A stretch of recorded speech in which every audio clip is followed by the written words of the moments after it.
Morning. We're convening the Committee on Finance for four agendas today. Our first agenda, first bill up is House Bill 640 HT2. Vice Chair. First, we have the Office of the Ombudsman with comments. Hello, Chair, Vice Chair, members, Robin Matsunaga, State Ombudsman. I'll stand on my written testimony, and I'm available for any questions you may have. Thank you. Next, we have the Department of Human Services on Zoom with comments. Morning, Oh, Chair sorry. and Person. committee members. My name is Kerry Moyai from the Director's Office. On behalf of Director Ryan Yamani, we stand on our testimony. Thank you.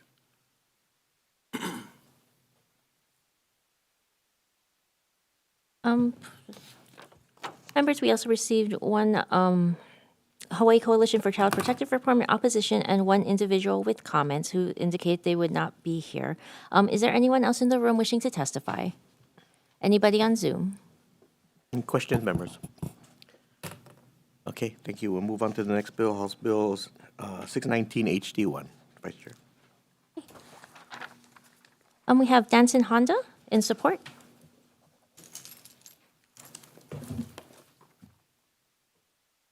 Aloha, members of the Finance Committee. My name is Danson Honda, and I am testifying in strong support of HB 619. I am passionate about this bill because I've experienced firsthand the power of financial literacy. Growing up in a single-income family of four, my family could only afford a small one-bedroom apartment, so I slept on a fold-up mattress on the living room floor for the first 20 years of my life. As a child, I believed that getting good grades and going to college was the key to success. I worked hard and was a straight-A student. But towards the end of high school, I started questioning this path. I wondered, if this was really the key to success, why do so many still struggle in life despite doing everything right? Disillusioned from our education system, my grades slipped and I didn't even walk at high school graduation. According to the system, I was a failure. After getting into college, I soon found myself in financial trouble. It's quite troubling that students right out of high school can easily take out loans and open credit cards despite having never learned about finances. I realized that my schooling had left me ill-equipped for the real-life challenges. And because of the mistakes I made, I began teaching myself about budgeting, saving, and investing, lessons I learned not from school or even business classes in college. I had to learn it on my own on YouTube. This knowledge transformed my approach to life, and I realized that working smart to somewhere mattered more than working hard to nowhere. The most valuable lesson that financial literacy taught me was resilience. Instead of dwelling on setbacks and feeling sorry for myself, I learned to spot opportunities where most people only saw obstacles. It also changed the way I saw work itself. Society often defines a good job as one with a salary and requires a degree, while viewing anything outside of that as lesser. But financial literacy taught me that success isn't just about job titles. It's about how effectively you can manage your resources and opportunities.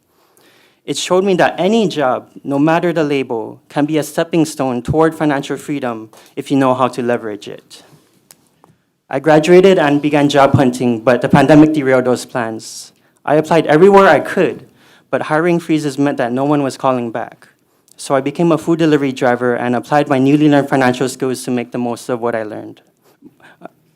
Just 2 years later, at 24 years old, I achieved my wildest dream and purchased a single-family home in Pro City, despite starting the pandemic jobless, broke, and in debt. While I worked hard to achieve this, I'm still grateful to have had a chance to learn from my mistakes.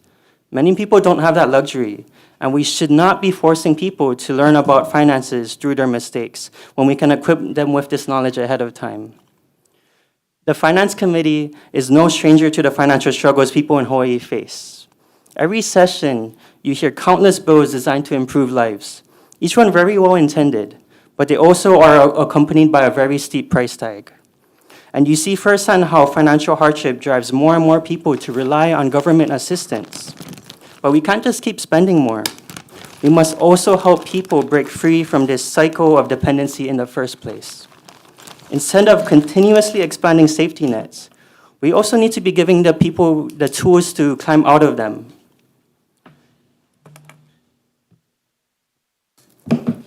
This binder here is filled with all the financial literacy legislation that's been introduced over the years.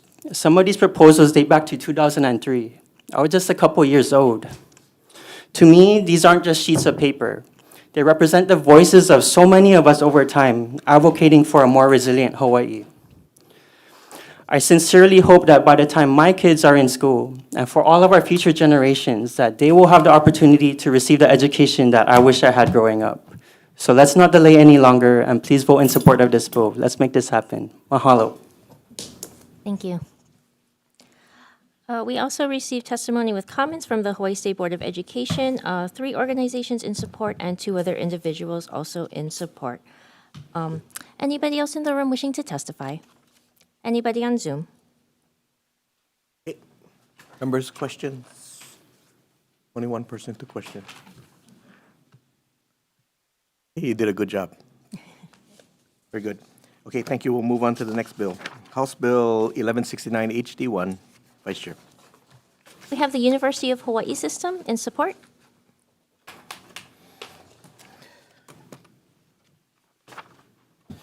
Good morning, Mr. Chair, Madam Vice Chair, members, Calbert Young with the University of Hawaii System.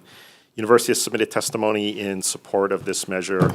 We can stand on the testimony, but I would like to point out, we consider this measure simply a housekeeping measure because the statute currently already has 2 separate provisions for conference center funds at the university.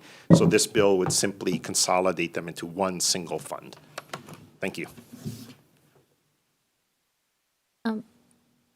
That's all the testimony we've received on this measure. Is there anyone else in the room wishing to testify? Anybody on Zoom? Okay, questions, members? Okay, thank you. We'll move on to House Bill 548 HD1. First up, University of Hawaii system in support. Thank you, Madam Vice Chair. University stands on its testimony. We are supportive of this measure. However, I'd like to point out 2 things. First of all, the St. Francis property is currently owned by a private landowner. I do not believe and have not heard that the property is actually for sale or available for sale. We are supportive of this measure as a preemptive measure that should it ever become available for sale, the university would be interested in acquiring it. Thank you.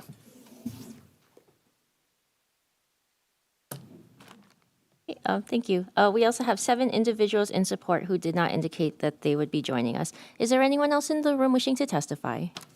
Anybody on Zoom? Okay. Members, questions? Okay. Yeah. Representative Kush.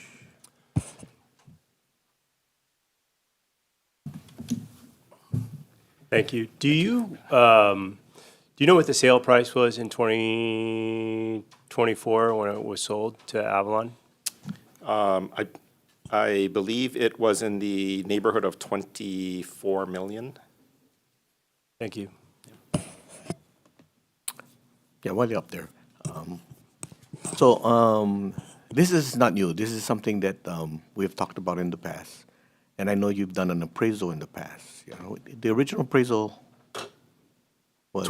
Yes, in 2018-ish, around there, the university, as part of anticipation of submitting an offer when the property was listed for sale with the previous owners, the university did contract for a private appraisal. That appraisal was came out to be 16 million. Okay. And then, because of the uniqueness of this property, and right, the access road in the back is very limited, and then the only other access would be through university property. When we first talked about it, I thought it had a huge potential to be part of the university system, or Manoa, but. And I think I was thinking that in large part because I didn't think anybody else could make it work. Yeah. So if somebody did come in to make it work, I would think that because of the limited access to the back road, they would have to come and talk to you about access to the campus. What is the university's position? Well, the access to this property is not through the University of Hawaii. Right, but, It's, but there is There's an emergency fire lane that is present that connects it, but it's only a fire lane. It is not a roadway. It couldn't serve as a roadway because it flows through another lot, a lot on the university property. So it's not a roadway. There is an official and formal access to this property. It is in Manoa Valley on Pamoa Road. That is the recorded and official entryway. And any development out there, the university has previously examined and evaluated that any development would have to primarily utilize their formal entry access, not through the university, because of the location of that fire lane. That is not a service roadway that could adequately service that property. If you had that property, what could you use it for? Well, when the university was originally interested in it with the former landowner, the university desired to acquire it to construct faculty housing as a project there. And for that, we actually would have closed the Pamoa Road entrance or utilized that as an emergency egress from the property. But that's because it would make sense since it's faculty housing. You know, you have faculty on campus already, essentially. It wouldn't be as much vehicular traffic, the day-to-day. Yeah. That was back in 2018-ish, so it's been a while. The university would probably revisit, what would make sense depending on how the university was to acquire it, if it were for sale. To be clear, it is not offered for sale. I understand. But I do think something like faculty housing is still an opportunity, but that would have to be explored. The economics have dramatically changed for housing development today versus 2018. Are there limits to what you can do on that property? There are limits. I believe the current landowner is going through, working through the entitlement process with the city, the zoning, the subdivision of parcel. This is actually only one large parcel. It's residential zoned in Manoa.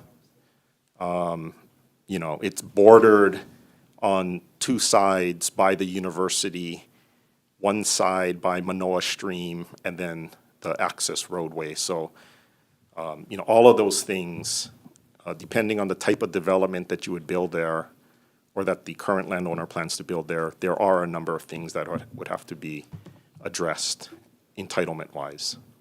Okay, so it probably has like height limitations. And part of, is it historic?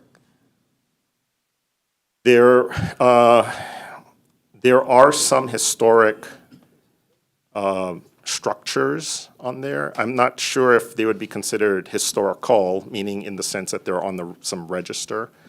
But there are, this property has been utilized, for talking decades, right? So there's a church, there's a Catholic denomination church there. It's not the university, it's a Catholic church, and residences for priests there.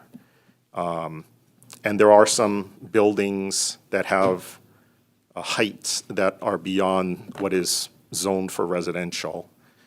So there could be some grandfathering opportunities there. All right, thank you. Okay. Further questions, members? Okay, thank you. We'll move on to the next bill. House Bill 542 HD1. Vice Chair. First up, we have the University of Hawaii system on Zoom. In support. Deborah Halbert or Farah, in person, sorry. In person, thank you. Aloha, everyone. Chair, Vice Chair, Deborah Halbert, Vice President for Academic Strategy for the University of Hawaii System. We stand on our written testimony in support. I'm happy to answer questions. We do believe that extending the Hawaii Promise to the 4 years offers important opportunities for our most vulnerable students, and so we hope that we can get this through. Thank you so much. Thank you. We also have the University of Hawaii Professional Assembly, UPA, in support.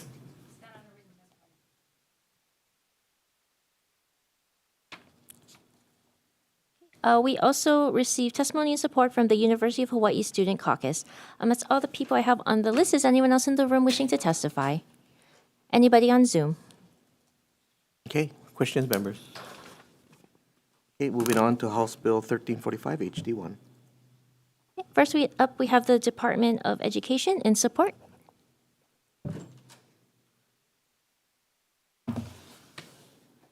Good morning, Chair, Vice Chair, members of the committee. Sean Bacon, Assistant Superintendent from the Department of Education. We stand on our written testimony in support and available for any questions. Thank you.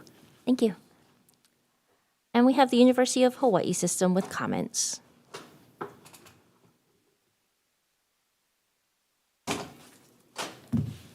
Good morning, Chair, Vice Chair, Deborah Halbert again. We stand on our written testimony with comments. We would like to note that if we are waiving tuition for the semester in which students are doing their teaching apprenticeships or whatnot, there would be a cost involved, and we've tried to do some estimates on that, but that's our one point that we would. Otherwise, we certainly agree with anything that can help us solve the teacher shortage in the state. Thanks.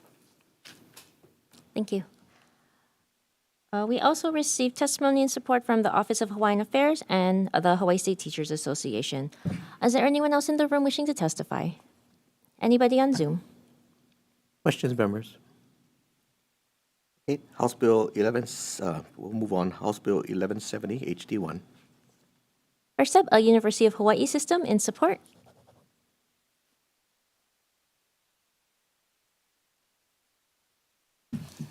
Good morning again, Chair, Vice Chair, members of the committee. We stand on our written testimony in support, and we do believe that this is an opportunity to bring students who may have traveled outside the state for assorted reasons home and provide them with the best opportunity for education here. So thank you.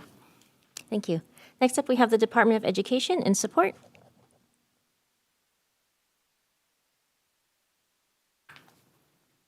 Aloha, Chair Yamashita, Vice Chair Takanouchi, and members of the committee. Terry Ushijima, Assistant Superintendent for the Department of Education, testifying in support of this measure. Thank you for the opportunity to testify. Thank you. We also received testimony and support from two other organizations. Anybody else in the room wishing to testify? Anybody on Zoom? Okay, questions? Okay, Representative Loy. Thank you. Go ahead. Thank you, Chair.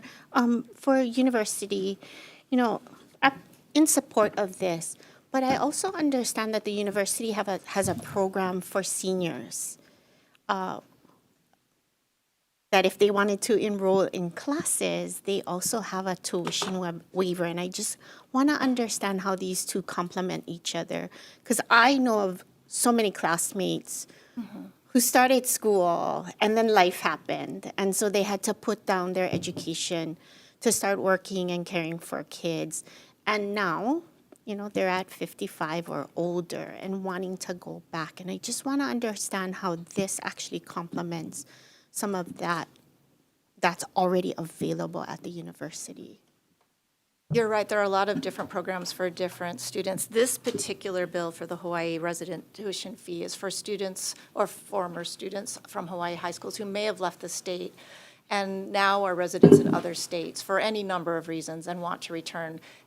If they had graduated from a Hawaii high school, then they would be understood as a resident. Now, in this particular version of the bill, much of the debate has been over how many years can you have left the state. And there's been, over the course of us working on this particular piece with the legislature, some differences of opinion between the House and the Senate on what that should be. We've used 4 years because we thought that mapped to a more traditional student. You're right, if there were students who were outside the state for longer, it would not be covered in this particular piece of legislation. However, as you mentioned, we do have programs. Manoa used to have one called the Come Back to Manoa. There's the adult learning programs through Leeward Community College, which is trying to get people to come back. And that is certainly one of our key efforts. Many of those students are already in the state. So you're pointing to an interesting policy issue that isn't directly addressed by this piece of legislation. Yeah, and I want to understand that a little bit better because my understanding is if you are, 55 or older, you would have that. But the class is only available if the seats are not at capacity. So if there's 25 and the class is full, they can't enroll in that. And I'm just trying to figure out a way how we can somehow tweak. Yes, we want our kids to come back. Yes, we want them. But there's so many others who made incredible sacrifices. And they actually stayed. They stayed. They stayed to take care of their kids. They stayed to take care of their parents. And now they want an opportunity to get their bachelor's. But because the policy requires that if the class is not full, they would be ineligible. And I'm just trying to find a way to kind of complement this with our baby boomers, I think, who want to return back to Yeah, I'm not school. exactly sure which program you're talking about because Leeward was running the Returning Adults program. It may be that one with the 5-week consecutive courses. And you're right, that was a limited pilot, but maybe we can talk after this meeting about ways in which we can help facilitate returning adults. Because it is on our radar, we do know there's many, many students or former students in the state who have not completed their credentials, and we would like to help them do so. Yeah, and they're missing just 1 or 2 14, classes. yeah, 12 credits, something really, that would really kind of, all right. Thank you. Thank you, Chair. Are you okay? If I may, Oh, yes, this is Associate Vice President Farah Gomes. She's Okay, Associate hold Vice President on. for Student Affairs. Yeah, we're in questions, and then we're done with testifying. Well, she's, she can provide additional detail on this particular Okay. question. Okay, thank you. aloha, Chair, Vice Chair. Thank you for the opportunity to provide additional information to that question. We appreciate the question. I believe the program that is being mentioned is called the Senior Visitors Program. We do have additional information that we'd be happy to share. I can see that that program was established through legislative action, and we can share that information with you as well. At this time, not all 10 campuses are offering the program, but for the campuses that do, I'd be happy to put together information and provide that. Great. Thanks, Dr. Gomes. Good to see Thank you. you. Thank you. Okay. Thank you. In general, I am not a big fan of Zoom in general, and this is one of the reasons where people jump in the middle. Okay, moving on. Representative Kush. Thank you, Chair. Oh, UH, don't go away yet. Sorry. That's all right. This applies to undergrad, or is it both undergrad and graduate studies? It could be either. Doesn't It specify. applies to the student, not the program, if that Got you. makes And sense. you said that the Senate version has a 4-year cap on it now? That was what was introduced. Oh, okay. In past years, I think both versions have a 4-year cap Okay. at this point.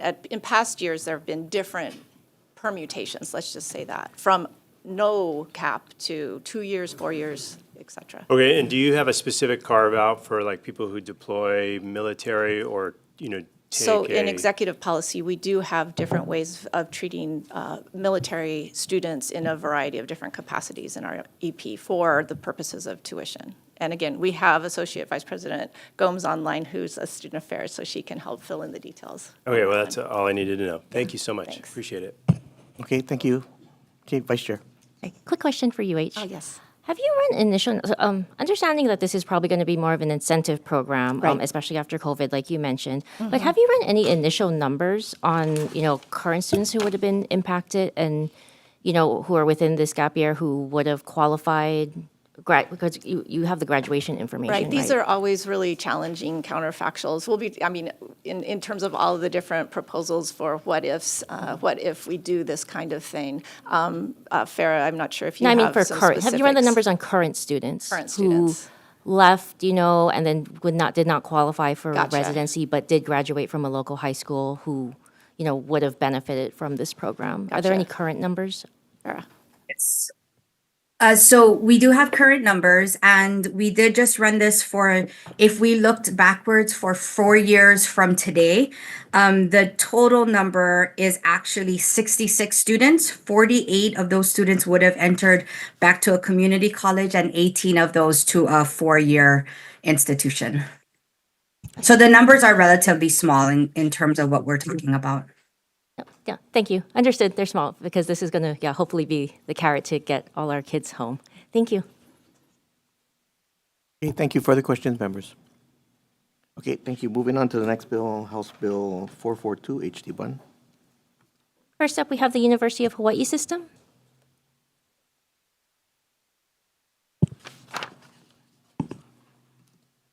Good morning, Chair Yamashita, Vice Chair Takenouchi, members of the committee. My name is Clementina Uleb, Dean of the University of Hawaii at Manoa School of Nursing and Dental Hygiene.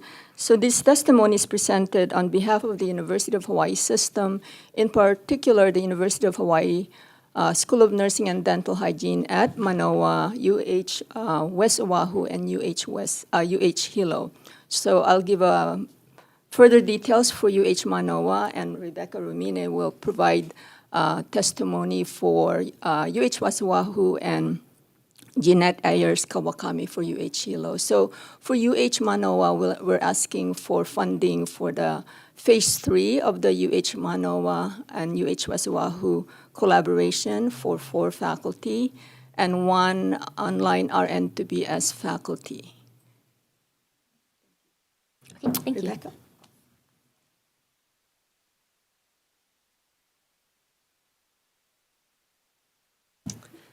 Good morning, Chair, Vice Chair, members of the committee. I'm Dr. Becca Romine. I'm an associate professor and the current faculty director of our UH West Oahu's pre-nursing pathway program. We're working in collaboration with UH Manoa, and I'm here in support of our testimony. We're currently asking for funding for 2 faculty, an education specialist, and an academic advisor. And I'm here for any questions you guys may have.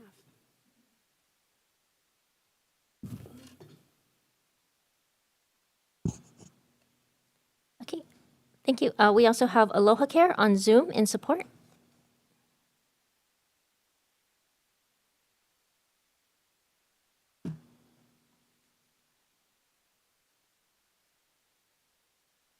Maybe not. Okay, we also have testimony and support from 6 other organizations and 1 individual. All in support. Is there anyone else in the room wishing to testify? Anyone on Zoom? Okay, questions, members? I have a question, Chair. Okay, Representative Lamasal. This is for Dean Clementine Nursing and then also for UH West Oahu. You mentioned that there was going to be a Hilo representative, Jeanette. What happened Oh, to Jeanette? She's I- supposed to do it via Zoom. Okay, no worries. I just wanted to double check because you both mentioned how many faculty this would involve. So let's go with Manoa for the 444,000 between West Oahu and UH.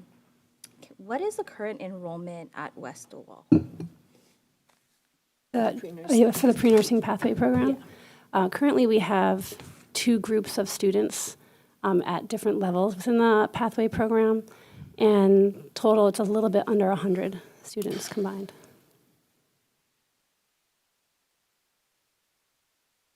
And for Manoa?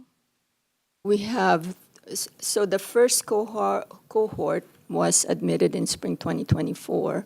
Then the second cohort was admitted recently, spring 2025. So we have, at this time, who qualified and eligible for our program is 39 current enrollment. And then for the faculty, you said 4, that's, I'm assuming in person, and then 1 online. Why do you need an online faculty? Oh, so the one for the 4 is for the UH Manoa and UH West Oahu collaboration, Phase 3. It's a 3-year program. So the funding for the 4 faculty is for the year 3, 4 instructors for that. The online RN2BS request, we do have a Hawaii statewide nursing consortium. So upon completion of their associate degrees, those who is in collaboration with us from Maui College, Kauai, and Kapilani College seamlessly transition to Manoa to get their BS in nursing because they only have an associate degree. And the preferred degree by our clinical organizations at this point is baccalaureate because of the complexity of care. And so for that one faculty we're asking for the online, it's going to be for students in Kauai because we actually go to Kauai or hire someone in Kauai to administer the program or course so that they don't have to come to Oahu. Oh, okay. And then if you can also, for West Oahu, the positions you asked for were 2 faculty, 1 educational advisor, and there was 1 more. An academic advisor, so like we call them a student success advisor, and their role is to guide the student through application, GPA requirements, changing classes, and whatnot, all of the stuff associated with student affairs. Do all the colleges in West Oahu have a person like this? So we are have a different kind of hierarchy. We don't have colleges. We just have divisions, and so Do all the divisions have all similar? Because I feel like some of this work can be done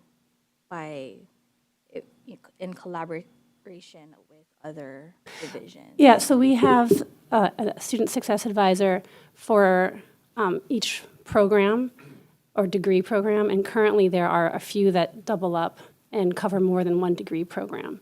And so this ask is to help separate So could you their do duties. away with funding, no funding for that position?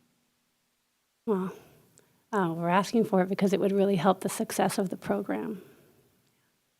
Do you see a growing need from the high schools that want to go to West Oahu for this particular program? And then if you have a number already of potential applicants? Yeah, that's a great question. So we do tend to serve high schools that are west side or central Oahu.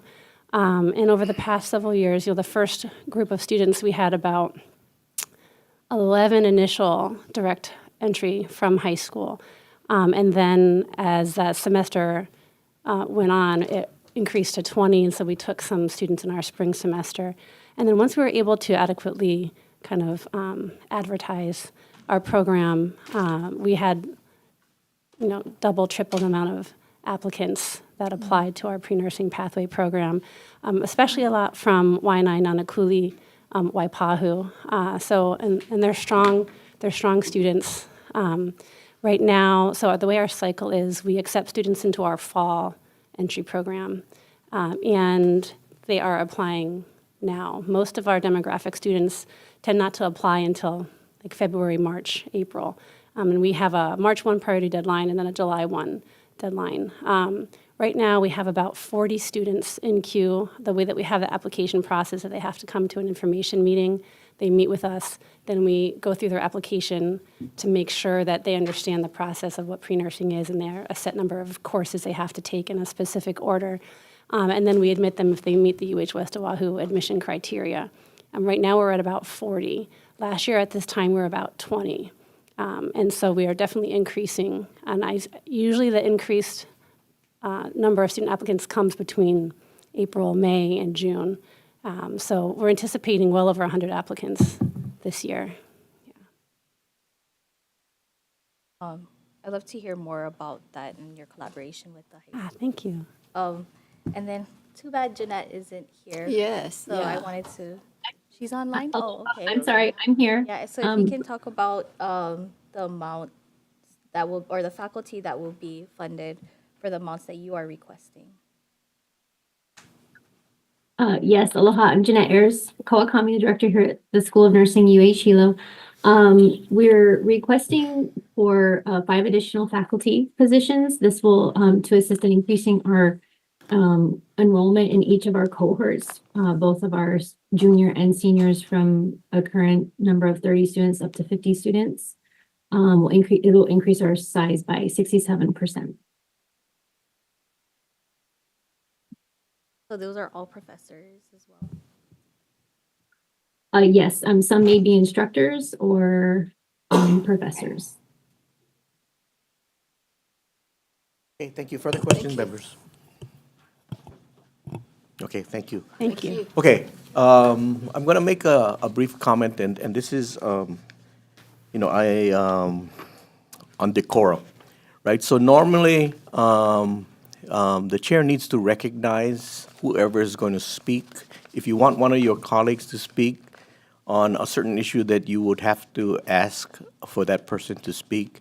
If the member wants somebody else to speak, that's fine. The proper decorum is that they're supposed to ask the chair that they can recognize that person. The reason why I'm making a big deal out of this is because I expected, educators and people to understand decorum. And I'm more concerned about the 4th agenda today, that we're going to have to hold some level of decorum. And so I just don't want to say that I allowed something to happen in an earlier hearing and then I didn't allow it to happen in the 4th hearing. So understand that going forward, you need to be recognized before we allow you to speak. Okay, thank you. We're going to be moving on to the next one, House Bill 718 HD1. Vice Chair. First up, we have University of Hawaii System in support. Aloha Chair, Vice Chair, committee members. I'm Dr. Lee Buenkanseho Lam from the John A. Burns School of Medicine. I'm the Associate Dean for Academic Affairs. We stand in our testimony, and I would like to point out that we really hope that you're able to support us, especially in light of the concerning potential budget cuts in our indirect costs from the National Institutes of Health. So we're very concerned about our ability to hire faculty and actually continue the research that helps make Hawaii healthier. Thank you. Thank you. We have the University of Hawaii Professional Assembly in support. We also received testimony and support from the Hawaii Primary Care Association. That's all the testimony, written testimony we've received. Anybody in the room wishing to testify? Anybody on Zoom? Okay, questions, members? Okay, thank you. We'll move on to the next bill, House Bill 1320 HD1. First, we have the University of Hawaii System in support.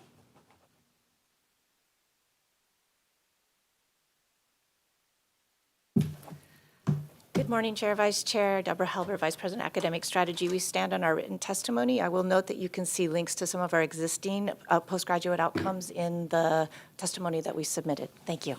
Thank you. That's all the written testimony we've received. Anybody else in the room wishing to testify? Anybody on Zoom? Okay, questions, members? Okay, moving on to the next bill, House Bill 1171 HD1. University of Hawaii System in support. Good morning again, Chair, Vice Chair, members of the committee. I would also stand on our written testimony here. I would also acknowledge, and I apologize deeply for not doing this before, that Associate Vice President Vera Marie Gomes is on Zoom for technical questions related to the relief funding bill.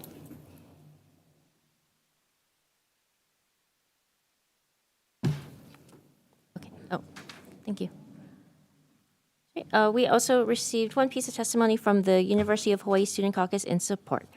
That's all the written testimony received. Anybody else in the room wishing to testify? Anybody on Zoom? Okay, thank you. Questions, members? Okay, moving on to the next bill, House Bill 546 HD1. University of Hawaii System in support. Good morning, Chair, Vice Chair, Vasily Sirmus, the Vice President for Research and Innovation at UH System. We're stand on our testimony in strong support. Thank you. Thank you. University of Hawaii Professional Assembly in support. Thank you. And we received testimony and support from one individual. Anybody else in the room wishing to testify? Anybody on Zoom? Okay, thank you. Questions, members? Okay, thank you. Moving on to the next bill, House Bill 989 HD1. First up, we have the Department of Accounting and General Services in support. Morning, Chair, Vice Chair, members of the committee. My name is Meyer Cummins. I work for the Land Survey Division under DAGS. I'm here to testify on behalf of Comptroller Regan in strong support of this bill. And we stand on our written testimony, and I'm here to answer any questions you might have. Okay, thank you. Thank you. That's all the testimony we've received on this measure. Anybody else in the room wishing to testify? Anybody on Zoom? Okay, questions, members? Okay, thank you. Moving on to the next bill, House Bill 477 HD1. Okay, first, we have the Department of Labor and Industrial Relations in support.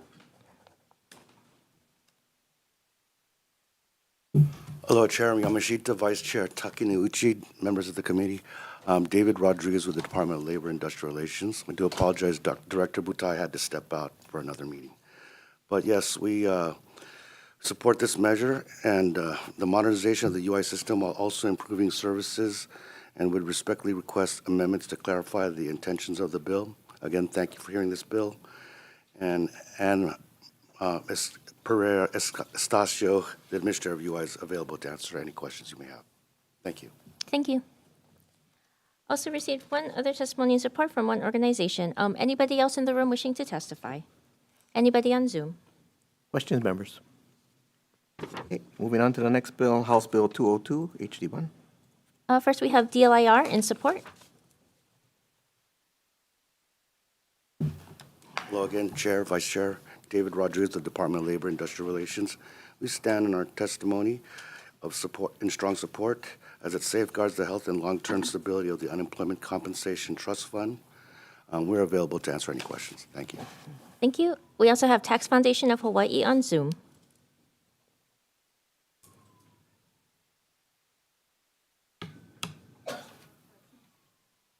Okay, that's not present. That's all the testimony we've received. And, Tax Foundation with comments. Anybody else in the room wishing to testify? Anybody on Zoom? Okay, questions, members? Okay, moving on to the next bill, House Bill 430 HD1. First up, DLIR in support. Hello, Chair, Vice Chair, members. David Rodriguez from the Department of Labor and Industrial Relations. We stand in our testimony in support so long it does not affect the governor's biennial budget. On department notes, there exists some uncertainty pertaining to federal funding currently available for similar purposes. The DLR supports the HD1 amendments, which the department believes will allow us to operate the program in a much appropriate fashion. And we are available to answer any questions you may have. Thank you. Thank you. Next, we have University of Hawaii System in support. Good morning again, Chair, Vice Chair, members of the committee. We stand on our written testimony in support. I will note, as we do in our testimony, that internships are one of the positively correlated student success initiatives that lead to better postgraduate outcomes. Thank you. Next, we have the State Council on Developmental Disabilities in support.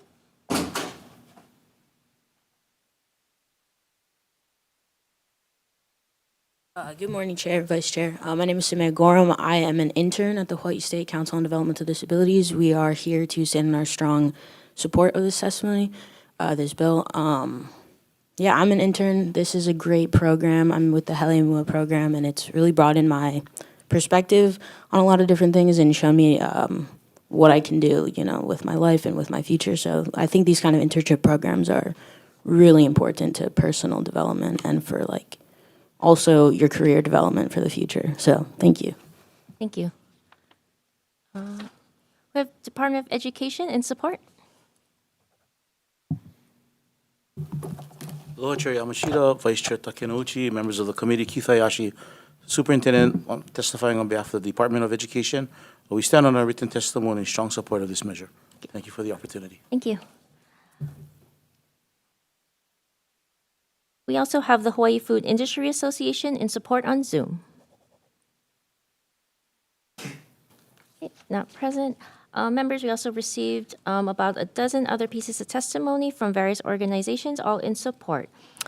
Is there anyone else in the room wishing to testify? Anybody on Zoom? Okay, questions, members? Okay, moving on to the next bill, House Bill 864, HD1. First, we have the Department of Education in support.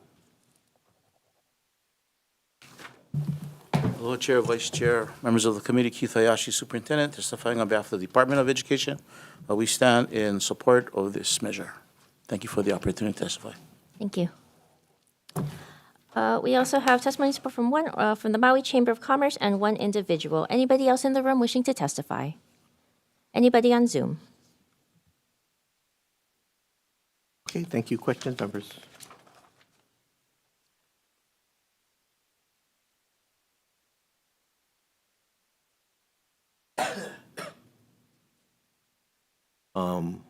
Superintendent. So if we added to the measure some reporting requirements, that's fine, right? Yes, Chair. What type of reporting requirements? Yeah, thank you. Thank you. Thank you very much.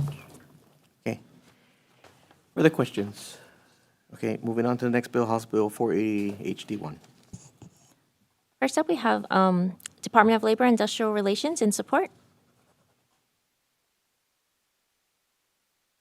Hello, Chair, Vice Chair, members of the committee. David Rodriguez with the Department of Labor and Industrial Relations. The DLR supports this measure and stands on its testimony, which encourages the timely and accurate assessments of injured workers' physical abilities. I have Joanne Vindahar available on Zoom if you have any questions. Thank you. Thank you. We also received testimony support from DHERD and 3 other organizations. Anybody else in the room wishing to testify? Anybody on Zoom? Okay, thank you. Questions, members? Okay, thank you. Moving on to the next bill, House Bill 1152 HD1. First up, we have Department of Taxation in support.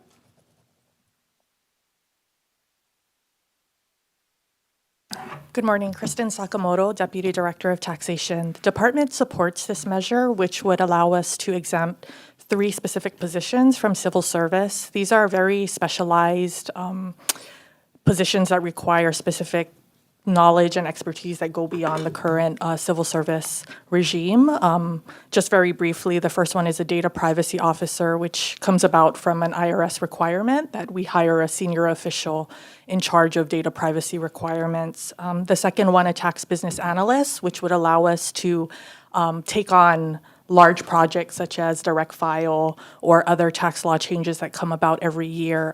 This position is very specialized with tax knowledge and knowledge between the business side as well as the IT side of our operations. And finally, the supervising software developer. We currently have an exemption for software developers, which are high-level software developers that go beyond the current civil service regime. So we just need a supervisor that is also exempt to supervise this position. I'm available if you have any questions. Thank you very much. Thank you. We also have Tax Foundation of Hawaii with comments on Zoom.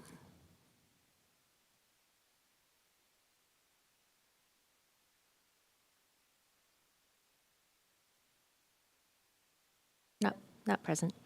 That's all the testimony we've received on this measure. Anybody else in the room wishing to testify? Anybody on Zoom? Okay, question by Representative Kush. Thank you, Chair. Deputy Director of Taxation, please. Thank you. I won't pretend to remember those 3 descriptions, but the second one, there's been a lot of testimony that we've heard about the inability to collect GET and TAT taxes off of short-term vacation rentals throughout the state. And will that second position, sounded like it was a business IT help kind Tax of data business troll for that? No. So this position would be more aligned with if major system changes need to take place as a result of taking on direct file from the IRS, or if the legislature imposes any new category of tax or bigger exemptions, they would be helping with making the systems to our changes in order to comply with the new laws or the new project. Okay, so none of these high-level positions, especially in the data sets, are kind of focused on that. Right. I think with regard to compliance with GET or TAT, we do have existing positions in our special enforcement section, and they take on compliance issues such as that. Okay, thank you. Thank you. Okay, thank you. Further questions? Okay, thank you. Moving on to 159 HD1. First up, we have UPW in support.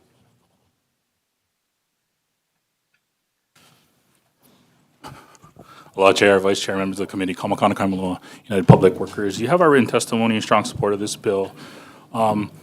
Due to the staffing shortages across the state, we're finding that employers across all jurisdictions are leaning heavily on these contracts. And so what this bill does is actually provides clarifying language that it should be, the cap would apply to in aggregate rather than on a per contract basis.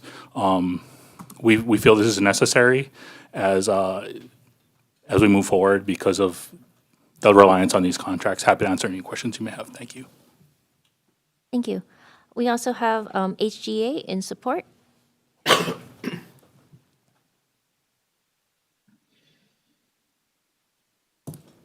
Good morning, Chair, Vice Chair, members. Nui Sebastian with HGEA. We'll stand on a written testimony in strong support of this measure. Mahalo.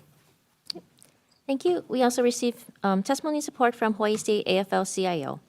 That's all the written testimony received. Is there anyone in the room wishing to testify? Anybody on Zoom? Okay, members' questions. Representative Masao. This is for UPW. Can you explain some of the instances this is kind of being, I guess, if the counties are taking advantage of this and in what ways? Sure. Thanks for the question, Rep. Actually, in our testimony, we point specifically to Maui County, in particular, DPR, Department of Parks and Recreation.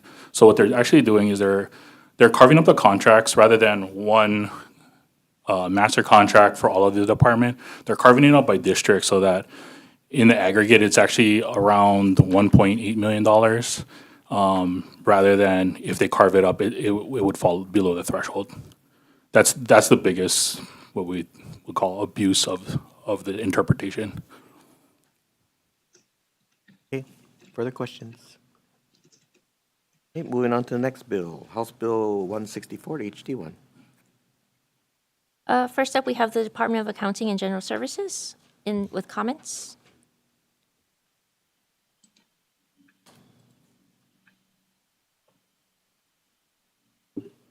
Morning, Chair, Vice Chair, members of the committee. My name is Lydia Nash. I'm the accounting administrator for the accounting division at the Department of Accounting and General Services.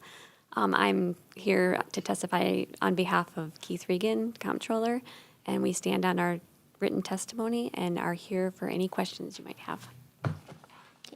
Thank you. Next up, we have UPW in support.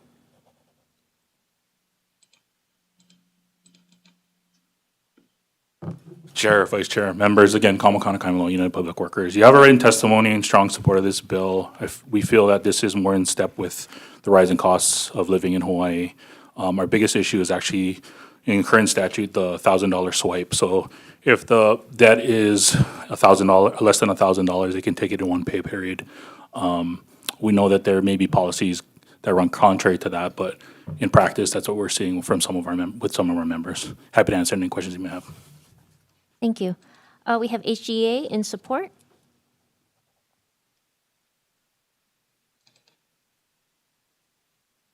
Good morning, Chair, Vice Chair, members. Nui Sebastian with HGEA. We'll stand on our testimony in strong support of this measure.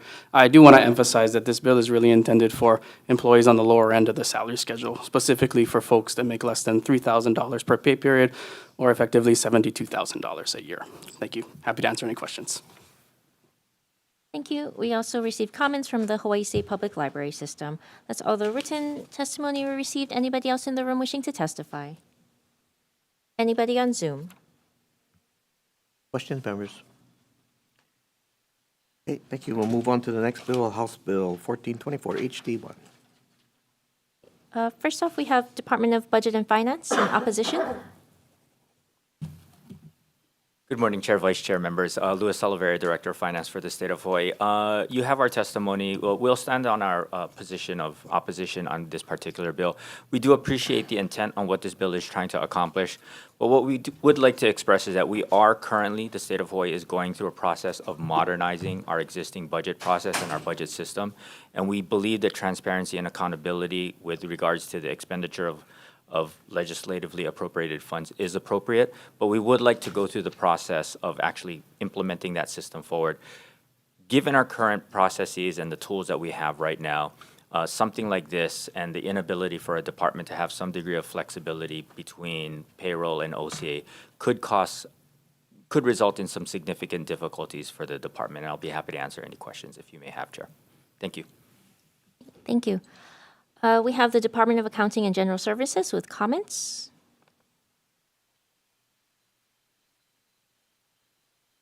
Morning, Chair, Co-Chair, members of the committee. My name is Miyoki Ing from the Department of Accounting and General Services, testifying on behalf of Comptroller Keith Regan, and DAG stands on our written testimony with comments. Thank you. Thank you. We have the Department of Hawaiian Homelands with comments. Thank you. We have the Department of Corrections and Rehabilitation in opposition.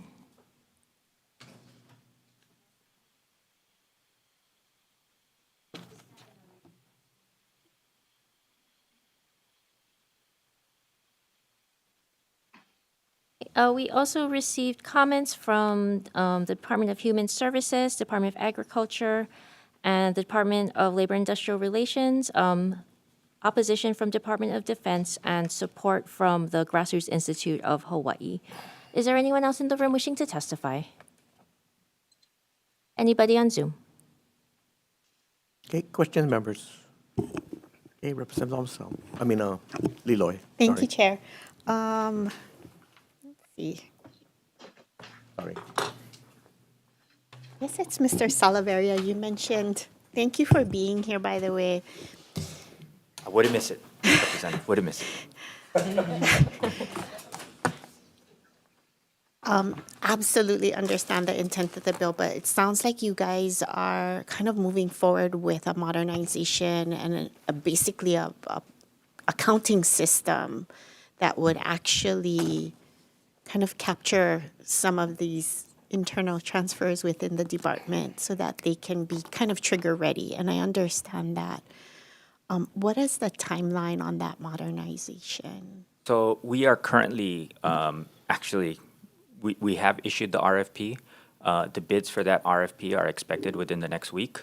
We would like to have a vendor on board by the end of March, early April, and our expectation is that we would start using it. And so just for clarification, Representative, so there are two efforts that are going on. This is the budget management system, but there's also a very large enterprise financial system effort that's going on. And that RFP is forthcoming very, very soon too as well. So, I think where we are in the process is that we would like to start on our budget execution and as well as start our budget prep processes, probably starting in the next biennium. And so, we'll probably try to start implementing some of the smaller aspects of the new budget management system earlier, if we can, in conjunction and working with the awarded vendor and solution provider. So, the real secret and what we're trying to get to right here, or the secret sauce really is a combination of both the budget management system and the enterprise financial system. Because what we want to do is we want to be able to basically run variance reports around what you guys appropriate and what departments are actually expending. And what we would like to do, as with any good organization, is we would like to actually close the books on a monthly basis. Right now, the state closes the books once a year. And so by being able to provide with that information, we would, departmentally and as an administration, we would have so much more nimbleness when it comes to actually being able to manage the state finances when both of those systems are in place. Speaking to that piece of nimbleness, we're getting a lot of signals from the federal government. Does that program, that modernization, help you guys track that information much quicker and to the point, right? You're closing books every year, and ideally, I think we're all trying to get to the same secret sauce, which is where are we? How much money is there? And how much money do we need? Or are we still on track to meet the goals set out by the legislature? Yes, I mean, it would definitely, more transparency, more real-time information in regards to how departments are, especially when it comes to the receipt of federal funds. The state operates on a lot of these funds on a reimbursement basis, so we on many times have to front it with state funds in anticipation of reimbursement by the feds on it. So cash flow becomes an issue. Budget is one thing, cash flow is another thing too as well that we have to manage. So again, yes, it would allow us to be a lot more nimble, a lot more transparent, and it would actually drive accountability at all the way down to the expenditure departmental level. The various departments. And then this system, ideally, it's kind of like a dashboard. Is that going to be something that's going to be available to legislators or the public? That is the intention. Okay. I think, dashboards will be, I think, a byproduct. Right now, our process is a system of spreadsheets and Word documents, and it's not really a system. This will allow for, again, data to start collecting, longitudinal data to start happening, trending to be able to start pulling all of that information together. So I mean, I'm really excited about pushing forward on this effort. Great. Thank you. Thank you, Chair. I yield. Thank you. Further questions? Okay, Director. Part of what this bill is trying to accomplish is that,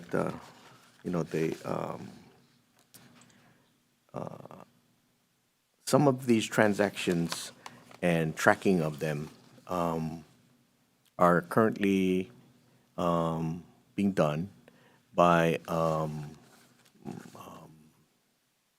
subdivisions of the state.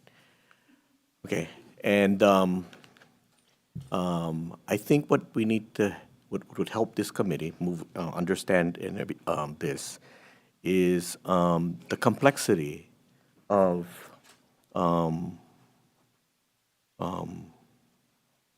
the difference between what you have to deal with and say a subdivision. So, I mean, for us, because the budget and finance looks at everything on such a macro level, right? And when we ask departments to put together at the beginning of the year operational expenditure plans, which essentially breaks out by quarter and by category. So 10 and 20 is the difference. 10 is payroll, 20 is OCE, other current expenses. We ask departments to put together an operational expenditure plan for the year by quarter. And, we're constantly having to basically look at it at this macro level, but we don't have the visibility down into the department level in terms of tracking, okay, well, where are you on the payroll at any given point in time of the year? Does it look like you're going to be short? Or are you going to have a significant amount of savings, like, say, for example, vacancy savings? And what we do, once those operational expenditure plans are set up, that gets set up in the accounting system. And the accounting system is essentially the check and balance, right? The operational expenditure plans provide you with the amount that the accounting system will allow a department to expend up until. And so you're looking at it by quarter. Sometimes you have to move money from one quarter, like, say, for example, a big expense happened in the first quarter, you might have to move money from the second into the first. Or sometimes a big expense happened in OCE, you might have to move some money into that. So providing some degree of flexibility and the challenges and the complexities. I think the departments at the end of the day, what they're trying to do is just operate. And what budget and finance is trying to do is basically kind of keep track of all of those expenditures and to provide you and to with some degree of comfort that the budget will execute based upon what you guys appropriate. So we need a system, Chair, and essentially the complexities that we have with the very archaic systems is challenging. Okay. So right now, I understand. I mean, the famous system and what DAGS has in it, is by communicating between the systems is part of the problem and things like that. But going forward, right, my assumption is the enterprise system and your budgeting system will work in concert, Yes. right? Okay. Is part of that concert with the legislature?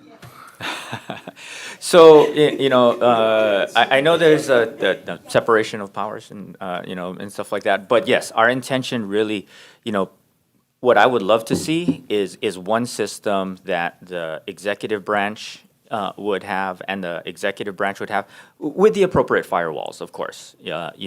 But to provide some degree of transparency and accountability between both, especially for the legislature, because as the appropriators, as the funders of us, I mean, we would want to be able to provide you with information on a real-time basis, right? Basically to show you how we're executing and we can be evaluated based upon our performance. So I would love to have we're doing it first. Hopefully, you guys really like what we're doing and then you guys decide to like jump on and tag on to our system. Chair. Yeah, I think that's kind of a key too, because there's a lot of, as far as extra work that goes on at this level also that can be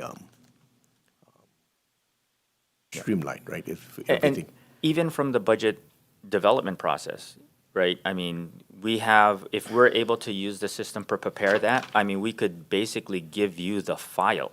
Right, because if we were to do that, Right. then, right, we could actually develop our own budget without seeing your budget. If you so choose, yes, Chair.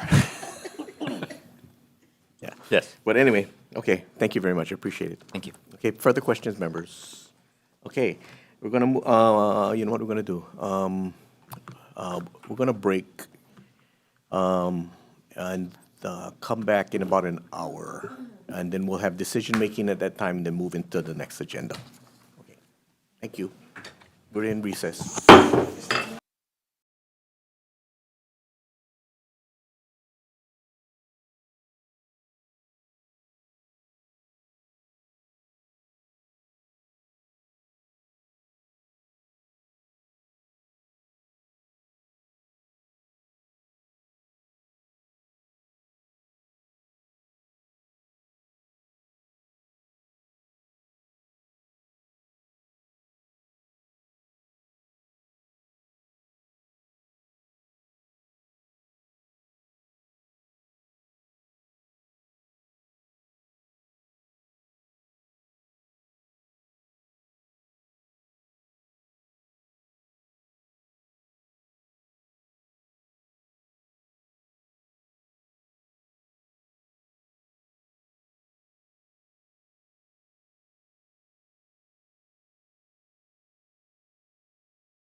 Okay, we're going to reconvene the Committee on Finance for our first agenda. First up is House Bill 640, HD2. Recommendation is that we pass it out with amendments, adding a effective date of 7/1/3000 and tech. Any discussion? Vice Chair for the vote. Voting on HB 640, HD2, recommendation is to pass with amendments. Chair and Vice Chair vote aye. Representative Grandinetti. Representative Holt. Aye. Representative Hussey. Aye. Representative Keohokapu Liloy. Representative Kisagawa. Aye. Representative Kush. Aye. Representative Lamasau. Representative Lee is excused. Representative Miyake. Aye. Representative Morikawa is excused. Representative Templo. Aye. Representative Alcos is excused. Representative Reyes Oda. Aye. And Representative Ward is excused. Chair, recommendations adopted. Okay, thank you. Moving on to House Bill 619, HD1, as is. Discussion. Vice Chair. Voting on HB 619, HD1, recommendation is to pass as is, noting the excused absences of Representatives Lee, Morikawa, Alcos, and Ward, who will remain marked as excused for the rest of this agenda unless otherwise noted. Are there any members voting with reservations? Any members voting no? Recommendations adopted. Okay, thank you. Moving on to House Bill 1169, HD1, as is. Discussion. Vice Chair. Voting on HB 1169, HD1, recommendations to pass unamended. Any reservations? Any noes? Recommendations adopted. Okay, thank you. Moving on to the next bill, House Bill 548, HD1, as is. Discussion. Okay, Representative Marisola. Okay. Please, yeah. Okay, thank you. I'm not fond of state agencies coming to the legislature for money to buy properties that are not willingly for sale. HB 548 is preemptive, and testimony submitted in the previous committee in opposition by Avalon Development provides reasonable doubt that they will be open to negotiations concerning the possibility of UH acquiring the property. I'll be voting with reservation so that the conversation for this, or potentially the sale or agreement by Avalon, can continue. Okay, thank you very much. Any further discussion? Okay, Vice Chair. Voting on HB 548, HD1, recommendation is to pass unamended, noting the reservations for Representative Reyes Oda. Any other reservations? Any noes? Recommendations adopted. Okay, thank you. House Bill 542, HD1, as is. Discussion. Okay, Vice Chair. HB 542, HD1, recommendations to pass unamended. Any reservations? That's correct. Go ahead. Any noes? Recommendations adopted. Okay, thank you. Moving on to House Bill 1345, HD1, as is. Discussion. Okay, Vice Chair. HB 1345, HD1, recommendations to pass unamended. Any reservations? Any noes? Recommendations adopted. Okay, thank you. Moving on to House Bill 1170, HD1, as is. Discussion. Vice Chair. HB 1170, HD1, recommendations to pass unamended. Any reservations? Any noes? Recommendations adopted. Okay, House Bill 442, HD1, as is. Discussion. Okay, Vice Chair. Voting on HB 442, HD1, recommendations to pass unamended. Any reservations? Any noes? Recommendations adopted. Okay, thank you. Moving on to House Bill 718, HD1, as is. Discussion. Vice Chair. Voting on HB 718, HD1, recommendations to pass unamended. Any reservations? Any noes? Recommendations adopted. Okay, moving on to House Bill 1320, HD1, as is. Discussion. Okay, Vice Chair. HB 1320, HD1, recommendation is to pass unamended. Any reservations? Any noes? Recommendations adopted. Okay, thank you. Moving on to House Bill 1171, HD1. Okay, recommendation is that we're going to be blanking out the new cap and technical amendments. Any discussion? Okay, Vice Chair, HD2. HB 1171, HD1, recommendations to pass with amendments. Any reservations? Any noes? Recommendations adopted. Okay, thank you. Moving on to House Bill 546, HD1, as is. Discussion. Vice Chair. HB 546, HD1, recommendations to pass unamended. Any reservations? Any noes? Recommendations adopted. Okay, moving on, House Bill 989, HD1, as is. Discussion. Vice Chair. HB 989, HD1, recommendations to pass unamended. Any reservations? Any noes? Recommendations adopted. Okay, moving on to House Bill 477, HD1, as is. Discussion. Vice Chair. Voting on HB 477, HD1, recommendations to pass unamended. Any reservations? Any noes? Recommendations adopted. Okay, moving on to House Bill 202, HD1, as is. Discussion. Vice Chair. Voting on HB 202, HD1, recommendation is to pass unamended. Any reservations? Any noes? Recommendations adopted. Okay, thank you. Moving on to House Bill 430, HD1. Okay, we're going to be moving this out. We're going to be amending it, blanking out the amounts and technical amendments. HD2, any discussion? Vice Chair.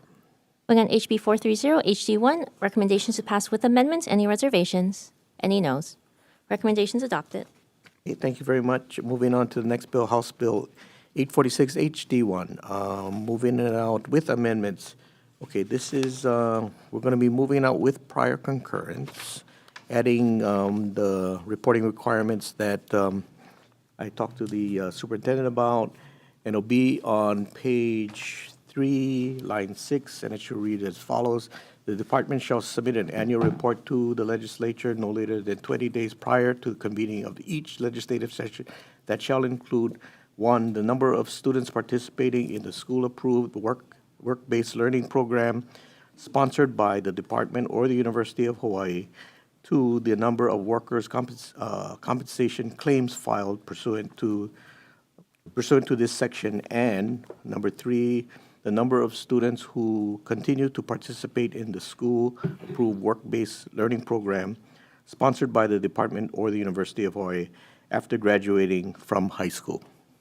Any discussion? Oh, and sorry, and technical amendments. Any discussion? Okay, Vice Chair for the vote. I'm sorry? Oh, sorry. Okay. Just to be clear, we're voting on House Bill 864, HD1, with amendments. Okay, Vice Chair for the vote. Going on HB 864, HD1. Recommendations to pass with amendments. Any reservations? Any noes? Recommendations adopted. Okay, thank you. Moving on to House Bill 480, HD1, as is. Discussion? Vice Chair. HB 480, HD1. Recommendations to pass unamended. Any reservations? Any noes? Recommendations adopted. Okay, moving on to 1152, HD1, as is. Discussion? Okay, Vice Chair. Going on HB 1152, HD1. Recommendations to pass unamended. Any reservations? Any noes? Recommendations adopted. Okay, moving on to House Bill 159, HD1, as is. Discussion? Vice Chair. Voting on HB 159, HD1. Recommendations to pass unamended. Any reservations? Any noes? Recommendations adopted. Okay, moving on to House Bill 164, HD1, as is. Discussion? Vice Chair. Voting on HB 164, HD1. Recommendations to pass unamended. Any reservations? Any noes? Okay, and last bill on the agenda, House Bill. Adopted. Sorry. Thank you. The last bill, 1424, HD1, as is. Discussion? Vice Chair. HB 1424, HD1. Recommendations to pass unamended. Any reservations? Any noes? Recommendations adopted. Okay, thank you very much. We are adjourned. Okay, we're going to do our second agenda. First up. Ready? We're going to recess. Hold on.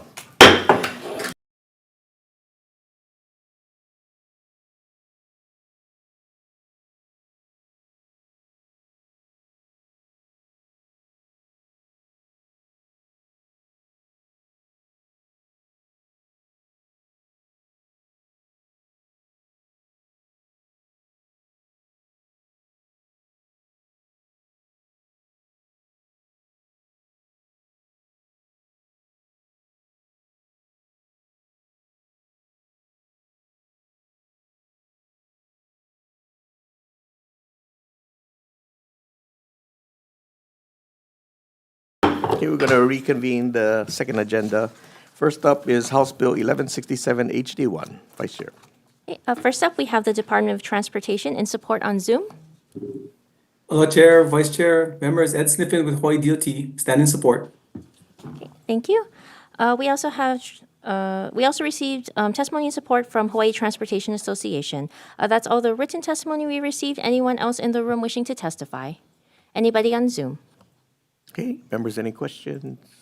Okay, thank you very much. Moving on to the next bill, House Bill 1164, HD1. First up, Department of Transportation in support on Zoom. Hello, Chair, Vice Chair, members. Ed Sniffen in support. Thanks. That's all the written testimony we received. Anybody else in the room wishing to testify? Anybody on Zoom? Okay, thank you very much. Okay, we're moving on. Any questions, members? Okay, thank you. We're going to move on to the next bill. Yeah, going too fast. House Bill 1156, HD1. Vice Chair. Department of Transportation in support on Zoom. Thank you. Department stands in support. Thank you. Also, testimony and support from Alkahi Energy and Hawaii Harbors Users Group, both in support. Anybody else in the room wishing to testify? Anybody on Zoom? Okay, questions, members? Okay, thank you. Moving on to the next bill, House Bill 667 HD1. Vice Chair. Department of Transportation in support on Zoom. Thank you. The department stands in support.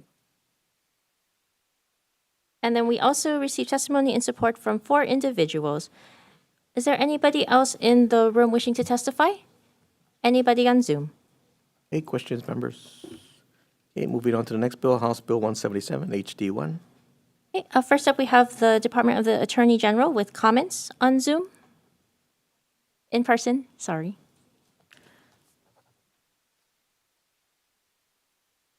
Good afternoon, Chair, Vice Chair, and members of the committee. My name is Rachel Jordan, Deputy Attorney General with the Department of the Attorney General. We already provided our written comments and are available for any questions. Thank you. Thank you. Also, Department of Transportation in opposition on Zoom. Yes, the department stands in opposition. Thank you. Thank you. We also have testimony from Tai Tuli Tafai in support.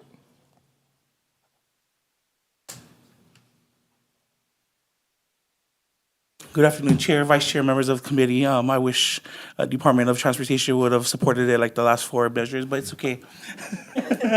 But I'm rise here as a private citizen, urging with support.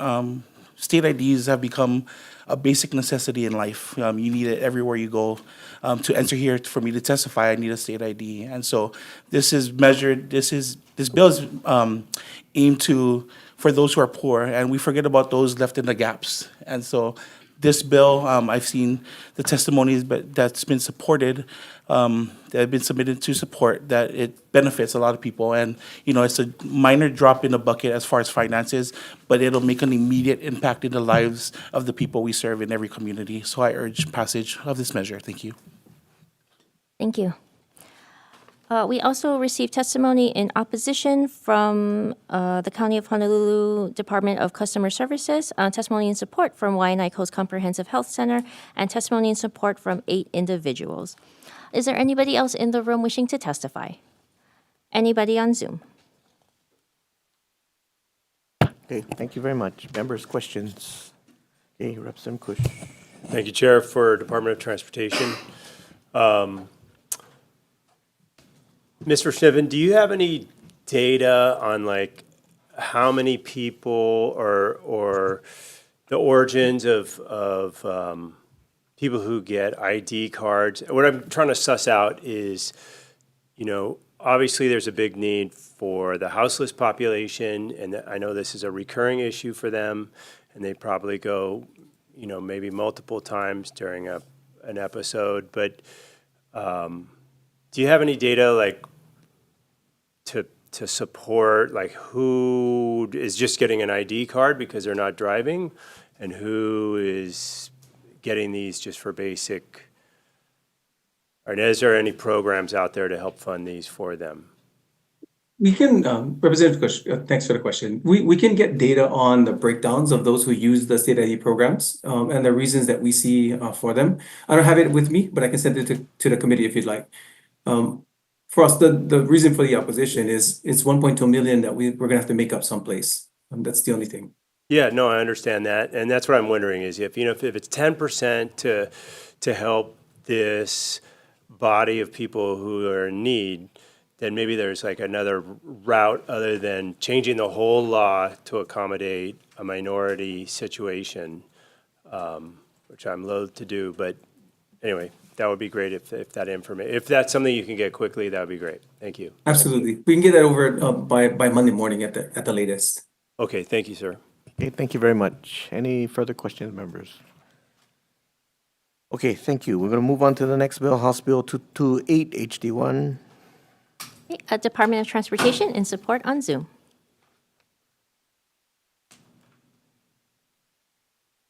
Oh, sorry. Department stands in support. Thank you.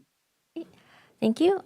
We also received testimony with comments from the County of Honolulu Department of Customer Services and the Hawaii Transportation Association.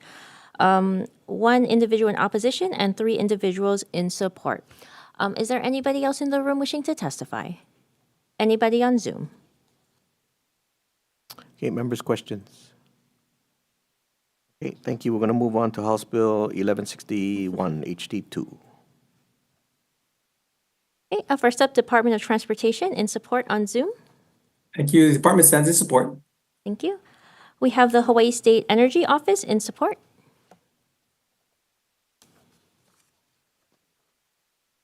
Chair, Vice Chair, members of the committee, the Hawaii State Energy Office stands on its testimony and support, and they're available for questions. Thank you. Thank you. We have the Alliance for Automotive Innovation with comments. Chair, Vice Chair, members of the committee, Tiffany Ajima on behalf of the Alliance for Automotive Innovation. We submitted comments and support and asked for hybrids to be removed from the bill. Thank you. Thank you. We have Avis Budget Group with comments.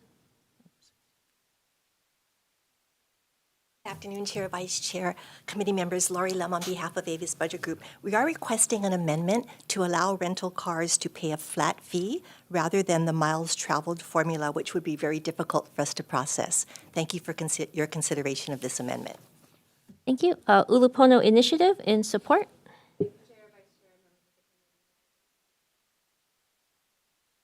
Okay, stand in support. Thank you.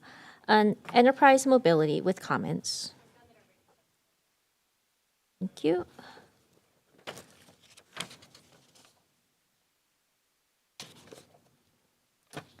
Also, testimony in support from Councilmember Bulasan from Kauai County, Councilmember Kimball from Hawaii County, the Honolulu County Department of Customer Services, Mayor Bisson's office, County of Maui, the Office of the Mayor, County of Kauai, OMPO,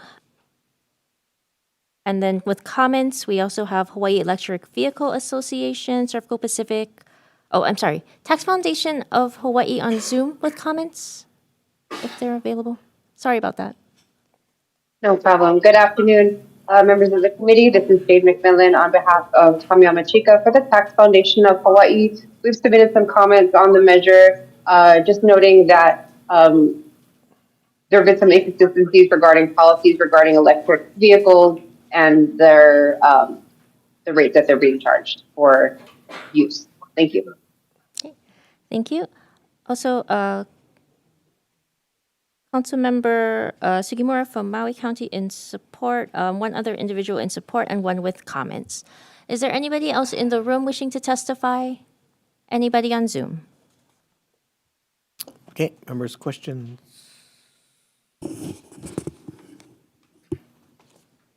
No question? Okay, Representative Liloy. Sorry. I did it twice. It's okay. I'm hoping Director Sniffen is still online. Director Sniffen, real quick, I know it's a mileage road usage charge that actually goes back to the department, but I just want to be clear that it's not only for resurfacing, but any other safety measures such as striping, reflectors, vertical delineators. Would this fund be available to use those types of other traffic measures under this bill? Aloha, Rep. Ed Sniffen with Hawaii DOT. Yes, this is a replacement of the gas tax. So anything that comes into this fund will go directly into the highway fund and is be able to be used for all of those purposes. Perfect. That's correct. Thank you. Thank you, Chair. Okay, thank you. Further questions? Okay, thank you. We're going to move on to the next bill, House Bill 1166 HD1. Okay, Department of Transportation in support on Zoom. Thank you. The department stands in support. Thank you. We also received testimony from the judiciary with comments and OMPO in support. Is there anybody else in the room wishing to testify? Anybody on Zoom? Okay, members' questions? Okay, thank you. We're going to move on to House Bill 697 HD2. Okay, Department of Transportation in support on Zoom. Thank you. The department stands in support. Thank you. We also received testimony in support from AMPO and 3 individuals in opposition. Is there anybody else in the room wishing to testify? Anybody on Zoom? Questions, members? Okay, thank you. Moving on to the next bill. sorry. I had a quick You have a question? Vice Chair. Sorry, Director, a couple quick clarifying questions about the program. So, are the employees who are going to be approved to do this work, are they just doing that review section, or are they also somehow issuing the tickets? When I was reading the statute, I was a little unclear. So the request is for our group of either people working for the DOT or for law enforcement to be able to review and they're going to be supervised by law enforcement. So the whole intent is to make sure we can expand the program without overtaxing police. At this time, for the 10 intersections that we have 2 police officers doing the 1,000 to 2,000 citations per month. When we start opening up speed, just based on the numbers we see, it could be 10 times that until such time that the public adjusts to reduce the citations. We don't have 20 officers that we could put out there or put under this program to review the tickets and the citations before they go out. So we'd like to build up a force of individuals that are employed by the DOT or by DLE that can be managed to put out the citations. Okay, so they're just doing the review part, though, and then the supervising officer would be actually doing the citation part of the program. Okay, and then I think you touched on this second part a little bit. So these are all going to be new employees. They're not identified existing employees who would be starting to do this work. We'd be having to hire up in either of DOT or DLE for this initiative. That's correct. Okay, thank you. Okay, Thank you. Okay, thank you. Further questions, members? Okay, moving on to House Bill 1231 HD1. Okay, first up, Department of Transportation in support on Zoom. Thank you, Chair, Vice Chair. The department supports the intent. We definitely want to make sure we focus on in areas where there's high crash incidents, people running red lights, and those types of situations when we start prioritizing the system. We would hate to just prioritize based on a zone, but based on the data that's necessary to consider the program successful.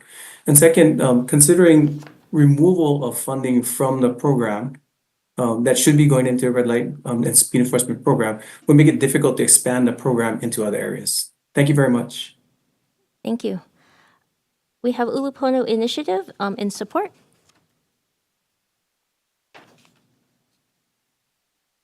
Thank you, Chair, Vice Chair, members of the committee. Mariah Yoshizu on behalf of Ulupono Initiative. We are supportive of this measure, in particular the part relating to Safe Routes to School, the special fund.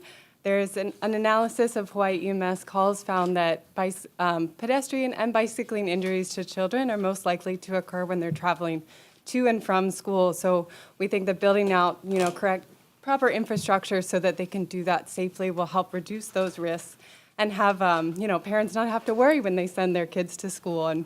And we also believe that it will, provide for healthier students who's able to do those more physical activities, moving to and from school, reduced absences and tardies, and less congestion on the roads as well. So thank you so much for consideration of this measure. Thank you. We have the Hawaii Bicycling League in support. Chair, Vice Chair, members of the committee, Eduardo Hernandez on behalf of the Hawaii Bicycling League. We stand in support of our written testimony. On our written testimony, particularly want to highlight the Safe Routes to School component. HBL has worked really closely since the Safe Routes to School committee was enacted, and they've been doing a fantastic job, and we really want to identify funding streams that will allow them to continue their work. So thank you very much for this opportunity to testify. Thank you. We also received testimony with comments from the judiciary, as well as testimony in support from AMPO, Hawaii Appleseed Center for Law and Economic Justice, and 4 individuals. Is there anybody else in the room wishing to testify? Anybody on Zoom? Okay, questions, members? Yep, Representative. Question for Director Sniffen. Hello. I was wondering if you think that it's possible to strike a balance between, the percentage of fines collected and the need to expand the system with the need to expand the Safe Routes to School system, find dedicated funding as, another pedestrian safety and vehicular accident prevention measure? Or if not, what's your preferred sort of source of funding for that program? Because I see both of them as really important, and I know you do too. Absolutely. The difficulty that I'm having right now is, and this is coming from the members, there's a lot of interest in expanding this red light and safety camera program to a lot of different districts. We're working through issues with police and courts and prosecutors to ensure that we can fund some of their positions to ensure that we don't bog up the entire system. And that's going to be costing a lot of money. Very difficult for me to see that we can expand this without the dedicated source of funding that we have there. That being said, the legislature in the past 2 years had dedicated $10 million in our highway fund directly to Safe Routes to School for those past two years. That funding was significant. That came out of the DOT to go into those Safe Routes to School programs. And I'll just say this: I think it's really important those types of projects move forward. I cannot see an agency that moves forward faster than we do.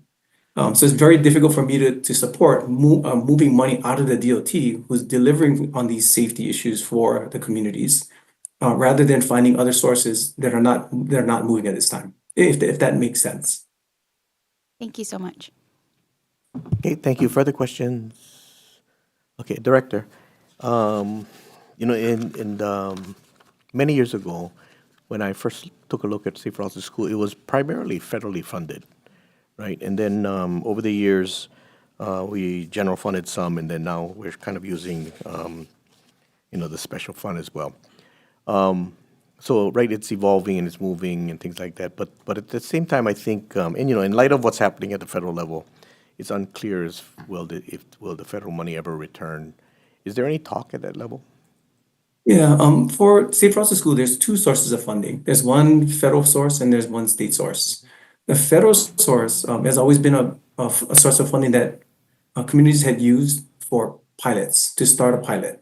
There's so many strings attached to that program. It's very difficult for community groups to use that federal funding source. They don't fund long-term initiatives as well. It's just a startup, and they expect the state or the county or the locality to take over the program from there. On the state side, there's another Safe Routes to School program that was under the DOT previously, that used to take citations in or funding from citations to put into the fund. It's a smaller fund. I think the last time I checked several years ago, the fund had an amount of about $700,000. The difficulty with that fund is when we put it out, the DOT was not able to use that funding. It had to be used by counties or by community groups. But the difficulty was when the counties partnered with community groups, that wasn't their priority. Their priority was the larger projects. So those funds, when they were committed to different projects, were very difficult to move. There are a lot of cancellations of projects and the like. The legislature had taken it over, I want to say 4 or 5 years ago. I don't remember exactly when. And we haven't seen the funding coming out of that fund since. Okay. All right. Thank you. Okay. Thank you very much. We'll move on to the next measure, House Bill 235 HD1. First up, Department of Transportation in support on Zoom. Thank you. The department stands supporting the intent. Thank you. Thank you.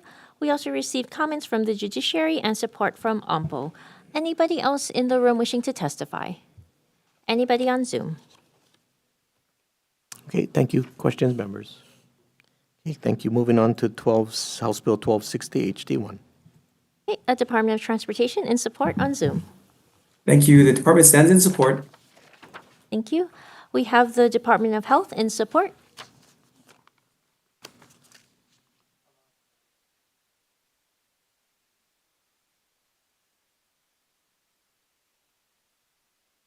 Okay, thank you. Hawaii Bicycling League in support. Yes, aloha, Chair, Vice Chair. The Hawaii Bicycling League stands in support of this measure, particularly the economic impact of it. There have been 50 years of this type of project happening across the world in more than 400 jurisdictions. And in my testimony, you'll find a link to an economic impact study in New York City. It's clear, given obligations under the Navajine settlement, that we need to do more to get people to choose to walk and ride safely. One of the things that we've seen over 50 years at HBL is that people are afraid to ride their bike because they don't feel safe. Having a few hours out of the year that are dedicated for open streets would allow people to experience what it's like, and this would be an important benefit for socioeconomic and health reasons. Thank you very much for the opportunity to testify. Here for any questions. Thank you. We have Jonathan Lott in support. Hi, please come forward. Good afternoon. I'm generally in support, but I do not support restricting it to the smaller size counties. It should be statewide. Thank you. Thank you. We also have testimony from 3 other organizations in support, as well as 3 individuals in support and 1 other person with comments. Is there anybody else in the room wishing to testify? Anybody on Zoom? Okay, thank you. Questions, members? Okay, Representative Kush. I guess this would be for you, Director Sniffen. Do you know, I'm familiar with this bill, and I think it's great. Do you know why Oahu was cut out? I don't, sorry. Okay, thank you. Thank you. Okay, thank you very much. Further questions? Okay, thank you. We'll move on to the next bill, House Bill 958 HD2. Department of Transportation in support on Zoom. Thank you. The department stands in support. Thank you. We have the Honolulu Police Department in support on Zoom. Not present. We have Ulupono Initiative in support. Thank you. And we have the Hawaii Bicycling League in support. Thank you. We stand in support. Thank you. With comments as noted. With comments. Okay. Okay, we also received testimony and support from the Honolulu County Department of Transportation Services, 2 other organizations, and 4 individuals. Is there anybody else in the room wishing to testify? Oh, sorry. Okay, stand in support. Thank you. Anybody else in the room wishing to testify? Anybody on Zoom? Okay, thank you. Questions, members? Okay, thank you very much. We'll move on to the next bill, House Bill 1055 HD1. Okay, first up, we have the Public Utilities Commission in support.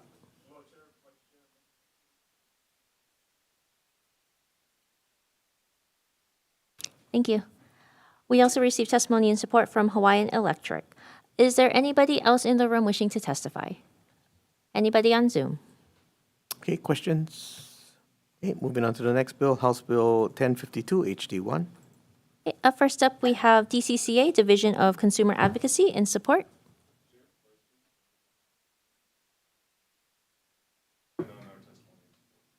Thank you. Thank you. We also have the Public Utilities Commission in support.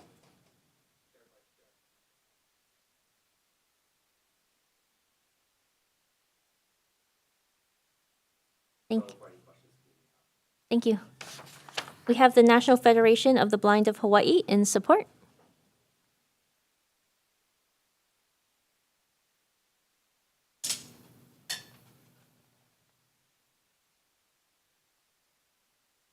Yeah, good afternoon, Chair, Vice Chair, members of the committee. My name is James Gashel, speaking for the National Federation of the Blind of Hawaii.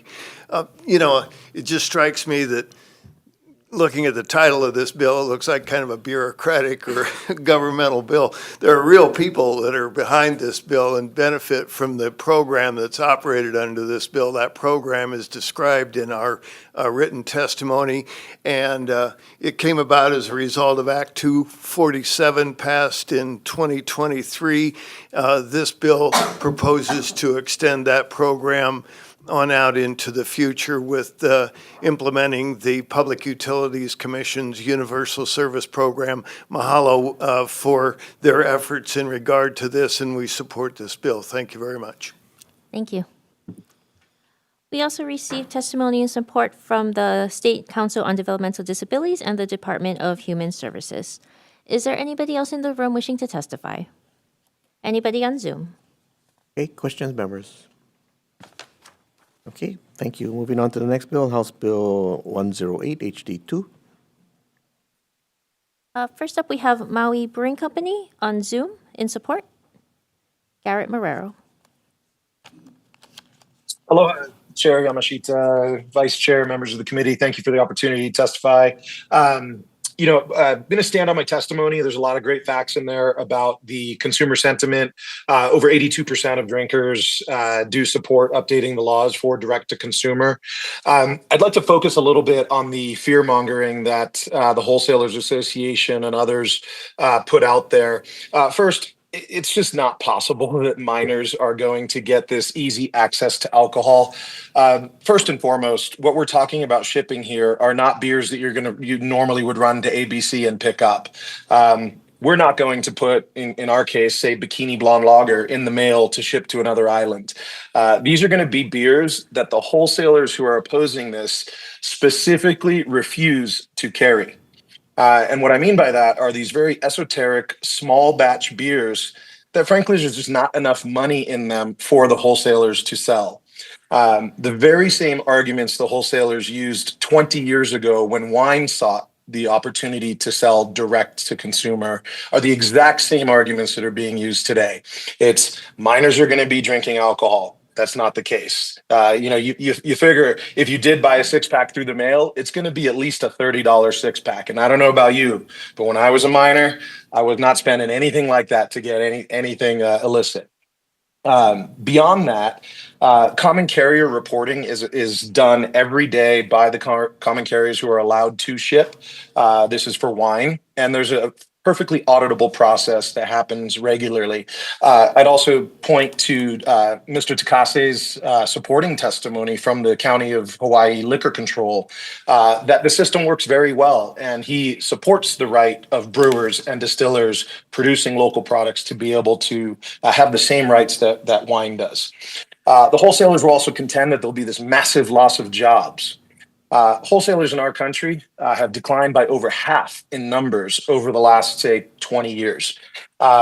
This is not a result of direct-to-consumer shipping, it's consolidation. So while the number has decreased, they're just owned by fewer and fewer, meaning they want less and less to do with small producers. So if it doesn't hit a certain volume, a certain velocity, they don't even want to carry these beers.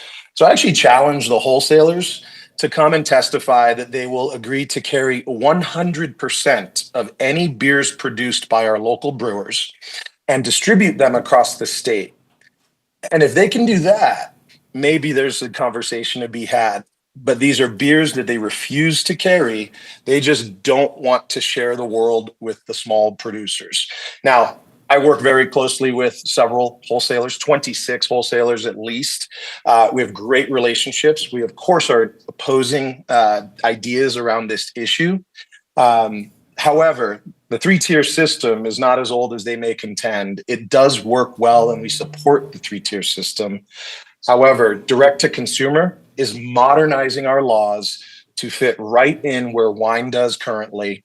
I'm sure many of you have traveled to Napa and other wine producing regions of the world, fall in love with a winery, a specific wine, and say, just send that to my house. And they say, no problem.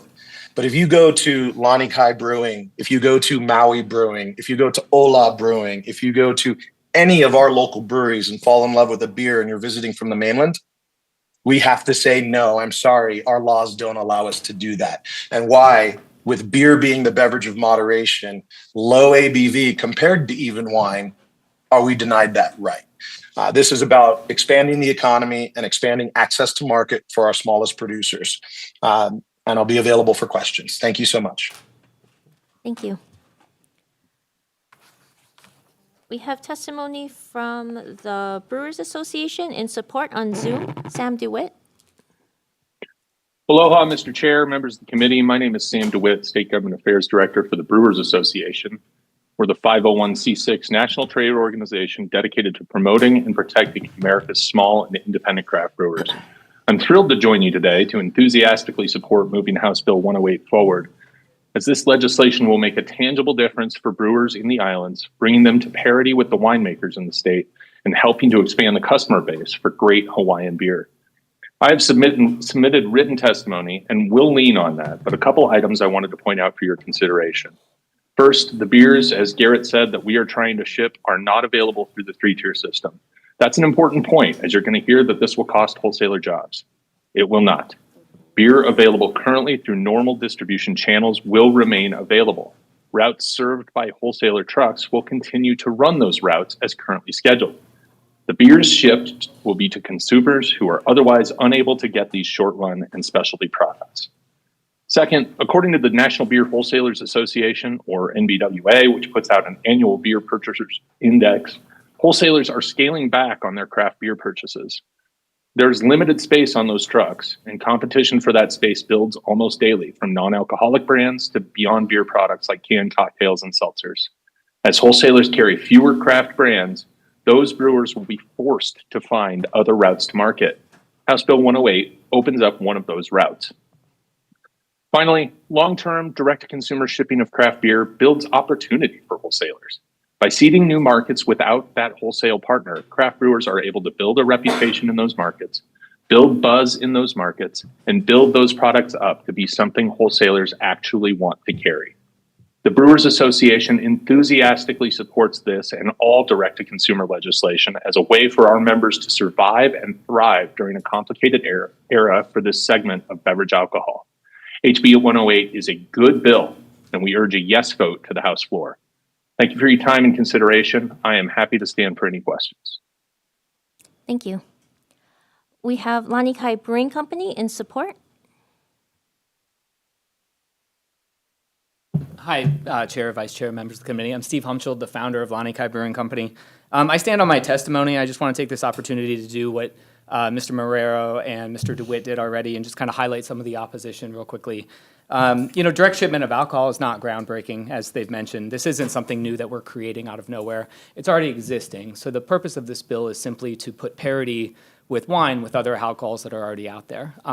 For a small producer like myself, it gives me the opportunity to explore new markets, to get our product into hands that other people might not normally be able to have, because many of the wholesalers, as mentioned before, actually refuse to carry some of the products that we have already. So it's a way for us local manufacturers to continue to expand, continue to grow, and continue to support made in Hawaii products.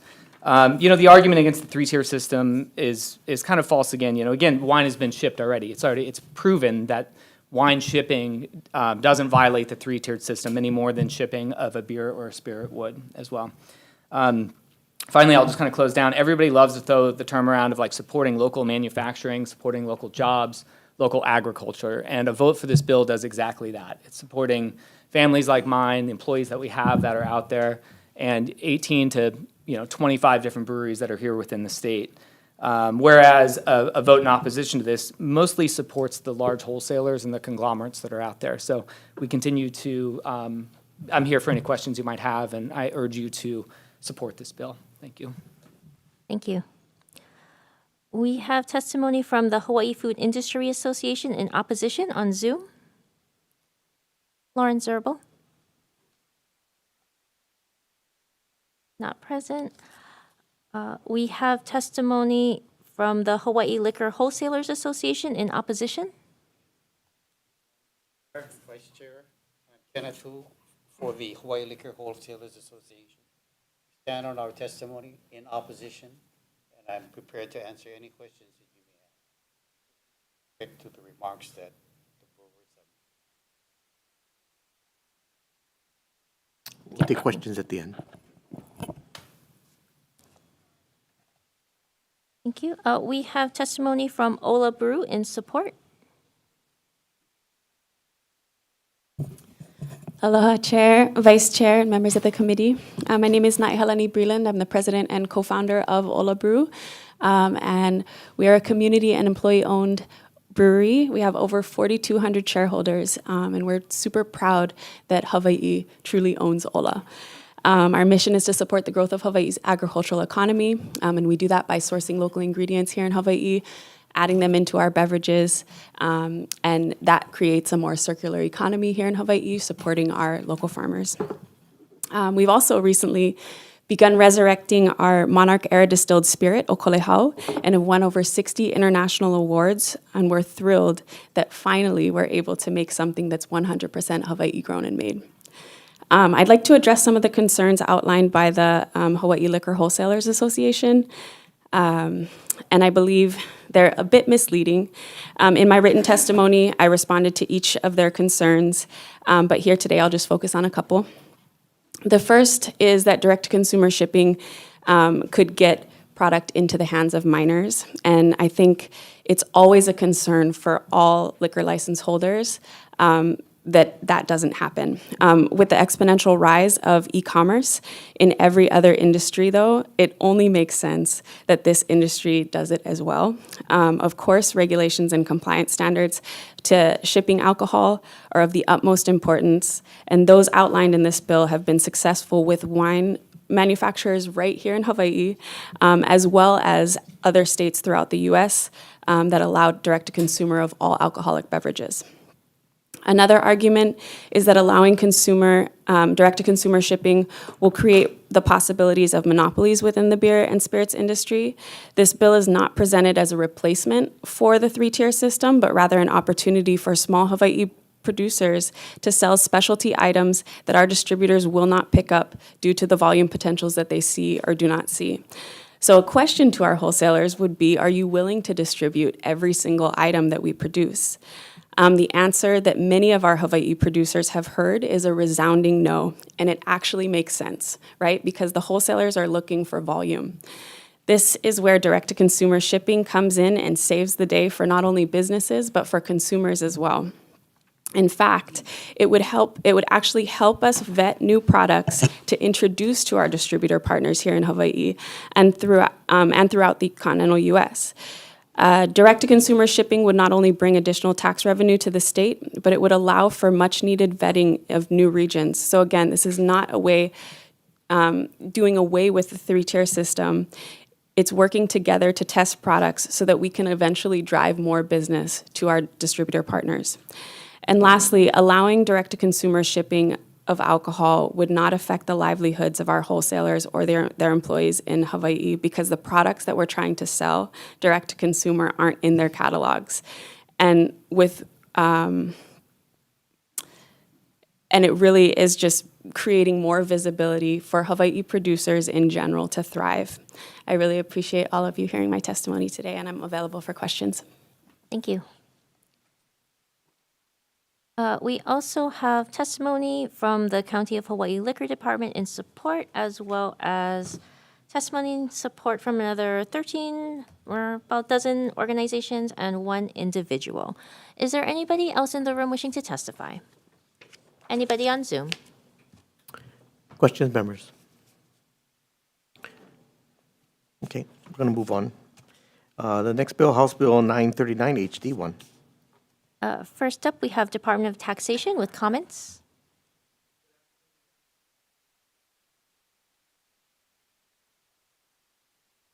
Thank you. We have Maui Brewing Company in support on Zoom. Garrett Marrero. Hello, Chair, Vice Chair. Thanks for having me back. I feel like the theme for our testimony as brewers today is really I think really just highlighting the protectionist attitudes on some of these, those that are opposing both of these bills. 939 effectively expands what we already have in 244D under the cooler beverage category.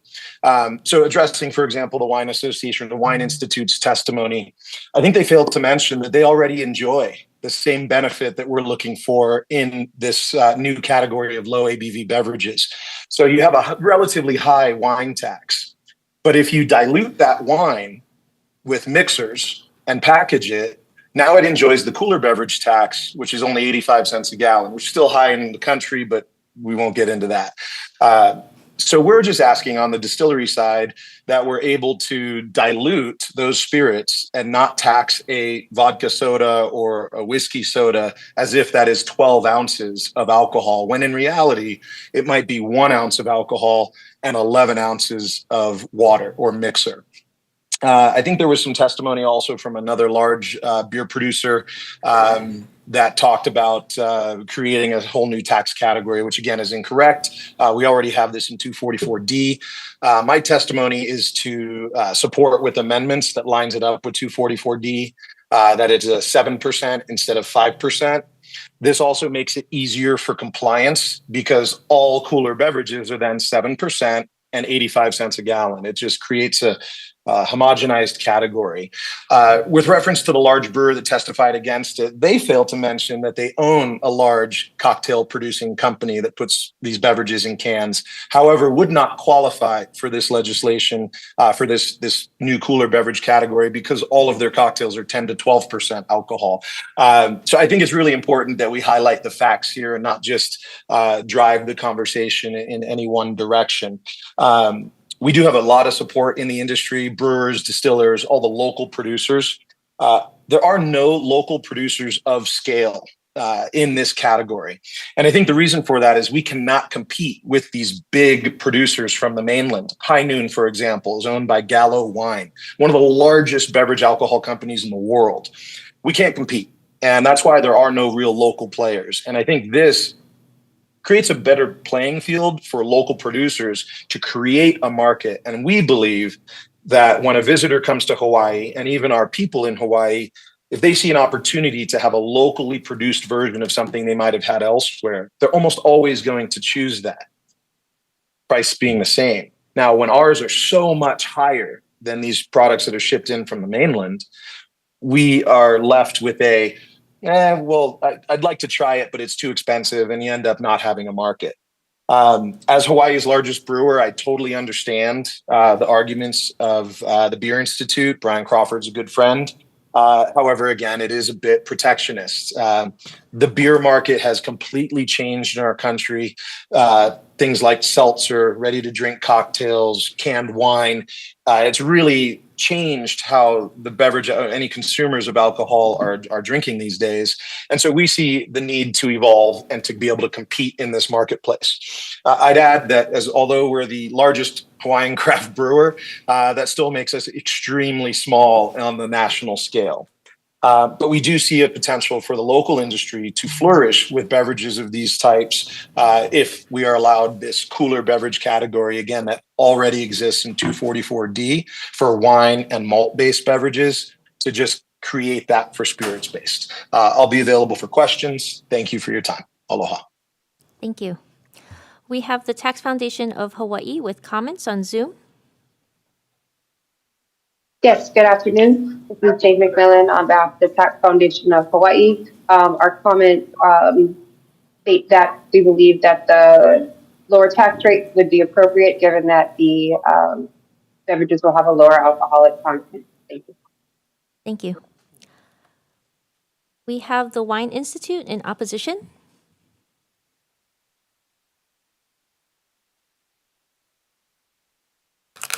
Good afternoon, Chair, Vice Chair, members of the committee. Mihoko Ito on behalf of the Wine Institute.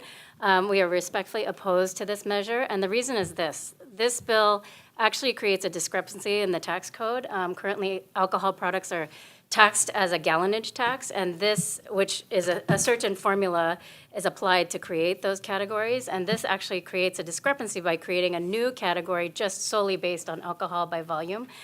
We also think that this committee should be concerned about the resulting revenue loss, as pointed out in other testimony.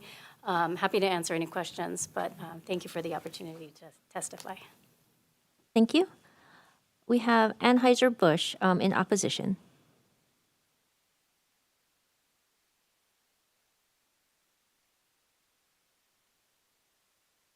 Thank you, Chair, Vice Chair. Mike Yosu on behalf of Anheuser-Busch. Echo the comments of the Wine Institute. I think it's important to recall that there are a lot of different types of beverages now available, which is different than what the tax category is. So if we're going to do a amendment and give a tax break, there should be an overhaul of the whole system instead of just trying to do it piecemeal. Thank you, Chair. Okay, thank you. We have Lani Kai Brewing Company. Hi, members. Good to see you guys again. Thanks for the opportunity. Yeah, again, 939 is very similar to my testimony that I had before for 108. We're trying to put our... Sorry, you're in support. I'm in support. It's very clearly in support. So we're just kind of similar to 108. The goal here is just to put everything on parity. I mean, alcohol is alcohol, and as you dilute it down to a lower percentages, it should be taxed at lower rates. It's just logical when it goes down that route. So, the purpose of 939 is really for local distillers like myself, we're brewery distillery, to be more competitive. We can't be competitive to these large brands that are shipping into the state of Hawaii. So we're just trying to find ways that local producers can produce more and serve our community, hire more jobs, and, proudly create more local products. So again, I'm in support. Thank you so much. Thank you. We also have Ola Brew.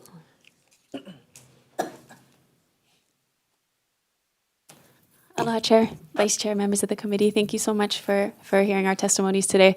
And I just stand on actually Garrett and Steve's testimony as well. And if you have any questions, I'm happy to answer. Sorry, in support. In support. Okay. Thank you. We also received written testimony in support from other 4 organizations and 1 organization in opposition. Is there anybody else in the room wishing to testify? Anybody on Zoom? Okay, questions? Okay, Representative Loy. Thank you. I guess it was Tax Foundation. Are they here? They had comments. Yes. Hi, thanks for being here. Through the testimony, they mentioned some of the loss of revenue, but I was wondering, our prior bill, House Bill 108, kind of allows for small breweries to kind of expand their abilities. And I was just wondering if there was an analysis done. We can see the revenue loss with the current system, but I actually see these 2 bills kind of working together where there might be more potential revenue gain if these small breweries are able to kind of grow their capacity and the ability to generate tax revenue. Was there any analysis done on that? Thank you for your question. Our comments are mainly directed towards the fairness of the application of taxes. We have not done any analysis on the revenue impact. We do not generally review the revenue impact specifically for measures such as this. In our experience, perhaps the Department of Taxation would be better suited to give you those particular numbers. However, I can do some research and we can get back to you with that. Great. Yeah, I'd be really curious, or somebody else maybe here in the audience, Chair, if that's okay. Good afternoon, Gary Sugunuma from the Department of Taxation. So your question pertains to the revenue impact for this? Yeah, so in your testimony on House Bill 939, House Draft 1, you gave the analysis of potential revenue loss, but I was just really curious if there was an analysis done for House Bill 108, House Draft 2, because I actually see these 2 bills kind of offsetting one another. Yeah, I don't have, so just to let you know, the revenue impact for this particular bill takes this bill in isolation and does the analysis. Offhand, I don't know what the revenue impact is for No House worries. Bill 108, but I can check. And then I guess then you could compare the 2 to see if the gain in one more than offsets the loss in Yeah, this I one. think we're really good at identifying the loss. I think I would love to see how there was probably a potential revenue gain. Yeah, we do revenue impacts on all the bills. Some of them do end up with a gain, right? So in this particular one, though, where...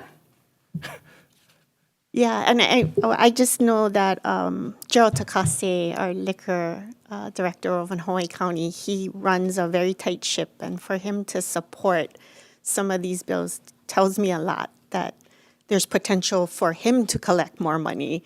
And so if there's more money to liquor office back in Hawaii County, there's potential here too. So Thank you. Thank you, Chair. I yield. Okay, further questions? Sorry, Director. Question for DOTAX Director. Thank you, Director. Does this bill create a discrepancy in the tax treatment from previous testimony says gallonage tax to alcohol by volume? I don't know that our testimony is limited to whether or not we can implement the tax change being proposed. And yes, we can. All we're asking is that the change go into effect on January 1, 2026. In terms of, I mean, it does create a new category, right? Low alcohol by volume spirits. And so, and it is taxed at a different gallonage rate. And we can implement it. And that's the extent of what I'm comfortable testifying to right now. Okay. Okay. There might be differing opinions as to whether or not it's unfair, fair, unfair. That's not for me. Okay. Well, I mean, I do see a sunset date of 2028 too. So, okay. Thank you, Director. Thank you, Chair. Hey, thank you. Any further questions, members? Yeah, you can follow up. Go ahead, please. Yeah, if you don't mind coming back up, and because I want to understand the low volume alcohol spirits, because I see the threshold if we're going down, but I was wondering if there's a maximum, because we see, you know, spirits and wines with higher alcohol content, and if we're setting a threshold as it goes down, do we set a threshold as it goes up? So what's the question? I understand how this bill works to set a low alcohol volume, but I was just wondering if we adjust the ceiling, like they can just keep going up, or do we tier it as it goes up? Just ask for you guys to figure out. Okay. I mean, I didn't set the rate. This is not our bill. We're not proposing it. We're just saying that we can implement it if this is what you guys want. Perfect. Okay. Good to know. Thank you. Yeah. Every once in a while, we go through we look at all these things, and at some point in time, I think it's always been my position that it's a comprehensive look. So at some point, we'll do that. Okay, thank you very much. Any further questions, members? Okay, moving on to House Bill 807 HD1. We have the Hawaii Green Infrastructure Authority in support. Thank you. We have the Hawaii Bankers Association in support.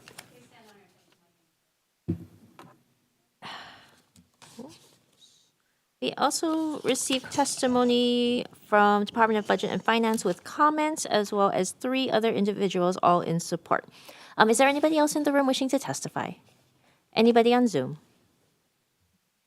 Okay, thank you. Question, members? Okay, we're gonna, let's see, what time is it? Okay, we're gonna recess till 2 o'clock is our next agenda. We're gonna come back at 1 minute to 2. No, I'm kidding. We'll come back for decision-making about 2 o'clock, and then we'll go right into our next agenda. Okay? Thank you. We're in recess.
Okay, we're going to reconvene Committee on Finance for our second agenda. First up is House Bill 1167, HD1, as is discussion. Vice Chair. Going on HB 1167, HD1, recommendations to pass unamended. Chair and Vice Chair vote aye. Representative Grandinetti. Representative Holt. Aye. Representative Hussey. Aye. Representative Keohokalpu Loy. Aye. Representative Kitagawa. Aye. Representative Kush. Aye. Representative Lamasau. Representative Lee is excused. Representative Miyake. Aye. Representative Morikawa. Representative Templo. Aye. Representative Alcos is excused. Representative Reyes Oda. Aye. Representative Ward is excused. Chair, recommendations adopted. Okay, moving on. Thank you, members. Moving on to House Bill 1164, HD1, as is discussion. Vice Chair. Going on HB 1164, HD1, recommendation is to pass unamended. Noting the excused absences of Representatives Lee, Alcos, and Ward, who will remain marked as excused for the remainder of this agenda unless otherwise noted. Are there any members voting with reservations? Any noes? Recommendations adopted. Okay, House Bill 1154, HD1, as is discussion. Vice Chair. 56. I'm sorry? 1156. Oh, 1156, HD2, as is discussion. Vice Chair. Voting on HB 1156, HD1, recommendation is to pass unamended. Any reservations? Any noes? Recommendations adopted. Okay, moving on, House Bill 667, HD1, as is discussion. Vice Chair. HB 667, HD1, recommendations to pass unamended. Any reservations? Any noes? Recommendations adopted. Okay, moving on to House Bill 177, HD1, as is discussion. Vice Chair. Going on HB 177, HD1, recommendation is to pass unamended. Any reservations? Any noes? Recommendations adopted. Okay, thank you. Moving on to House Bill 228, HD1, as is discussion. Vice Chair. Going on HB 228, HD1, recommendations to pass unamended. Any reservations? Any noes? Recommendations adopted. Okay, moving on to House Bill 1161, HD2, as is discussion. Vice Chair. Going on. Wait, hold on. Oh. Any discussion? Okay, Vice Chair for the vote. No, Oh, you have something. Go ahead, Sorry. please. I can Go ahead. Okay. Due to the disadvantage of commuters on the west side or anybody who has to drive far into traffic, I'm going to be voting with reservations. Okay, thank you. Any further discussion? Okay, Vice Chair for the vote. Going on HB 1161, HD2, recommendations to pass unamended, noting the reservations of Representatives Reyes Oda. Any other reservations? Any noes? Recommendations adopted. Okay, moving on to House Bill 1166, HD1, as is discussion. Okay, Vice Chair. Going on HB 1166, HD1, recommendations to pass unamended. Any reservations?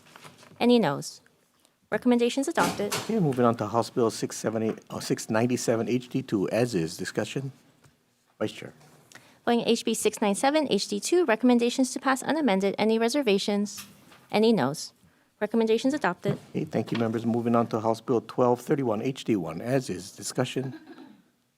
Vice Chair.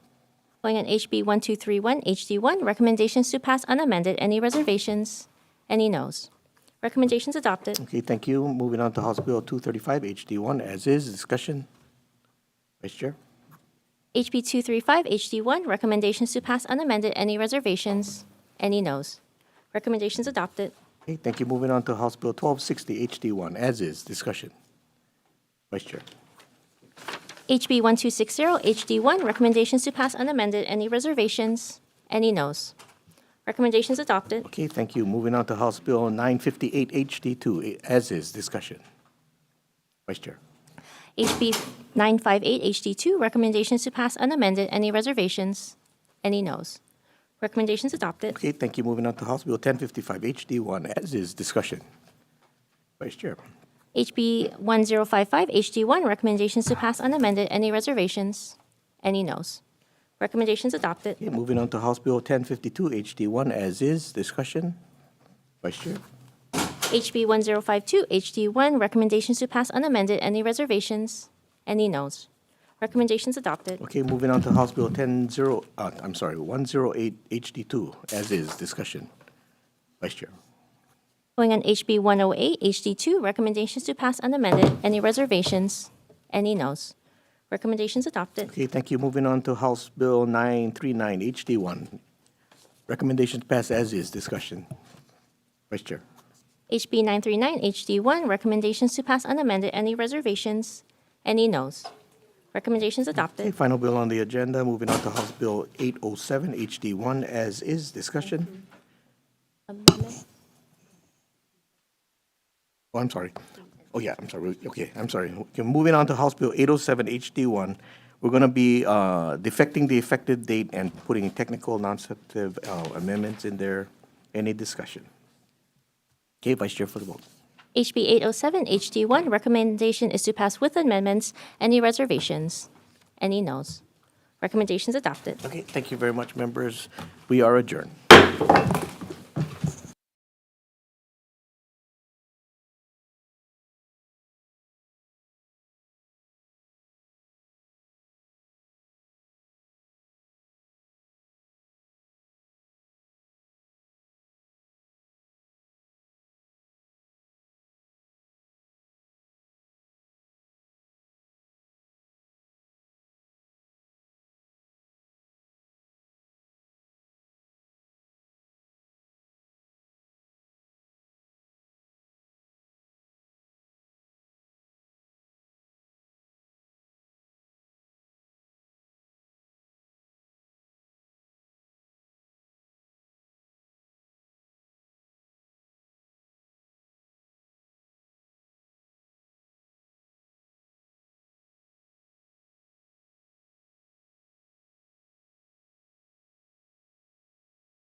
Okay, we're going to convene the Committee on Finance for our third agenda. First up is House Bill 1427 HD1. Vice Chair.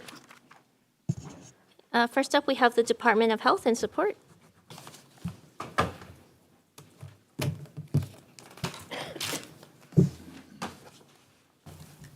Hi, Honorable Chair and Vice Chair and members of the House Finance Committee. My name is Nathan Tan, and I'm the Deputy at the Disease Outbreak Control Division with the Department of Health. We stand by our testimony as written and stand by for questions. Thank you. We have the Hawaii Food Industry Association in support on Zoom.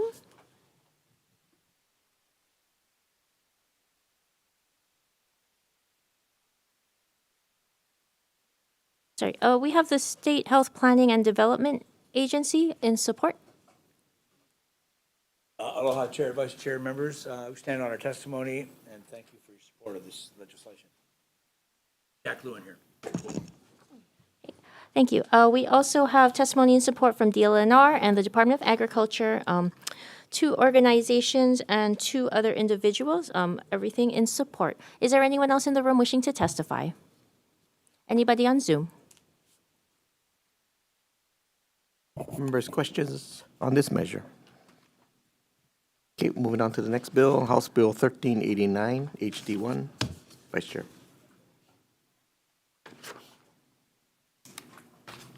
Okay, I have nobody checked in, but I do have the Department of Health, DLNR, Department of Agriculture, and Honolulu County Department of Customer Service in support, as well as Hawaii Farm Bureau, Animal Rights Hawaii, and Hawaii Farm Bureau in support, Animal Rights Hawaii in opposition, and 1 individual in support. If anybody is in the room and wishing to testify, or anyone else in the audience wishing to testify, anybody on Zoom? Oh, please, you can come up and identify yourself. Sorry. Aloha, Chair, Vice Chair, and members of the Finance Committee. I am Jennifer Grimm from the Division of Forestry and Wildlife, and we are standing on our supportive testimony to fund this work. Thank you. Okay, members, we'll move on to questions. Any questions, members? Okay, thank you very much. Moving on to the next bill, House Bill 237 HD1. First up, we have the Department of Health in support. Thank you. We have Family Hui Hawaii in support, Sherilyn Shionoki.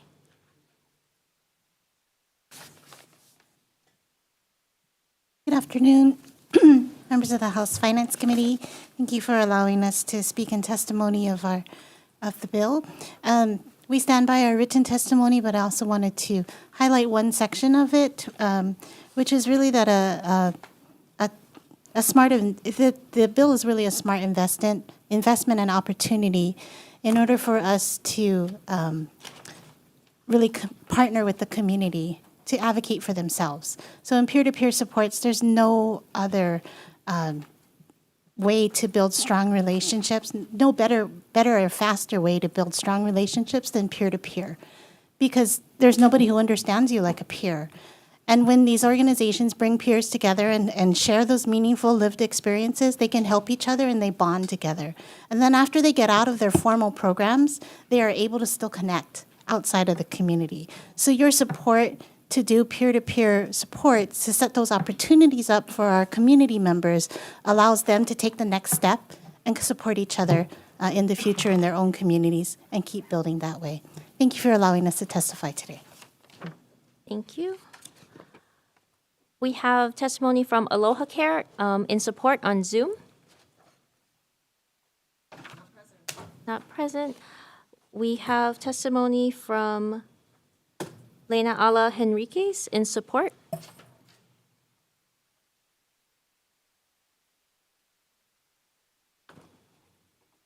Aloha.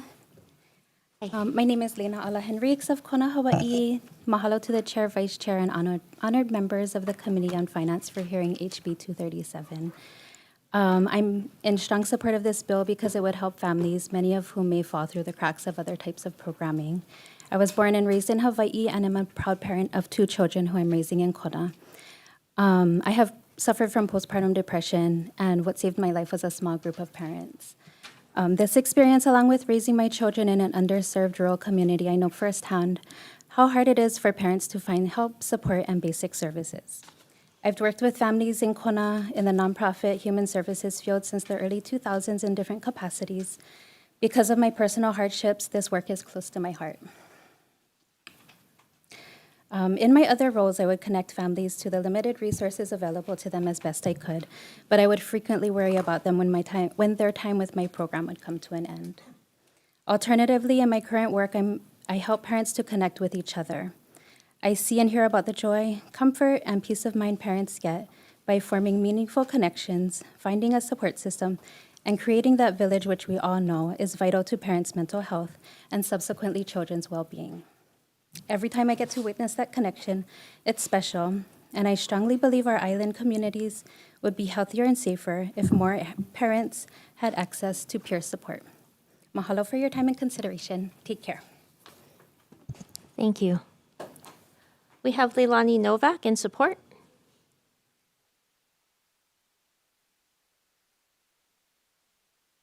Aloha, Honorable Chair, Vice Chair, members of the committee. Thank you for the opportunity to speak today in strong support of this bill.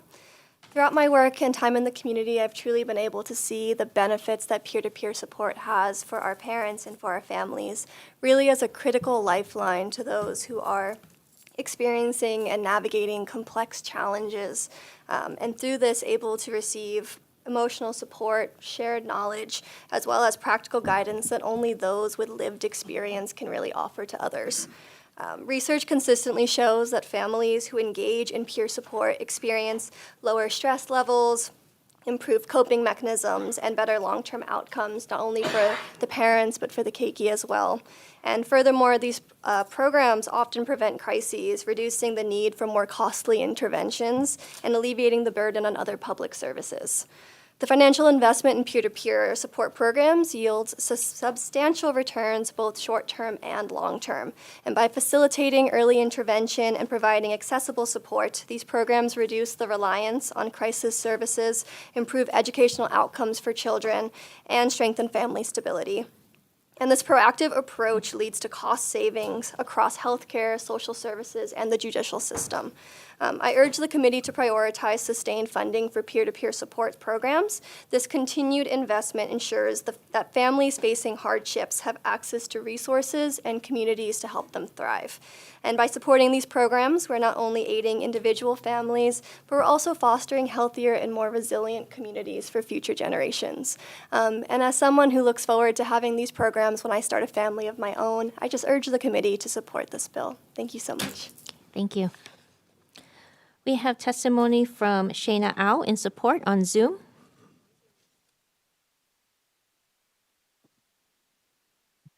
Hi, good afternoon, Chair Yamashita, Vice Chair Takenuchi, and committee members. My name is Shayna Ao, and I am a Bachelor's of Social Work student at the UH Manoa Thompson School of Social Work, and I am testifying in favor of House Bill 237. I support this bill because peer support groups have shown to be helpful for parents and children learning, sharing resources, and building self-confidence.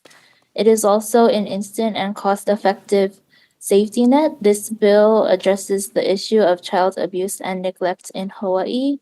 The bill mentions that there are about 600 cases of child abuse and neglect in Hawaii each year. If peer support groups are an instant safety net, as mentioned, this will tremendously help the children and parents that are at risk of being separated from each other.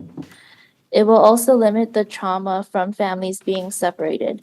As someone that eventually wants to work in child and family social work, I think it is important for children to stay with their families and to educate parents instead of separating families. These support programs will help families with similar issues support one another and lessen the strain on intervention methods. The Parents Anonymous organization has helped combat child abuse and neglect through the use of peer support.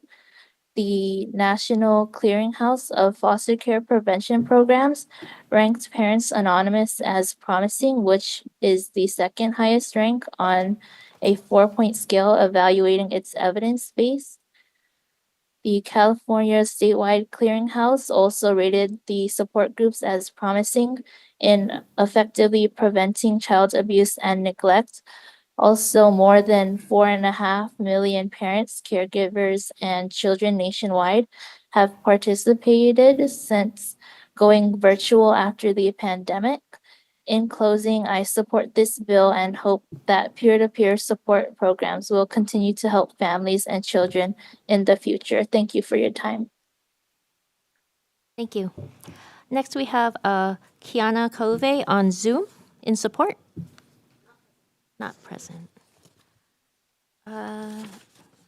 That's everyone I have checked in. We also received testimony support from the Department of Human Services, comments from the Executive Office on Early Learning, 4 other organizations all in support, and 16 individuals all in support. Is there anybody else in the room wishing to testify? Oh, please come forward and first and then second. Please just come up, state your name for the record, and then you can proceed. For letting me testify. So my name is Heidi Allencaster. Okay, thank you. Thank you for the opportunity to testify. So I wanted to strongly support this bill. Raising children can often feel overwhelming and isolating. Peer-to-peer support programs offer parents the opportunity to connect with others, providing a sense of support and reassurance that they are not alone. Building these social connections is especially crucial for parents facing additional challenges such as economic instability, family violence, or parenting alone. Without these programs, many parents would carry the emotional weight of raising their children without knowing if others were facing the same struggles or triumphs. By supporting peer-to-peer programs, you prioritize the mental health and well-being of parents, which has a direct positive impact on their children. From personal experience, I can say that when I feel emotionally supported, I can show up better as a parent in my household. So please support other families by supporting this bill. Thank you. Thank you. Next testifier, you can come up and just state your name for the record so we can track. Hello, Chair, Vice Chair, and committee members. I'm Christina Simmons. I work for Early Childhood Action Strategy. And I can't say it any better than these folks that have done this already. It is, peer counseling or peer-to-peer support is really a money-saving device as well as a quality device in programs. So one of the things I wanted to point out after all of their great testimony is that it can really save money and improve quality. It is also meets the goals of the Infant and Early Childhood Behavioral Health Plan for the state and the Malama Ohana Working Group recommendations. Also, the Trauma-Informed Task Force also is in support of this. So I want to thank you for the opportunity to testify. Okay, thank you. Sorry, we do have your testimony. I just didn't have you checked in, but thank you for sure. Anybody else in the room wishing to testify? And anybody on Zoom? Okay, thank you. Members, questions? Okay, thank you. We'll move on to the next bill, House Bill 72, HD2. Okay. First up, we have Walgreens. Thank you. We have Molokai Drugs Incorporated on Zoom. Aloha. As a rural healthcare provider, access to comprehensive, high-quality healthcare services is our mission at Molokai Drugs.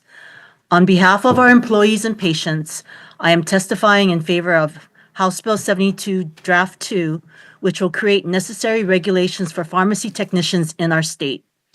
At Molokai Drugs, our pharmacy technicians are essential in workflow management. From data entry to managing inventory, to contacting on-island and off-island doctors, to product dispensing, to giving the prescription to the verifying pharmacist, and then delivering the patient's drug to the point-of-sale cashier. Hawaii is the only state in the United States without an active managed list of practicing pharmacy technicians. Beyond enhancing our Molokai patient safety, this measure will lay the foundation for pharmacy technicians in Hawaii to expand their scope of practice in the future. Across the country, pharmacy technicians are taking on advanced roles, such as administering immunizations and assisting with medication management.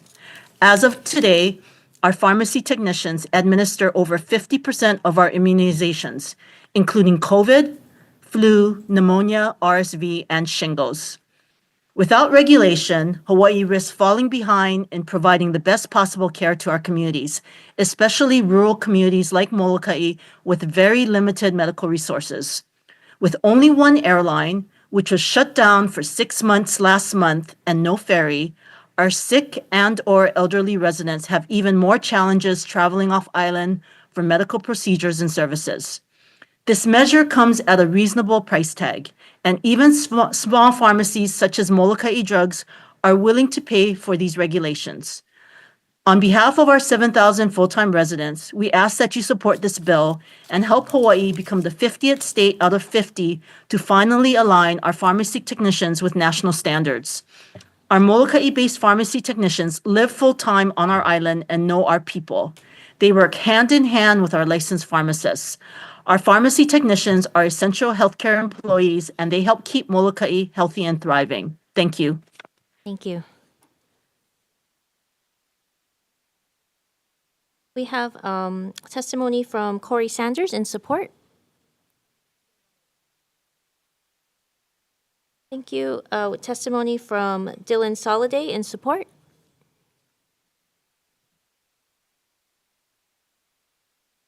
And I have Heidi Allencaster in support. I think they put her on the wrong bill. Okay. We also received testimony in support from the University of Hawaii system, comments from the Board of Pharmacy, and about 12 individuals all in support. Is there anybody else in the room wishing to testify? Anybody on Zoom? Hi, Chair. This is James Kizuski of the Board of Pharmacy and of DCCA, just letting you know that I am here for any questions and stand on our written testimony. Thank you. Thank you. Any questions, members? Okay, thank you very much. We'll move on to the next bill, House Bill 714, HD1. Okay, first, we have DBED on Zoom. In person. Here in person. In person. Good to see you. Aloha, Chair, Vice Chair, committee members, Dennis Ling on behalf of DBED. DBED stands in its written testimony in support of this bill. Thank you very much. Thank you. We have the State Council on Developmental Disabilities in support. I have the University of Hawaii system in support.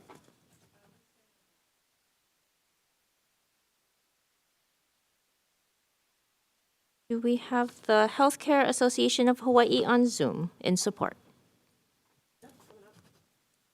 Thank you, Chair, Vice Chair, members of the committee for the opportunity to testify in strong support of this measure. This measure will provide state funding for 2 years to continue and expand proven healthcare workforce development programs for high school students and current nurses. The number of openings in healthcare in Hawaii has been very well documented, and we have a growing need for entry-level positions like CNAs, Certified Nurse Assistants. The programs supported by this measure are having material impacts on addressing our workforce pipeline. Last year, 2024, we were able to serve more than 100 public high school students across 14 schools, achieving a 98% completion rate and a 74% employment rate. We're also able to support 34 CNAs in the Glide Path program, and this year we have over 50 individuals registered in that program. We plan with this funding to continue these successful programs. We have requested an amendment to remove a reference to capital expenditures because this request is for programmatic expenses only. Thank you again for your time, and I'm available for any questions. Great, thank you. We have HMSA in support. Thank you. Okay, that's everybody I have checked in. We also have testimony and support from the Department of Education, OHA, State Health Planning and Development Agency, HHSC, about 11 organizations and 1 individual, all in support. Would anybody in the room like to testify? Anybody on Zoom? Okay, questions, members? No questions. Okay, thank you. We're going to move on to House Bill 213 HD1. First up, we have the Department of Health in support. Thank you. Next, we have the Hawaii Association of Health Plans in support. Thank you. Do we have Aloha Care on Zoom in support? This is Mike Nguyen with Aloha Care. Happy to stand on a written testimony. Thank you. Thank you.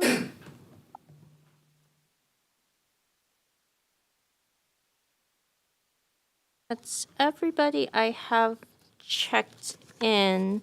All testimony and support. We also have the Office of the Governor, University of Hawaii Systems, HHSC, a number of organizations, and multiple individuals, all in support. Anybody in the room who would like to testify or expand on their testimony? Chair, this is J.C. Michael from the Queens Health System. Just wanted to stand on our testimony in very strong support as well. Mahalo. Okay, thank you. Queens in support. Oh, go ahead, just state your name for the record, please. University of Hawaii, Dr. Kelly Withy, and I'll stand on our strong support, but I can answer any questions you have about the program. Okay. Sorry, also, I guess if Hawaii State Center for Nursing would like to add to anything.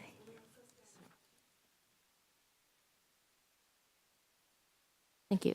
Anybody else in the room or on Zoom? Oh, I think, Chair, Vice Chair, members, I think we submitted written testimony, maybe it didn't come through. yes, we have your testimony in support. I just don't have anybody else checked in. So if you'd like to expand on your testimony, Dr. Lewin, you can feel free to come to the mic. I just want to stand on our okay. testimony. Thank you very much. Okay. Anybody else? Okay, thank you very much. Questions, members? Questions. Okay, thank you. We're going to move on to the next bill, House Bill 303 HD2.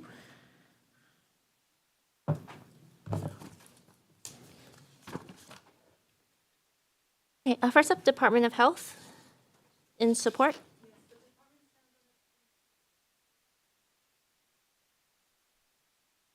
We have the Department of Taxation with comments. Good afternoon, Gary Sugunuma, Director of Taxation. Thank you. Hawaii State Center for Nursing in support. Thank you. Hawaii Academy of PAs in support.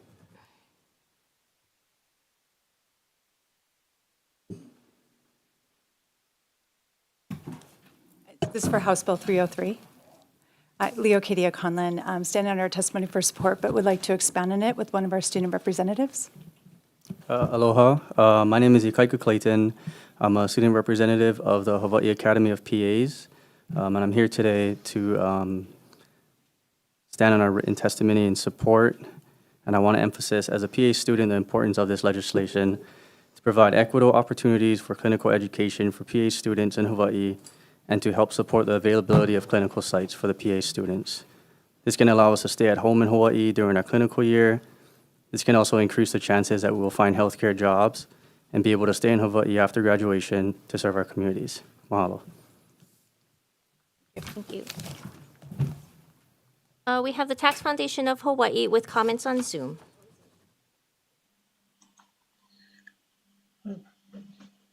Thank you, Chair, Vice Chair, members of the committee. Tom Yamachika from Tax Foundation of Hawaii. We will stand on our written testimony and be available for questions. Thank you. And apologies, the University of Hawaii system in support. Thank you. Hawaii Pharmacists Association in support.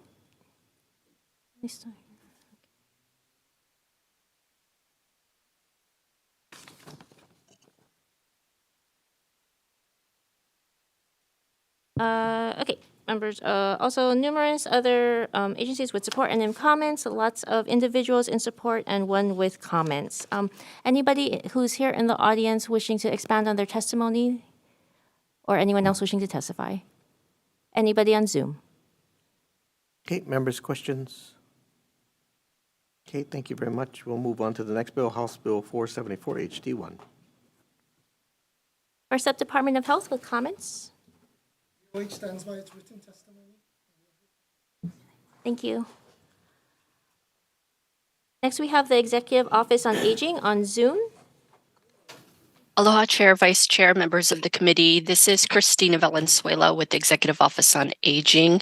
I'm testifying on behalf of Caroline Cuddy-Rao, our director. We stand on our written testimony in support. Thank you. Next, we have AARP Hawaii on Zoom. Good afternoon, Chair, members of the committee. I'm Audrey Suga Nakagawa, Advocacy Director for AARP Hawaii, and we stand on our testimony in support. Thank you. Thank you. Also received testimony and support from American Medical Response and one individual. Is there anybody else in the room wishing to testify? Anybody on Zoom? Okay, thank you. Questions, members? Okay, we're going to move on to the next bill, House Bill 700 HD1. First up, Department of Health in support. Thank you. Next, we have the State Council on Developmental Disabilities in support.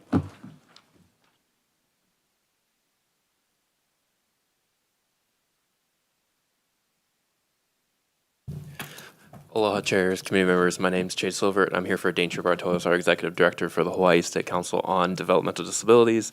We'll stand in our written testimony in support. We just wanted to highlight the one amendment that we had asked for, which is just to remove the age.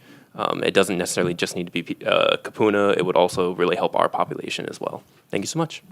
Thank you. Okay, we have the Executive Office on Aging with comments on Zoom. Aloha, Chair, Vice Chair, members of the committee. Christina Valenzuela again, here on behalf of Caroline Cuddy-Rao. We stand on our written testimony providing comments with amendments for consideration. We recognize the importance of cognitive assessments, especially for the early detection of dementia, but just ongoing. The discussion regarding the pilot project is ongoing, and we have more details that needs to be hashed out. I'm available for questions. Thank you. Okay, thank you. We have the State Health Planning and Development Agency in support. Chair, Vice Chair, we stand on our written testimony as well. Thank you. AARP Hawaii on Zoom in support. Audrey Suga Nakagawa from AARP, and we stand on our testimony in support, and we will defer to the Executive Office on Aging for any recommended amendments. Thank you. Okay, Thank you. We have the Hawaii Parkinson Association in support. Thank you. We have Teresa Sablin in support on Zoom. Good afternoon, Chair Yamashita, Vice Chair Takeno Uchi, and members of the Finance Committee. My name is Teresa Sablan, and I am a Master of Social Work student specializing in health at the University of Hawaii at Manoa. I am testifying in support of House Bill 700, House Draft 1, relating to cognitive assessments. This legislation aims to improve the detection and treatment of Alzheimer's disease and related dementias for Medicare Part B beneficiaries age 65 and older by offering cognitive assessment during annual visits. As the older adult population in Hawaii continues to rise, the prevalence of Alzheimer's disease is also increasing. With more seniors living longer, the challenges of managing Alzheimer's are becoming increasingly evident. According to the Alzheimer's Association, more than 31,200 individuals aged 65 and older in Hawaii are living with Alzheimer's dementia. Each year, Alzheimer's disease and related dementia costs Hawaii's Medicaid program approximately $285 million. This legislation will address this public health concern by mandating the Executive Office on Aging to partner with the healthcare system to identify early signs of cognitive decline in older adults. This initiative will enable timely interventions, proper planning for future care needs, and potential treatments to improve the quality of life for older adults in Hawaii, ultimately reducing the financial burden on families and the state. Therefore, I urge the committee to vote in favor of House Bill 700, House Draft 1. Thank you for hearing my testimony on this matter. Thank you. We have Peter Weston Black in support on Zoom. Yes. Please go ahead. Well, yes, I'm here. Yeah, please proceed. Well, I'm honored to be asked to testify. I've submitted a written document. I'm 82 years old, and I'm an Alzheimer's patient. Fortunately for me, I had an early diagnosis. And to get that diagnosis was a shocking event in my life, for sure. But what it did for me when I was 73 years old, it allowed my wife and I to plan for the future and to make sure that I was doing everything I could to slow the development of this disease. And I've been lucky enough to be able to get an infusion now, which for something called Leqembi. And Leqembi has been shown to, it's not a cure, but will slow the development of the disease. So I'm getting more months when I'm not completely out of it.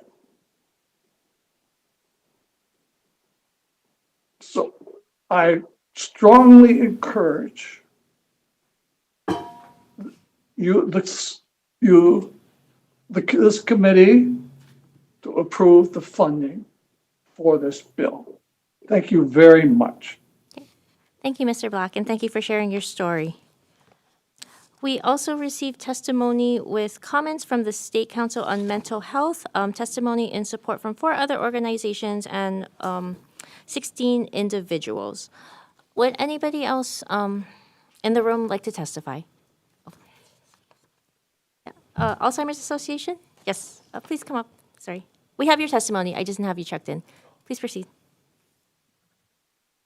Thank you, Chair Yamashita, Vice Chair Takenuchi, and members of the committee. I'm Kobe Chalk, testifying on behalf of the Alzheimer's Association in strong support of HB 700, HD1 with amendments. In the first hearing, we supported a pilot program for the data component of the bill. However, our support for the pilot program was intended solely for the data aspect of the bill and not the entire bill. The core of the legislation at the start was to create the requirement that a brief cognitive assessment tool that's validated, we're not specifying which tool, is used at these annual wellness visits. And we're continuing to support this requirement being codified in statute as outlined in our written testimony. It's important to note that we're not expanding the scope of the annual wellness visit, as the Medicare guidelines already say that a cognitive assessment is part of it. We're just saying that it needs to be a validated tool that provides a clinical diagnosis.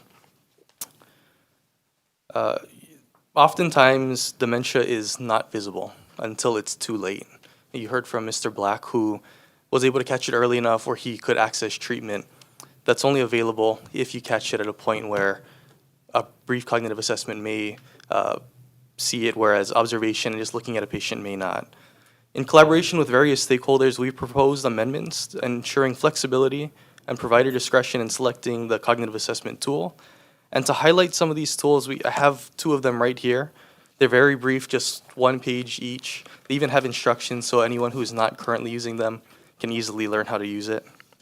And aside from these tests being brief, they can be administered by APRNs, RNs, PAs, social workers, among other trained professionals, so it doesn't need to be the physician. We've worked closely with the Executive Office on Aging on the data pilot and defer to them on the data. Also support the removal of the reference of 65 years of age and the inclusion of Medicare Part C. We respectfully ask for your support of our amendments to require the use of validated cognitive assessment tools in statute, and we're available for questions. Thank you. Anybody else in the room wishing to testify? Anybody on Zoom? Okay, questions, members? Okay, thank you. I'm going to move on to the next bill, House Bill 952, HD1. First up, Department of Health with comments.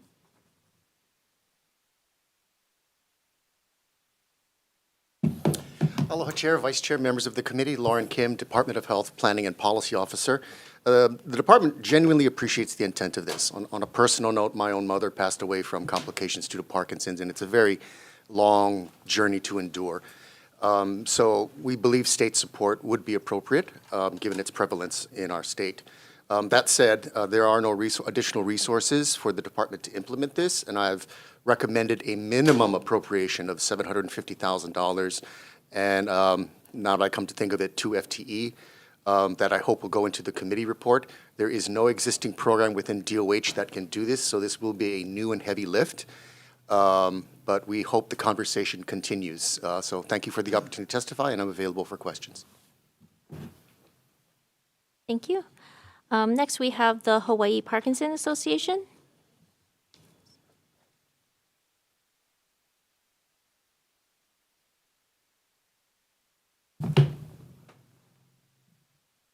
Aloha Chair, Vice Chair, members of the Finance Committee. My name is Glenn Higa. I'm the president of the Hawaii Parkinson Association. I was diagnosed with young onset Parkinson's disease 7 years ago, and I stand on my written testimony as well.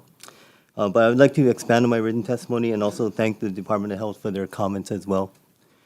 Parkinson's is a progressive neurological movement disorder characterized by motor and non-motor symptoms. There is no cure for Parkinson's, and researchers have now confirmed what causes Parkinson's as well. Parkinson's disease is now considered the fastest growing neurological condition in the world. So to give you some context on the growth. In 2019, the Michael J. Fox Foundation estimated there were 4,000 people in Hawaii diagnosed with Parkinson's. They estimated the cost of direct and indirect medical care at $250 million. In 2022, the Queens Medical Center's Parkinson's and Movement Disorder Clinic estimated 8,000 people were diagnosed with Parkinson's, and they project that number of people diagnosed will double to 16,000 in 2030, so just 5 years from now.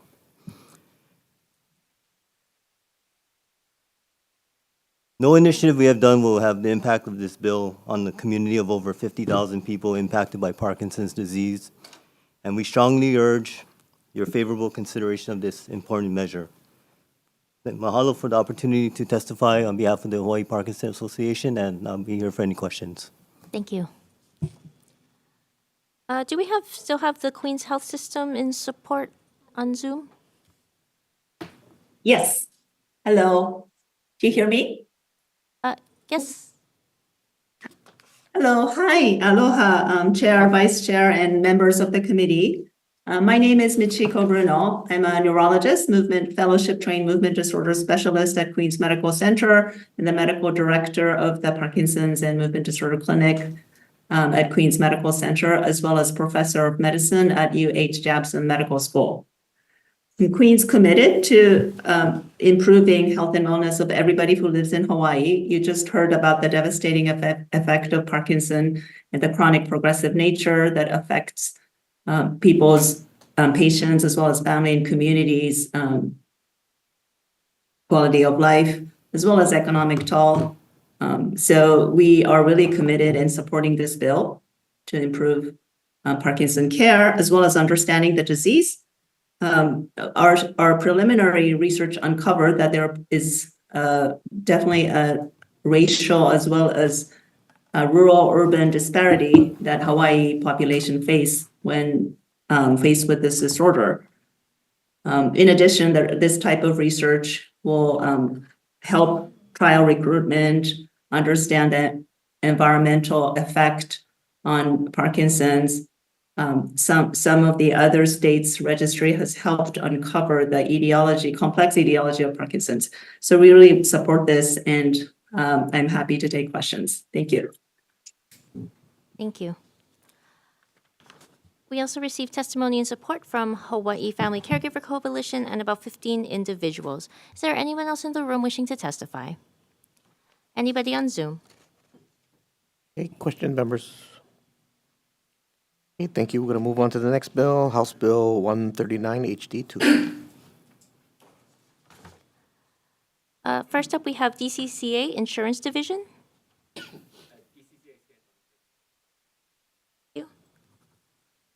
Next, we have the Attorney General with comments.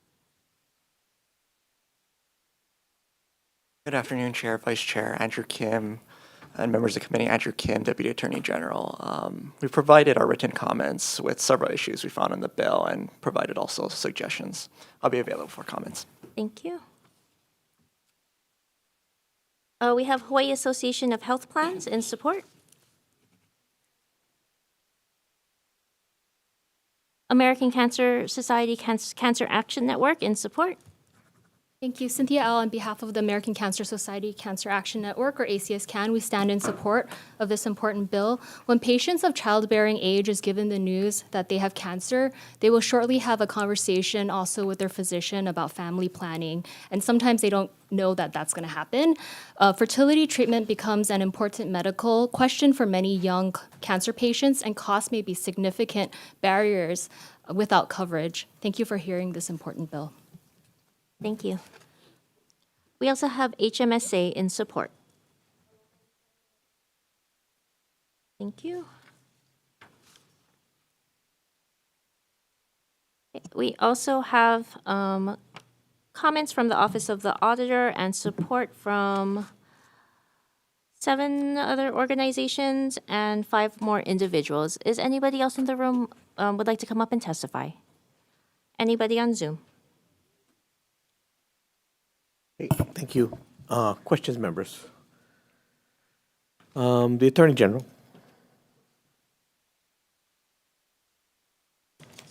So, you want to explain what the problem may be?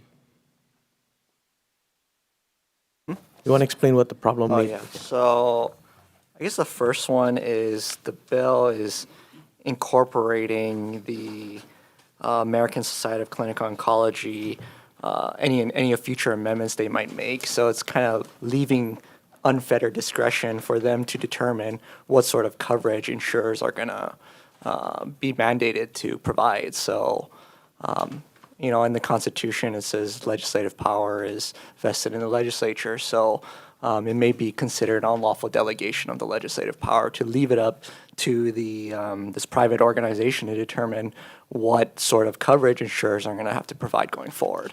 So we looked at the auditor's report, and then they looked at what was the most recent update of the guidelines, and then they identified what that update is. So we just added in our suggestions what that update is. So we're not leaving it to this private organization to determine what future coverage does look like.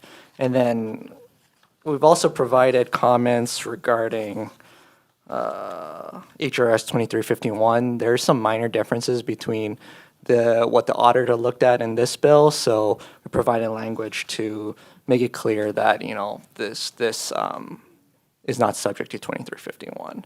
And also defrail, we note that they might be subject to defrail, and also for health maintenance organizations to make it clear that health maintenance organization plans are going to start at December 31, 2025.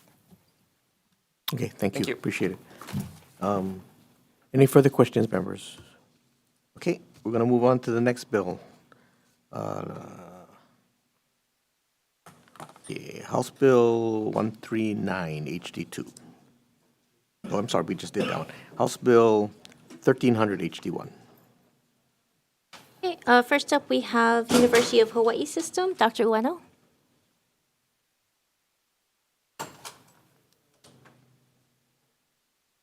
Aloha, dear Chair and Vice Chair and committee member. I'm Naoto Ueno, the Director of University of Hawaii Cancer Center. There are annually currently about 600,000 people dying from cancer every year in the nation. And cancer research is extremely important. The reason for this is that if you compare from 1970s, currently cancer research has resulted into reduction of about 300,000 people not dying from cancer. So we have the same issue here, and University of Hawaii Cancer Center has been contributing to various clinical research as well as basic research, which has impacting reducing the more cancer deaths in this area. So this bill is extremely important for us to thrive and further to grow. And I'm just going to give you one other example because sometimes people have a difficult time getting a sense. One is, of course, providing clinical care. But about 20 years ago, one of our researchers has developed a drug, and this was a discovery to help pediatric cancer called neuroblastoma. And nobody, probably did not recognize, but last year it was approved by FDA for the children, and it helps the children. It takes many, many years, so the investment that you make, sometimes you feel it very fast, but sometimes you may not. It may take a while. But this is very important because we do not want anybody to die from cancer. So this bill definitely will help us to provide the appropriate infrastructure and the investment to the future growth. So as a University of Hawaii Cancer Center, we stand on our testimony. Thank you very much for the opportunity to provide the testimony. Okay. Thank you. Sorry, I also have a note. Is anyone else from UH Cancer Center submitting testimony separately? Yeah. Alani Park? Yeah. Please. So, hi, my name is Lonnie Park. I am a researcher at the University of Hawaii Cancer Center. I stand by the testimony in support that was submitted by the University of Hawaii, and I would be one of the researchers who would be leading this, along with Drs. Brenda Hernandez and Alika Mauna Kea. So I'm stand by for any questions. I do have to also note that this is very important because we're one of the only places that can conduct a multi-ethnic cohort study. And the results from a prior study that was done, and it's still in progress over a follow-up of 30 years, has really helped define some of the criteria for screening across different populations, and that cannot be done without the population in Hawaii. Okay, thank you. We have American Cancer Society Cancer Action Network in support. Thank you, Chair, Vice Chair, and committee members. Cynthia Al on behalf of the American Cancer Society Cancer Action Network, or ACS-CAN. Cancer is the leading cause of death among Asian Americans and second leading cause of death among Native Hawaiians and other Pacific Islander individuals. It is becoming more evident that health outcomes are impacted by social determinants, not only your household income or how far you live from the closest clinic, whether or not you can take off from work to go to a preventative screening, but there are many layers more than where you live or your zip code. It's whether or not you're in a multi-generational household, cultural stigmas. Do you even want to talk about illness in your family? These are some of the things that impact whether or not you will go to your preventative screening, or even if you live near a landfill, for example. These are a few factors that contribute to the disparities that we see in the health outcomes, and especially cancer outcomes. Collecting data on social determinants and environmental factors of these populations of Native Hawaiians, Pacific Islanders, and Asians, including Filipinos, will help to provide much-needed information on why these groups have higher cancer rates in Hawaii and help to find gaps in cancer prevention and care delivery of these disparities. Thank you for considering this very important bill. Thank you. We have Waianae Coast Comprehensive Health Center in support on Zoom.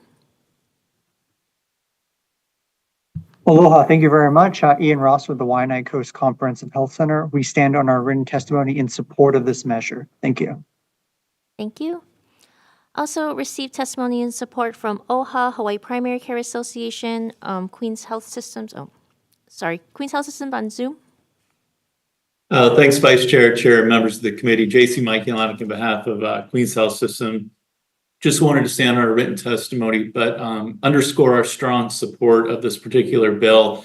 As has been noted by other testifiers, this certainly falls within the scope of our mission to improve the health and outcome of the health of Native Hawaiians and all people of Hawaii. And we're also a member of the Cancer Consortium. So strong support. Appreciate you hearing our testimony. Mahalo. Thank you. Also 7 individuals all in support. Anybody else in the room wishing to testify? Anybody on Zoom? Okay, questions, members? Okay, Representative Lamosa. Thank you, Chair. This question is for Dr. Ueno. Sorry, the researcher. Is it okay if I ask also the researcher? Yeah, go ahead. Okay. Pardon. Sorry. Happy to answer. I'm just concerned that, you folks are asking for 500,000 in FY25 or 20 to 26, and then another and 500,000 for the next fiscal year. But then this bill also requires you folks to seek federal funding to complete the study. But with news and threats of federal cutbacks in this type of research, what are you folks gonna come back to the legislature if this bill I know it's a work in progress, but I'm just concerned that then we would have to fund this. So we've been looking at whether it's private foundation, private funding. And I will say that I can't tell what the future will bring, but our team has been very successful in getting NIH funding in the past. And so we would be continuing to try to. Right. So funding. just from my perspective, yes, it is really concerning where the federal stands, but we have to divide in terms of understanding that this is about indirect costs that they're talking at this moment. And the direct cost of the research part has not been mentioned at this moment at a cut. So we have to put our position that it has not changed in terms of commitment to the cancer-related research dollar that's coming in. But infrastructure is a little bit different. Okay, thank you. Further questions? Okay, thank you. We'll move on to the next bill, House Bill 341 HD1. Okay, first up, we have Hawaii Island Community Health Center on Zoom in support. Aloha, Chair and Vice Chair and members of the committee. My name is Richard Taff. I'm the CEO of the Hawaii Island Community Health Center. I stand on our testimony in support of this bill and happy to answer any questions. Thank you. We also have Aloha Care in support on Zoom.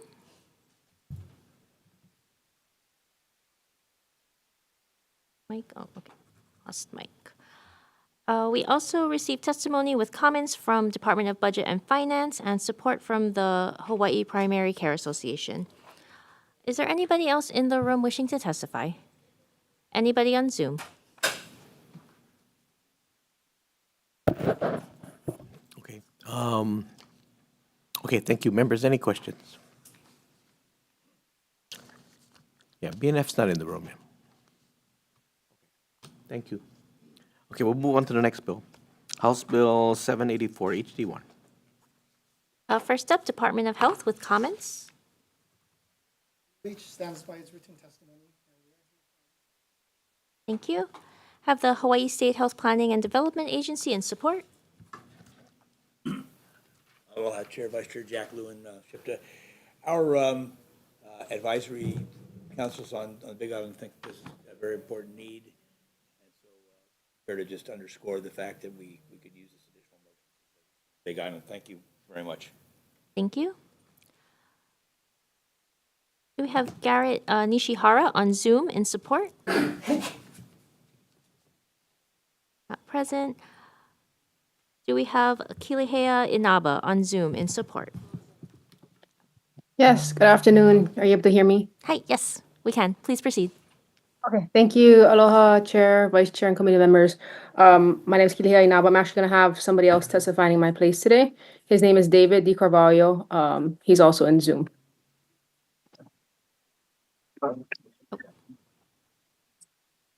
Good afternoon. Can you hear me? Yeah. Good afternoon. My name is David Di Carvalho. I'm a paramedic for the Hawaii County Fire Department on the Big Island.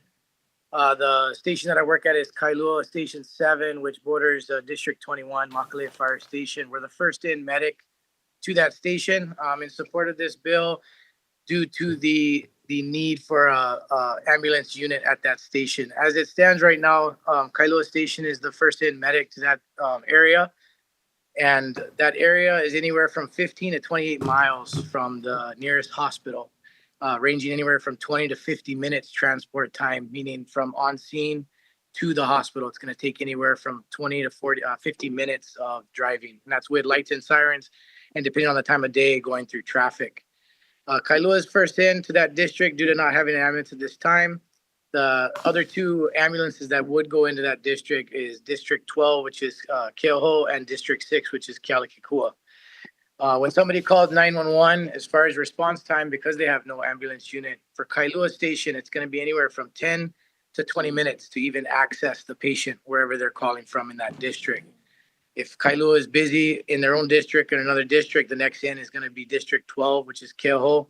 And they're going to be anywhere from 15 to 30 minutes before they access the patient. And then District 6, Kealakekua, is anywhere from 20 to 40 minutes. So, you know, with EMS, our most important thing is definitive care, which is access to the hospital. So being that there's no medical unit at that station, it can range anywhere from 10 to 40 minutes before there's an actual ambulance, ALS ambulance, advanced life support ambulance, on scene. So that just adds to the time that the patient's unable to get to the hospital to get definitive care. And then on the Big Island of Hawaii, as far as critical care for cardiac, pulmonary, or even gastrointestinal, they may even have to get transferred out to Oahu for a higher level of care facility like Queens or other hospitals in Oahu. So that just elongates the time that the patient's going to have to the definitive care they need. If we had an ambulance stationed at that district, the on-scene time would be cut drastically less. So we'd be able to get an ALS unit on scene quicker, which means the patients would be able to get to the hospital faster and the care would be able to be rendered quicker. So I'm in strong support of placing an ambulance unit at that station, and would definitely benefit the community and everybody that would benefit from that, both reduction on stress on the ambulance units that we do have in the District of Kona, and obviously faster care for the patients. Thank you for your time. Okay, thank you. Thank you for your insights. We also have testimony in support from the Office of Hawaiian Affairs, HHSC, a testimony from Mayor Alameda at Hawaii County, in support from Chair Halekagoro Inaba from Hawaii County, 2 organizations and 4 individuals. Is there anybody else in the room wishing to testify? Anybody else on Zoom? Yes, this is Richard Taft with the Hawaii Island Community Health Center in Kona, and we would stand in support of this bill. Thank you. Okay, thank you. Anybody else on Zoom? Okay, thank you. Questions, members? Ed Kush. For Department of Health, please.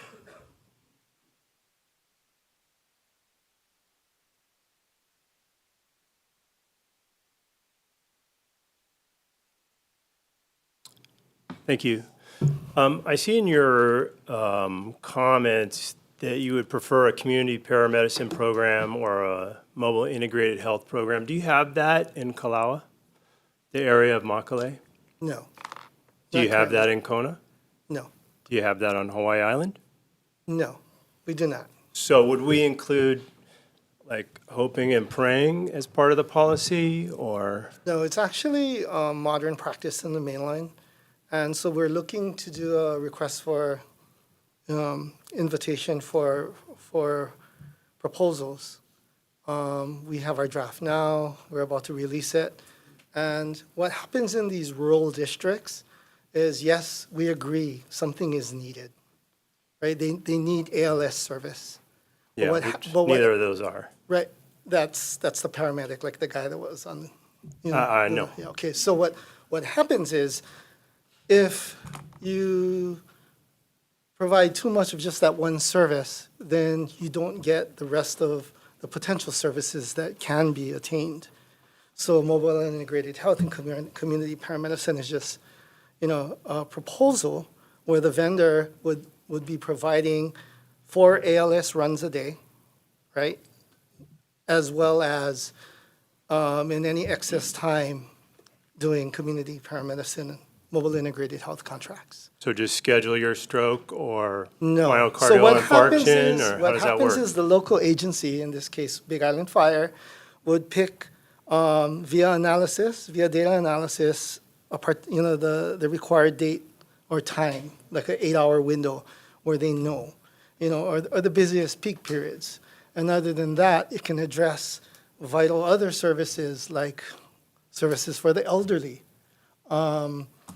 appointments, right? All the things that they normally get calls on. If you look at the calls from the Big Island, you'd see that a lot of it is, I cannot make it to my doctor. I need my prescription meds, right? And they're doing ALS service, and we're dispatching ALS services for that. And so overall, as a recommendation, it can fulfill the needs of the community and provide additional benefits. Okay, when's the rollout for that? If you're asking when we can get it started by, Mhm. as soon as I can do a RFP, right? And the vendors will come in and bid, and Big Island Fire can be part of the evaluation, right? Or they could do it themselves. Big Island Fire is a little different, where it's a county-based system, so it would be up to them. Sure. So- What do you think the cost for these programs is? When you bring in this hybrid type of program, we're paying for the base of the service, right? So roughly about 1.4 million. The extra 300,000 savings, right, will be made up by the vendor or the entity itself who runs the service billing. So they bill for their services.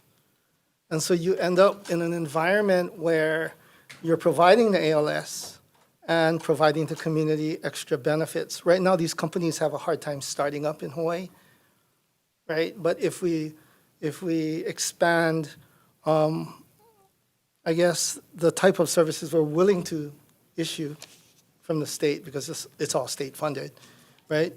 We have this opportunity where we can actually. So you're saying the private vendor is a preferred methodology to provide ALS support It could be done, yeah. for our residents over our firefighters, No, EMTs, and paramedics? That's not what I'm saying. It would be up to them to see how they would want to do it, right? But I can tell you how they want to do it. I can tell you right now, all the testimony except you guys. Well, it's primarily because we do have other locations in the state. And, we don't want to mention locations, right? Where where the full-blown 1.75 million goes to 3 runs a day. And it's happening right now. So it's just an alternative. Okay. By all means, it's up to the legislature. Okay, I just want to be clear, when the Department of Health, who has a outsized role as a department, says stuff like this, with really no basis in reality, as far as I can tell, whereas the paramedics, they're out there doing it, and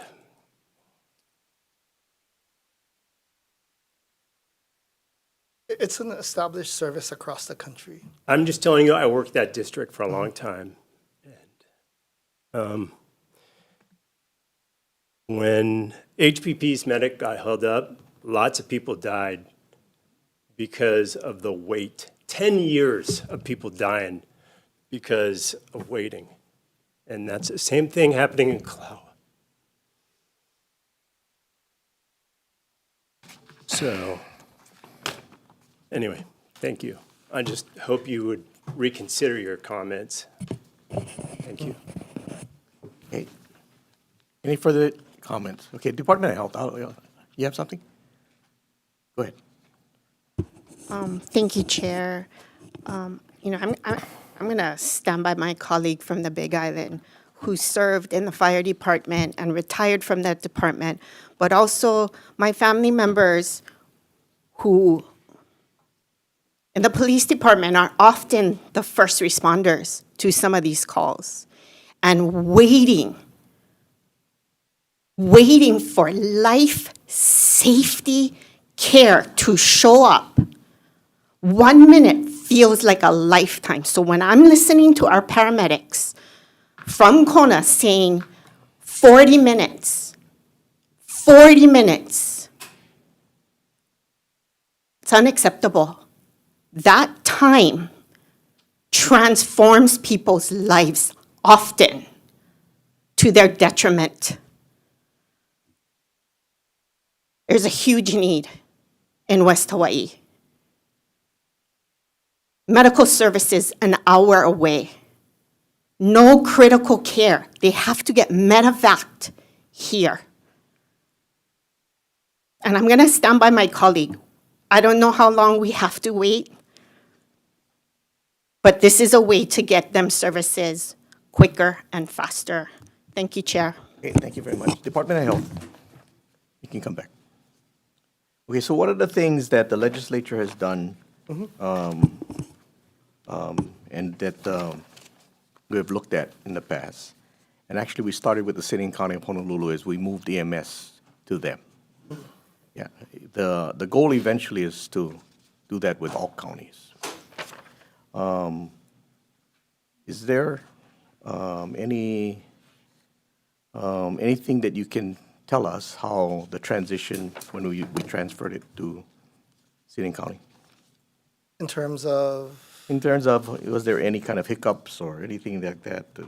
Because, right, they not only have to take on the responsibility, but they also got the revenue that came with it and things like that. And so they were able to make more local decisions. Correct. I think it's an effective solution. Yeah.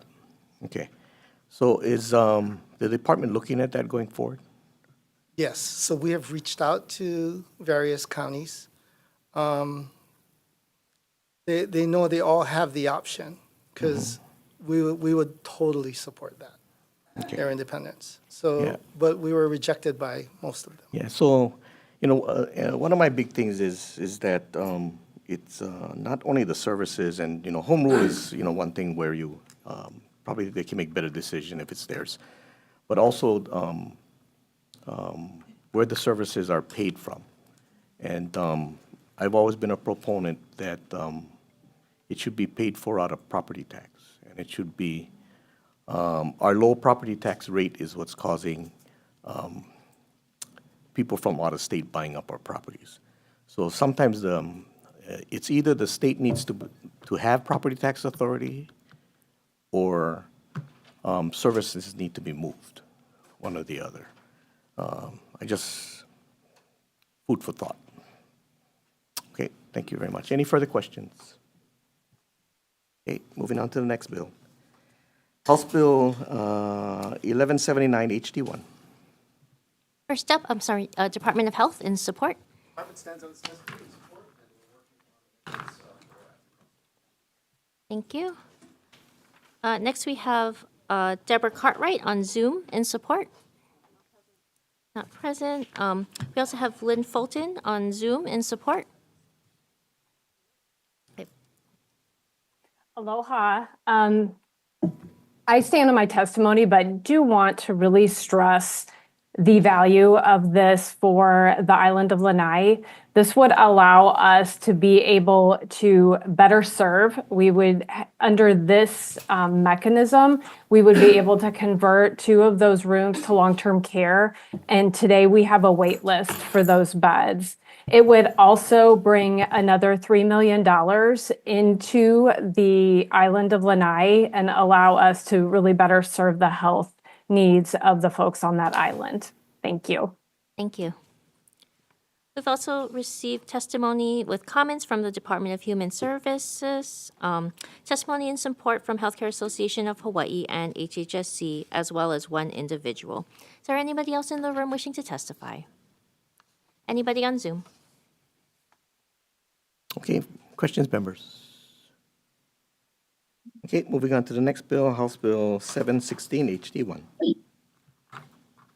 First up, Department of Health in support. Department will stand on its comments supporting the intent. Thank you. Supporting the intent. Next, we have Hawaii State Health Planning and Development Agency, SHPTA, in support. Chair, Vice Chair, members, if I might make a couple comments on this issue. Yep.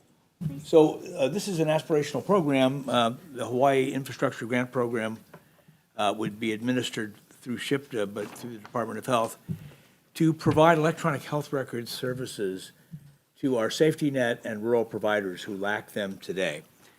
I might just share with you that in Hawaii, we have one electronic health record. It's the most commonly one used in America. It's called Epic. I'm certainly not a salesperson for Epic, but it's been chosen by over 75% of the provider community in Hawaii already. It allows them to exchange information, get really quickly, concise patient information transferred, care coordination, quality of care activities, and so forth. And our safety net and rural providers, including our Ryan White clinics for HIV here in Honolulu, are left out of this process. They just can't afford to upscale to this service. So this would be a one-time expenditure for us to bring the rest of the community that's left out into the system of being able to coordinate care, provide care, exchange data in a very effective way. It's going to save money. It's going to save lives. It's going to be an important kind of thing. It's a scary thing to think about having to put $20 million or more out to make it happen. But once it's set up, these organizations will be able to maintain their status with the electronic health record, and they will be modern and up to date and up to speed. So I think it'd be a fantastically visionary thing for us as a state to move in this direction if we could, and to bring our safety net, rural providers, and those left out up to modernization and full functionality. Thank you. Thank you. Next, we have Ochin in support on Zoom, Jennifer Stoll.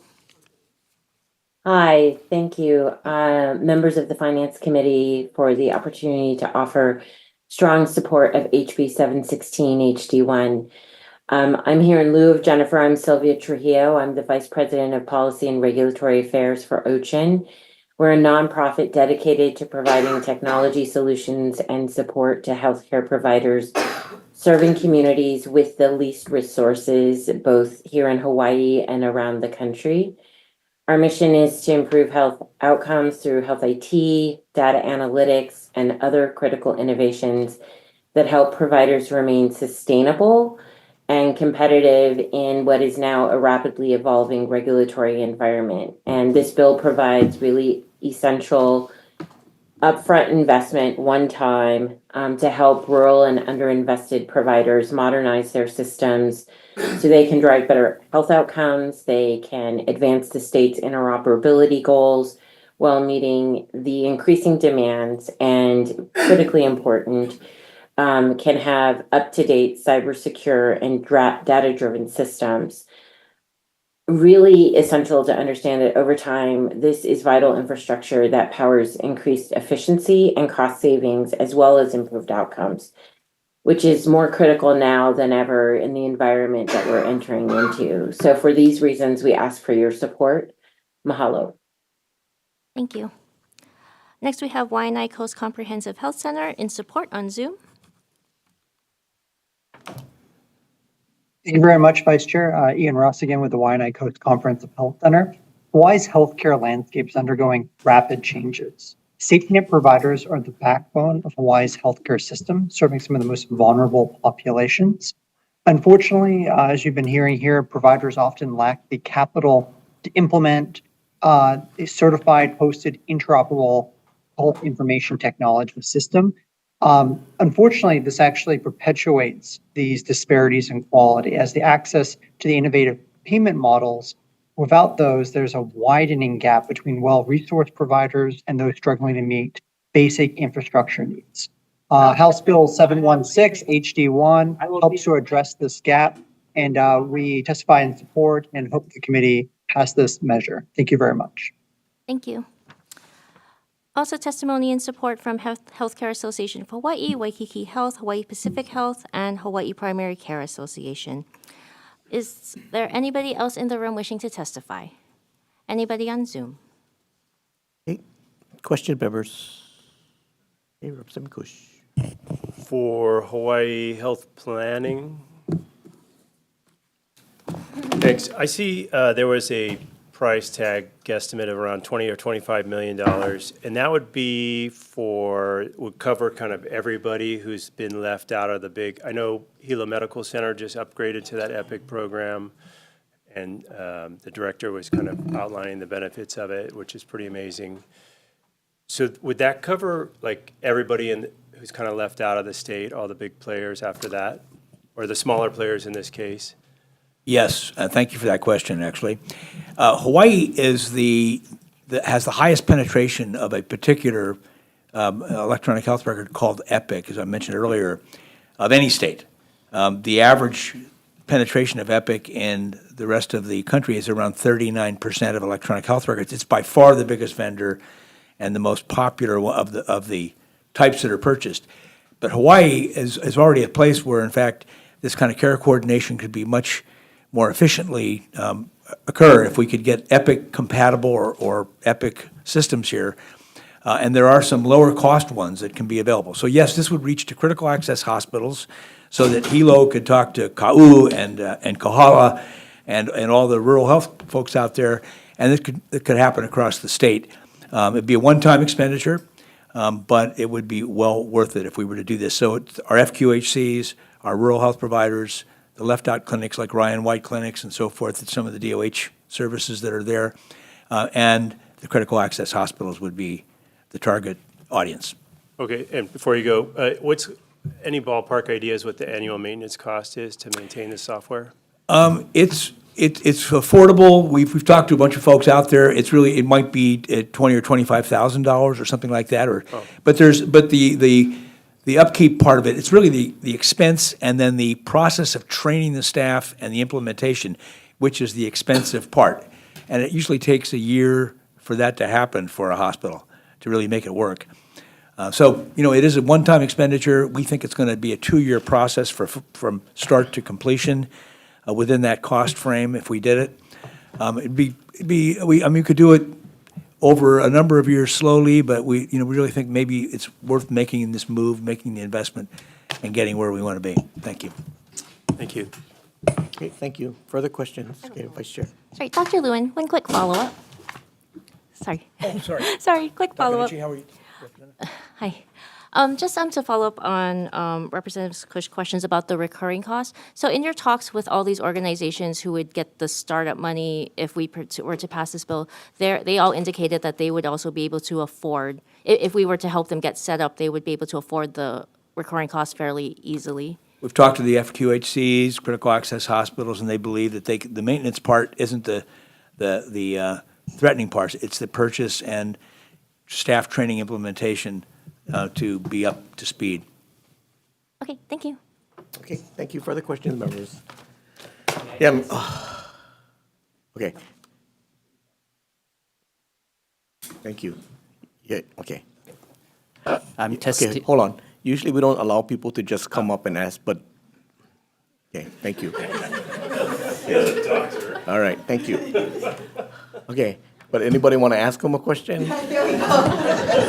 Chair, You want to? I have a question for Yeah, the please. Cancer Research Center. I would like to testify not as a cancer center research director, but I'm testifying as a provider. So one thing I'd like for you to understand is that health disparity in this area is significant. So having an electronic medical record is not only about the clinic. Okay, so I currently have an Epic in my iPhone. Okay, so this is what it is. You can't look at it, but you know. So I'm trying to tell you that every single medical record could be in my iPhone. And if there is a nurse practitioner or nurse's request for signing off order, I could even click the button here.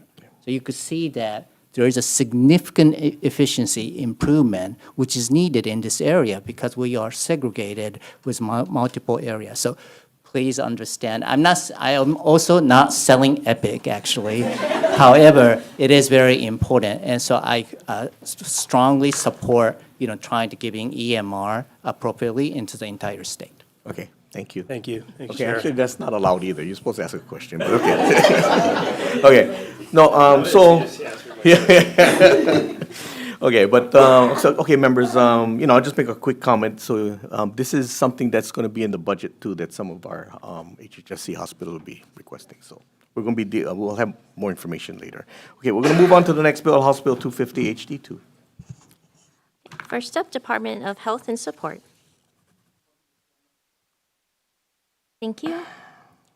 Next, we have Hawaii Association of Health Plans with comments.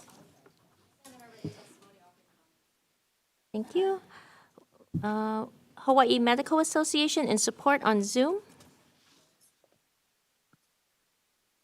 Aloha, Chair Yamashita and Finance Committee, Dr. Elizabeth Ann Ignacio, Hawaii Medical Association.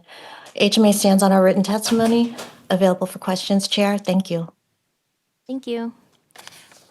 We have HMSA in opposition.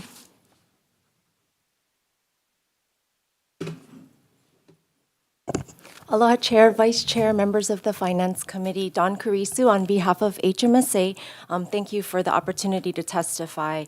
And we also want to thank the committee for taking the time to understand such a complex and really nuanced issue. HMSA stands on our written testimony respectfully opposing the current version of HB 250 HD2. And we just want to bring to the committee's attention a few things of note.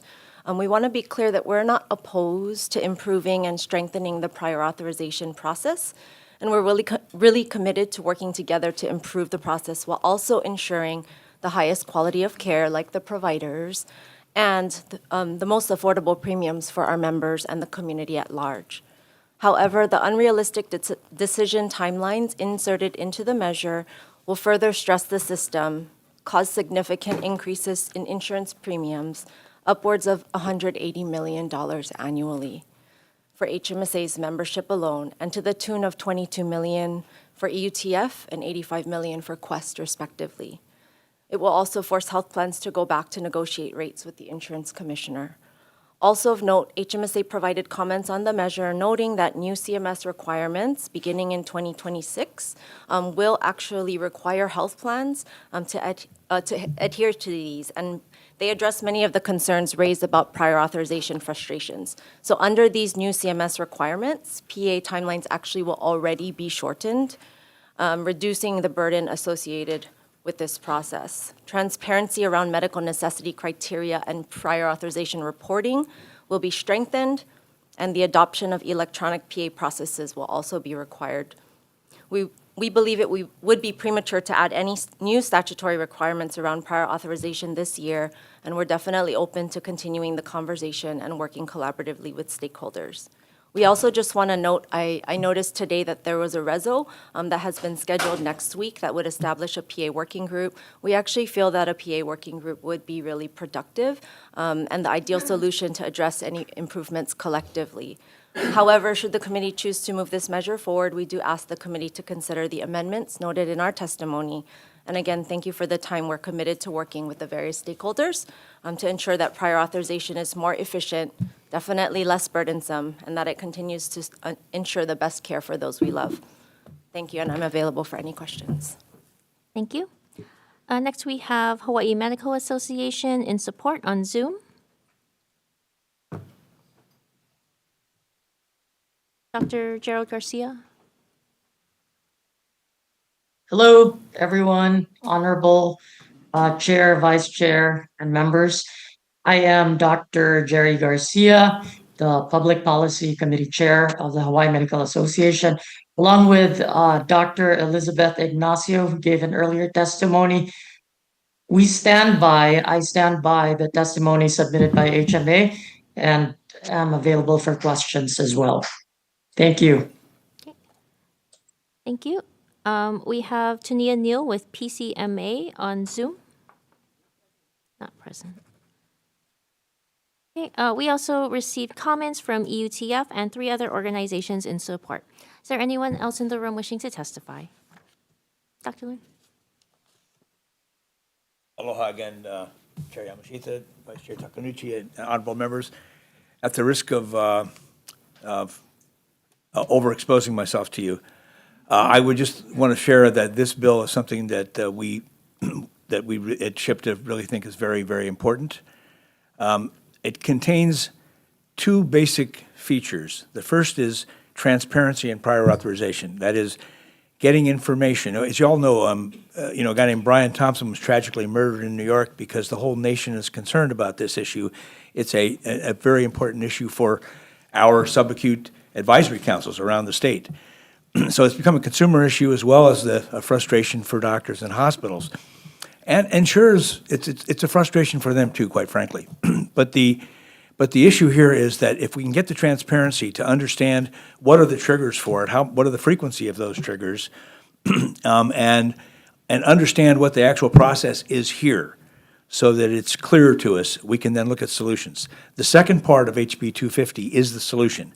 And in fact, it is a working group of insurers, physicians in hospitals, and primary care, including the primary care folks, and consumers like EUTF and others who are on the consumer side of things, to come together to do something which seems relatively simple, which is to agree on what the standards should be, upon which we base prior authorization and determinations.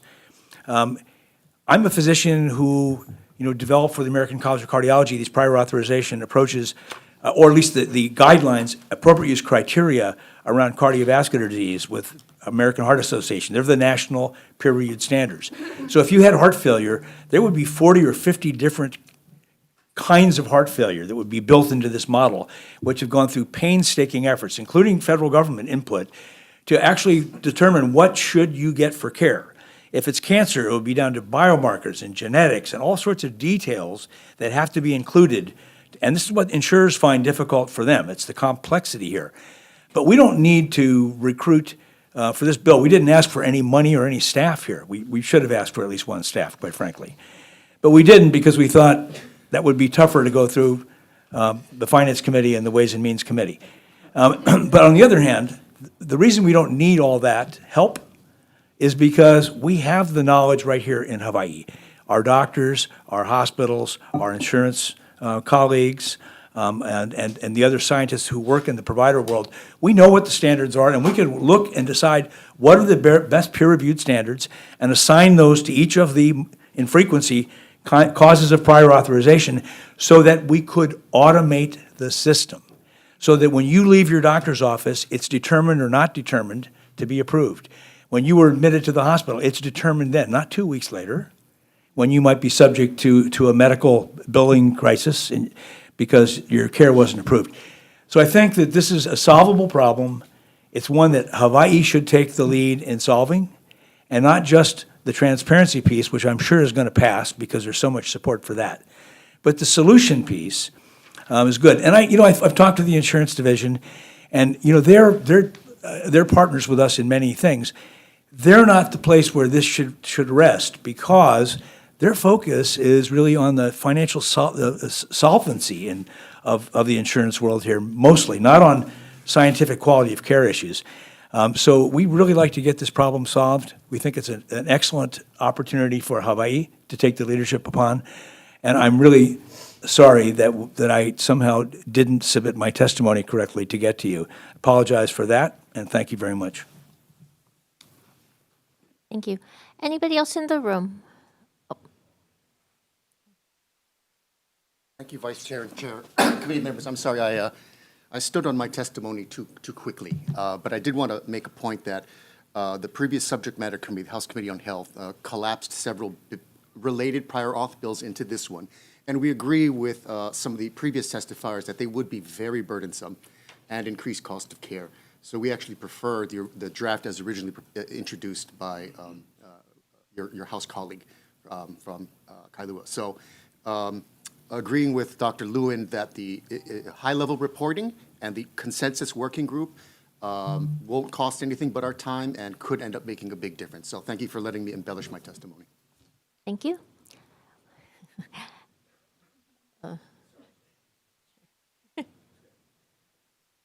Can we do questions? You want to go? Go Okay. ahead. Anybody else in the room? Anybody else on Zoom? Okay.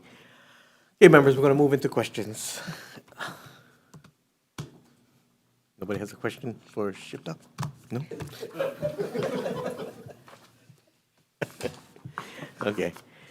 We can talk offline. Thank you. This measure is going to be very, very important, and the conversation that the intention of this committee will be always on the money part, but the policy going forward is the two prior committees. So in the end, we will make recommendations maybe in the committee report on how they should advance, but we will not amend this bill per se at this point in time. So your conversations should be with the two prior committees as far as the policy part. But members, if you want to be educated on anything else, you're welcome to ask any question. Okay, thank you very much. We'll move on to the next bill, House Bill. The prior authors. Yeah. Okay, House Bill 1431 HD1. Vice Chair. University of Hawaii System in support.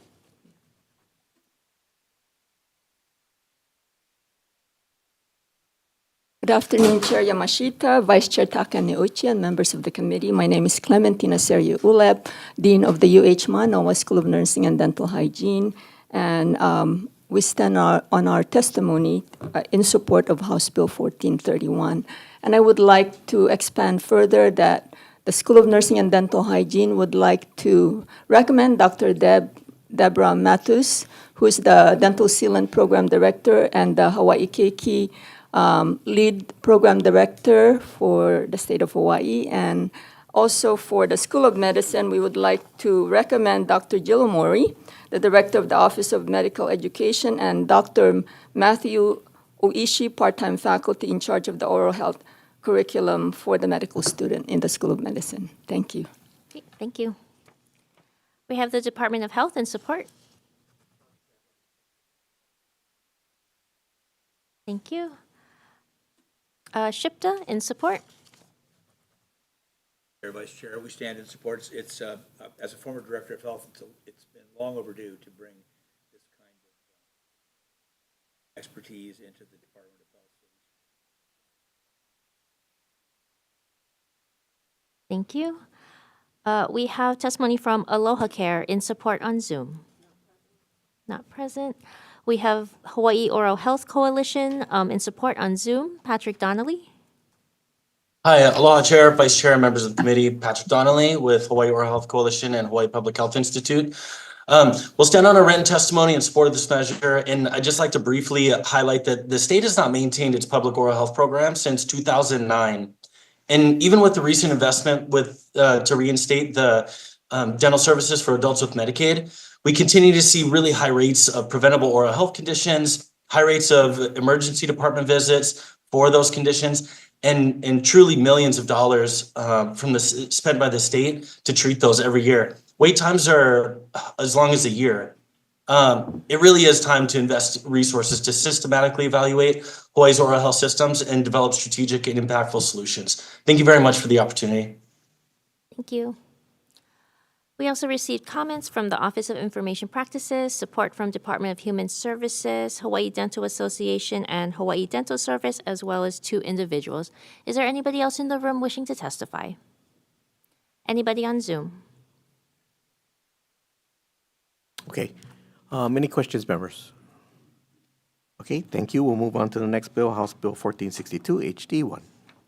First up, Yeah. Go ahead. Department of Health in support.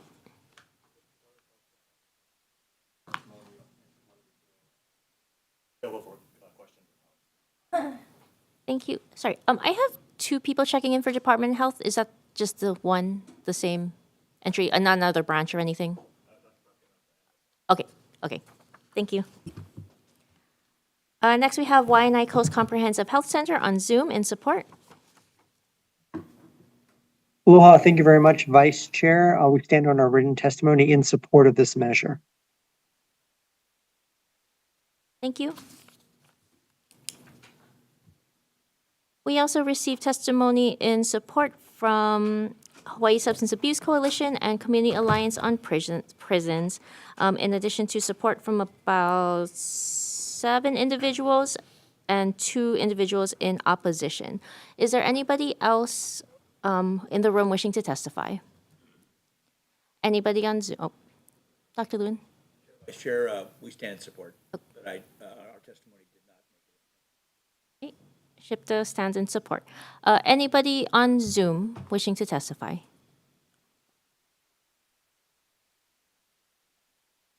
Okay, thank you. Question, members? I have a quick question. Hey, Vice Chair. Department of Health.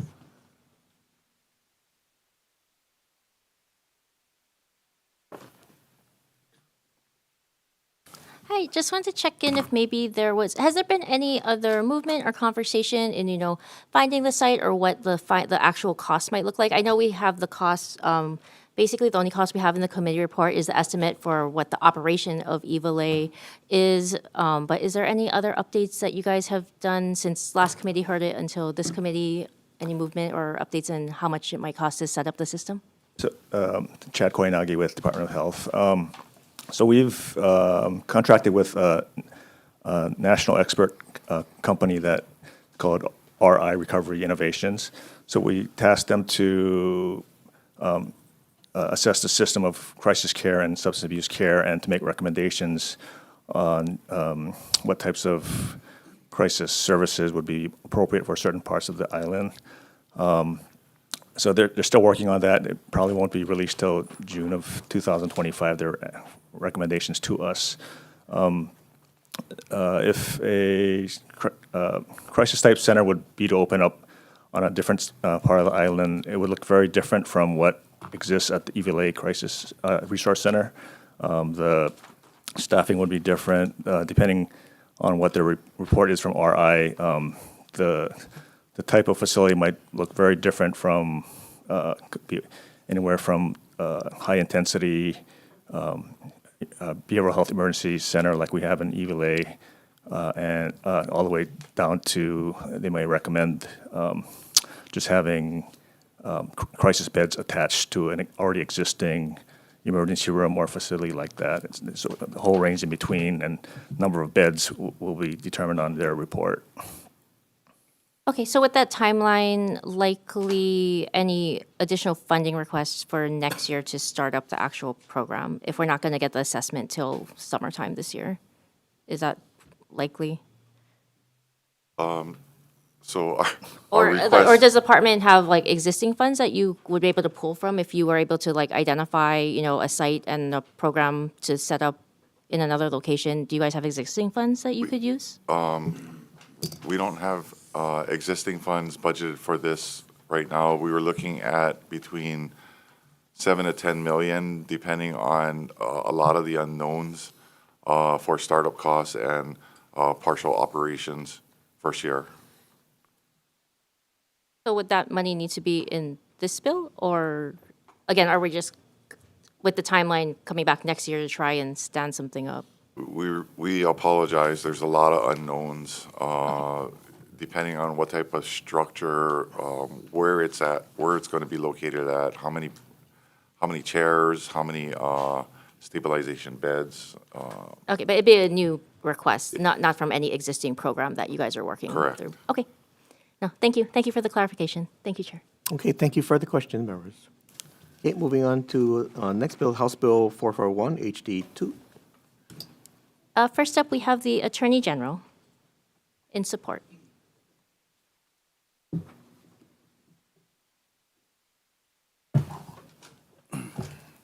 Good afternoon. My name is Rich Stacy. I'm a Deputy Attorney General. I run the Tobacco Enforcement Unit. We do support this bill. Obviously, the UH Cancer Center has a vital role and needs the funding. We are also hoping that HB 1085 gets a hearing, which was one that we worked on after last session with DOH, DOTAX, BNF, and UH. And that one expands the allocation of taxes, including the vape tax that only started last year after Act 62 was passed. We will point out that it's apparent that with cigarette tax revenues going down, that affects many agencies, including the Cancer Center, including the unit that I run. Cigarette taxes have not been raised in now 14 years. And with current federal issues, this might be a good year to get more resources. But we do support it, available for comments. Okay, thank you. Next, we have the Department of Taxation with comments. Thank you. Next, we have University of Hawaii System, Dr. Ueno. Aloha chairs and vice chairs and committee member. I'm Naoto Ueno, the director of University of Hawaii Cancer Center. This bill is essential for our future growth and particularly cancer research resulting into better outcome. As I mentioned before, that there are more than 300,000 people who are saved by cancer research. And similar thing is happening here in Hawaii. Comparing to 3 decades ago, we have really reduced the cancer mortality about 25%. I have to testify, even myself, I am one of the beneficiaries from the research. I myself have received a different type of treatment because of the drug development that's been going through investment of cancer research. Otherwise, I will not be existing and sitting and testifying this moment. Please remember that 40% of this in this room will have cancer. One, you may have it, or you may have it, or you may have it in the future. And when you have it, the question is, are we going to get a better care in the future? And this bill is really not simply about just the existing of the cancer center, but it's really about cancer center being a magnet for working with the healthcare to have a better future. So thank you very much for the opportunity to testify. Thank you. Next, we have the Department of Health in support.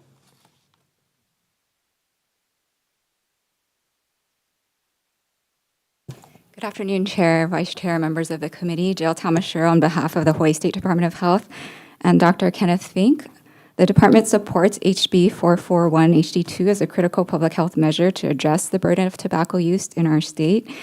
We have included most of our main points in our testimony, highlighting the public health significance of price increases as the single most powerful way to reduce consumption of tobacco products and a means of helping people to quit smoking and also preventing youth from ever starting. So regular and substantial increases in particular are one of 4 foundational and evidence-based CDC recommendations for communities to essentially protect themselves against high burdens of tobacco use. So in alignment with other voluntary health organizations, the DOH would support a 5-cent per stick or $1 per pack increase to optimize the public health impact of this measure. And thank you so much for this opportunity to provide testimony, and let me know of any questions. Thank you. Next, we have SHPTA in support. Thank you. Stand on our testimony. Thank you. We have Campaign for Tobacco-Free Kids in support. Thank you. We have the Tax Foundation of Hawaii with comments on Zoom. Not present. Hawaii Public Health Institute in support.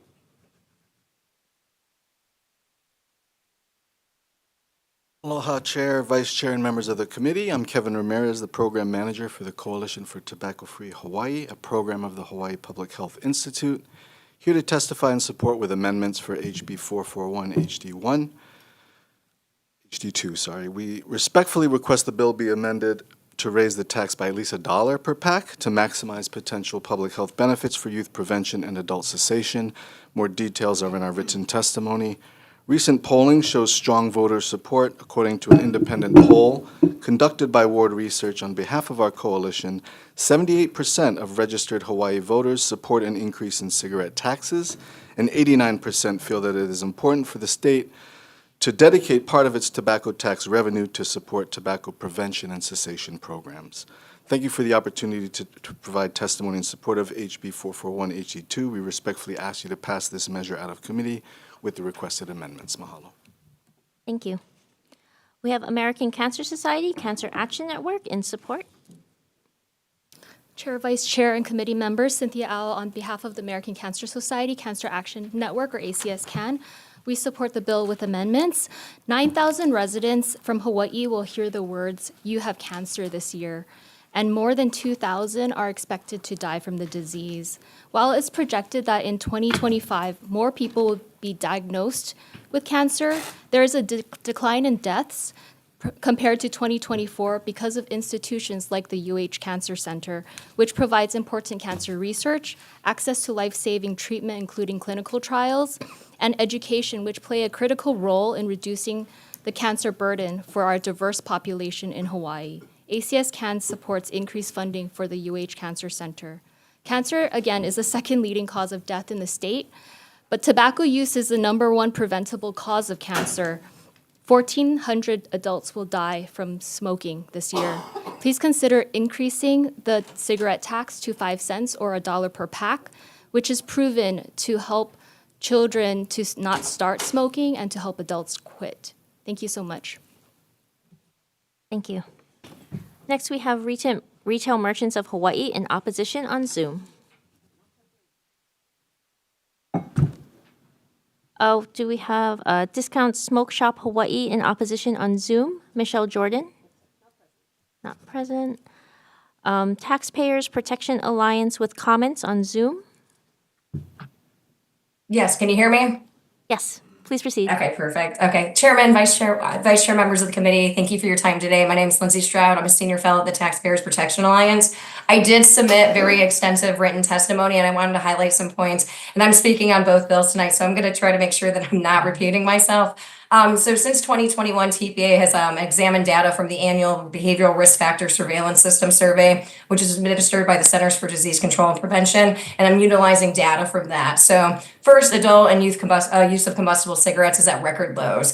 Only 9% of adults aged 18 years or older were currently smoking in Hawaii in 2023, and only 3% of high schoolers reported past month cigarette use. Unfortunately, this bill will disproportionately impact the most vulnerable in the state. In 2023, adults earning $25,000 or less were 3 times more likely to smoke than their counterparts who earned $50,000 or more. 18.7% of low-income Hawaiian adults were smoking compared to 5.9% of high-income earners. The same year, adults who had not completed high school or its equivalent were 3.8 times more likely to smoke than Hawaiians with a college degree. Notably, smoking rate reductions are also greater among higher income, higher educated persons. Between 2003 and 2023, smoking rates among low income earners decreased by only 16.6% compared to a 53.4% reductions among adults earning $50,000 or more. Among adults lacking a high school education, rates declined by only 25.5% compared to a 48.9% decrease among college graduates. And rather than imposing more excessive taxation on the most vulnerable, lawmakers can and should utilize more of the already existing tobacco monies towards programs that provide education eradication, cessation, and prevention support. In 2023, Hawaii collected more than $117 million in tobacco monies from cigarette taxes and settlement payments, including $76.8 million in state cigarette excise taxes. Yet the same year, the state allocated only $7.6 million towards tobacco control programs. So given the record lows in adult and youth use of combustible cigarettes, increasing the tax rate is not needed and will really harm the most vulnerable people. So thank you for your time today. Happy to answer questions, and we'll have more numbers for you on the next bill. Thank you. We have American Lung Association in Hawaii on Zoom. Pedro Hara, oh, okay, not present. Don Weissman in support on Zoom. Yes, can you hear me? Yes, please go ahead. Yes, thank you. Yeah, I'm here as a citizen. I retired from of one of the major health organizations last year after 34 years of testimony on tobacco control issues. So I've got some background in these issues, but I have a personal interest in this as well, and making sure that we continue to work on these issues because it's the leading preventable cause of death in our state, as you heard, and it's affected my family through the years. I'm urging support of this bill, but with an amendment to increase the tax to a minimum by a minimum of $1 per pack or 5 cents per stick, in addition to the current tax. And that's not so much because I'm interested in seeing the state get more money, but it's important that a sizable amount of a sizable tax be implemented so that it has the health impacts that we hope it will have. And a minimum of $1 has been proven to be very effective at reducing that. Now, you heard just now arguments that higher taxes, well, that this is coming from the tobacco industry, really, that it affects low-income families and the poor and disproportionately. But those are the same companies that have been preying on the low-income and poor communities for decades, and the company's efforts to protect low-income smokers and from higher cigarette taxes isn't only just patronizing, but it's a self-serving smokescreen designed to protect tobacco industry profits and continue smoking costs and harms. Now you might hear arguments that this is going to have a negative impact on the state revenue, but the reality is smoking costs our state over $611 million a year in healthcare costs. And that's something we all pay, not just smokers. It affects our Medicaid costs, Medicare, affects so many different ways. It's in my written testimony, so I won't get into the details, but it's a huge impact on the costs to our state. And yet the most recent tax data from the Department of Taxation shows that we're bringing in just over $80 million a year through tax revenue. So we're losing big time in trying to balance these two things. It makes much more sense to try to reduce smoking to save our state money. And then finally, the last time we actually increased the cigarette tax through legislation was in 2006.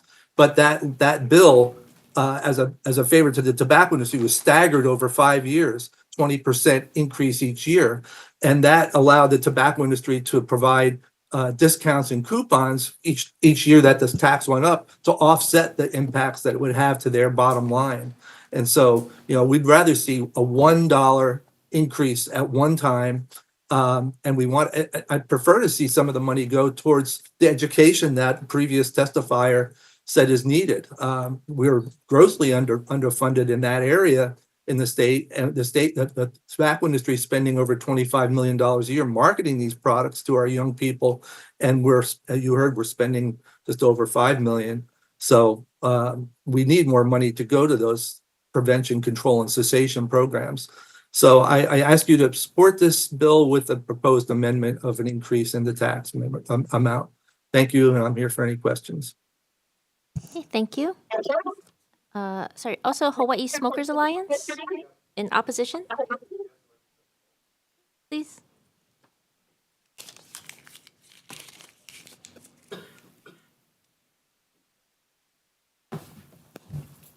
Good afternoon, Chair and Committee. My name is Michael Zahner, representing the Hawaii Smokers Alliance. We are a grassroots organization that stands up for the people in Hawaii that enjoy tobacco and vaping products. And we are in opposition to House Bill 441 in its present format. So what's going on now is they've so overstressed the revenue source that they once again have to ask for more money, only to, in the future, have to face this again and have to go to the Finance Committee again to try and get more money. So they don't have a long-term plan with their revenue source. If you listen to the testimony that they're providing, they admit that the source is drying up, and they say that that's good in their opinion. So what is the future? Where is that? Why is that not being discussed in this bill? I think that's a little short-sighted. Of note, a bill pretty much the same as this was at the legislature last year. It didn't pass all the way through, but what got added in one of the committees is that the Cancer Research Center or Special Fund could receive philanthropic donations. And I'm sure that the people involved with that will tell you that the community is really stoked about the Cancer Research Center, and they'd like to see more revenue coming into it. As it stands right now, advocates of the center, as far as I know, can only donate money to it by buying cigarettes, and they don't even smoke. So what sense does that make? So I would encourage something like that be added to the bill where they could accept voluntary donations to help them transition into what they view as a post-tobacco era. I thank you guys for your time, and I'd be happy to answer any questions. Thank you. We'll take questions very at much. the end. Okay. Next, we have Malia Lehua Ball in support on Zoom. Aloha, Chair, Vice Chair, and members of the committee. My name is Malia Lehua Ball, and I'm a nationally certified tobacco treatment specialist with over 10 years of experience helping individuals overcome nicotine addiction. I'm testifying in support of HB 441 HD2 with amendments. I strongly urge the committee to increase the cigarette tax by at least $1 per pack to have a greater impact on reducing smoking rates. You know, research shows that $1 increase in the cigarette tax will not only generate additional revenue, but also encourage more smokers to quit by making cigarettes less affordable. You know, higher prices have been proven to be one of the most effective strategies in reducing tobacco use, especially among youth and low-income individuals. Raising the tax is a step in the right direction, but increasing it by at least $1 will have the greatest public health impact. And this is why I am in strong support of HB 441 HD2 with amendments. Mahalo for your time and consideration. Thank you. We also have testimony in support from 5 other organizations and 13 in opposition from organizations, as well as 14 individuals in support for an opposition and 1 providing comments. Is there anybody else in the room wishing to testify? Anybody on Zoom? Okay, members, we're going to move to questions. Okay, we're going to move on to the final bill on the agenda. We're moving on to House Bill 756 HD2. First off, Office of the Attorney General.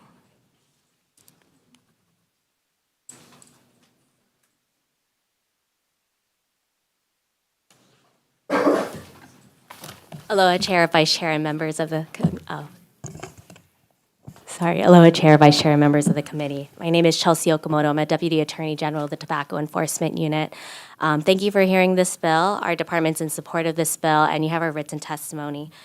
We asked for the reinsertion of the appropriation amounts, position numbers, and to restore the original effective date as written in our testimony. But I wanted to expand on one of our amendments that we're asking for, which is to add a section to repeal Section 328J-11.5 HRS. That statute prevents counties right now from enacting ordinances and regulations related to tobacco sales, which includes the sales of e-cigarettes. And even though we have that statute, most counties have passed their own flavor bans, which will be triggered once that statute is repealed. And so for this reason, those county flavor bans are called trigger bans. So we're asking to add that section in so counties would be allowed not only to enact the flavor bans that they have right now waiting, but to also have the ability to legislate other tobacco control measures beyond flavor bans. In another hearing during decision-making, a question or concern was raised, is this county ban or the county bans, is that going to be in conflict with this flavor ban that the state's proposing? And we want to be clear that you don't have to pick one or the other, the state or the counties, or letting the counties have their ability to legislate. You can do both. We're encouraging that, and we recommend this. The county bans, I believe Big Island, Maui, and Honolulu, and I believe Kauai is working on it right now. Those bans currently give the county police departments the power to issue administrative fines. And even though there's no criminal offenses associated with those bans, it utilizes that law enforcement criminal scheme. And here in HB 756, we're giving the Department of Health that authority to administratively enforce a flavor ban. And that will be inspections and looking at records and having hearings. And so those two pieces together can work together to allow for a more comprehensive approach for addressing the proliferation of these flavored tobacco products that are affecting our keiki. So we're available for questions. Please pass this bill, and thank you for the opportunity to testify. Thank you. Next, we have Department of Health and Support.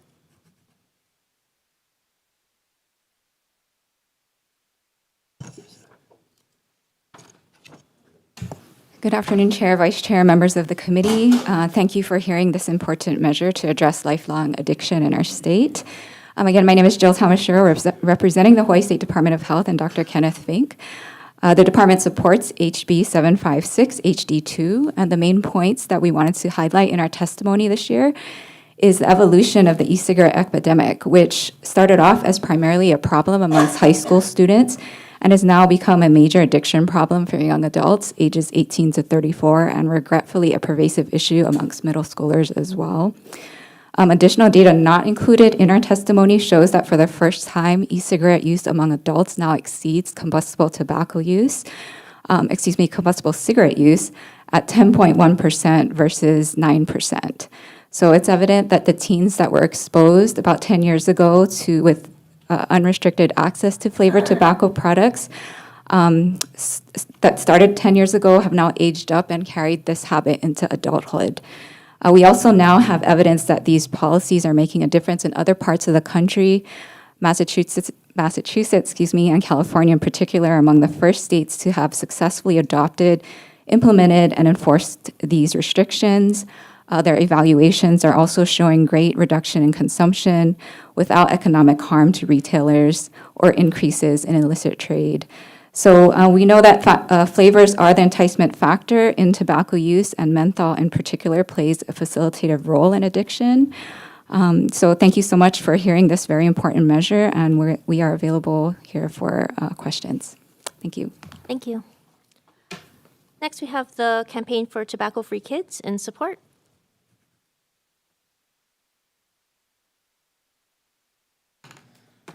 Chair, Vice Chair, members of the committee, I want to say a special mahalo actually to Representative Lee Loy, who worked on one of these bills at the county level when she was council member.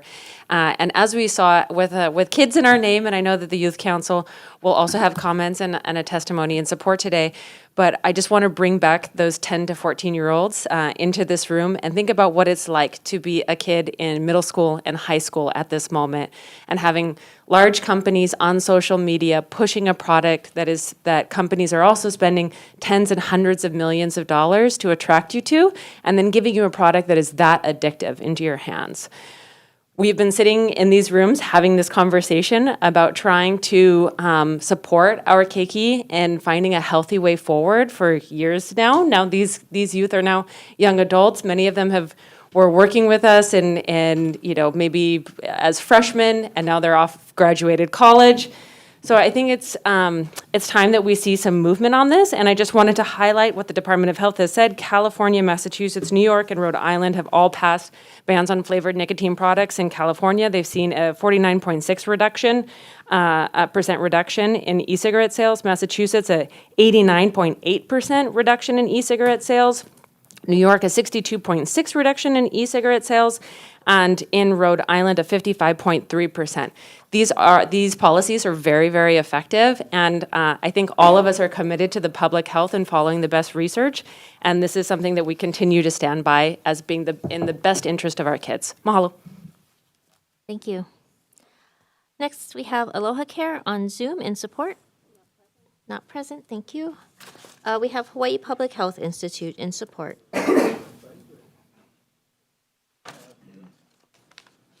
Good afternoon, Chair, Vice Chair, and members of the committee. Kevin Ramirez here, the Program Manager for the Coalition for a Tobacco-Free Hawaii, a program of the Hawaii Public Health Institute, here to testify in strong support for HB 756 HD2, ending the sale of flavored tobacco products in Hawaii. I've been conducting vaping prevention presentations across the state through the 808 No Vape campaign since 2017.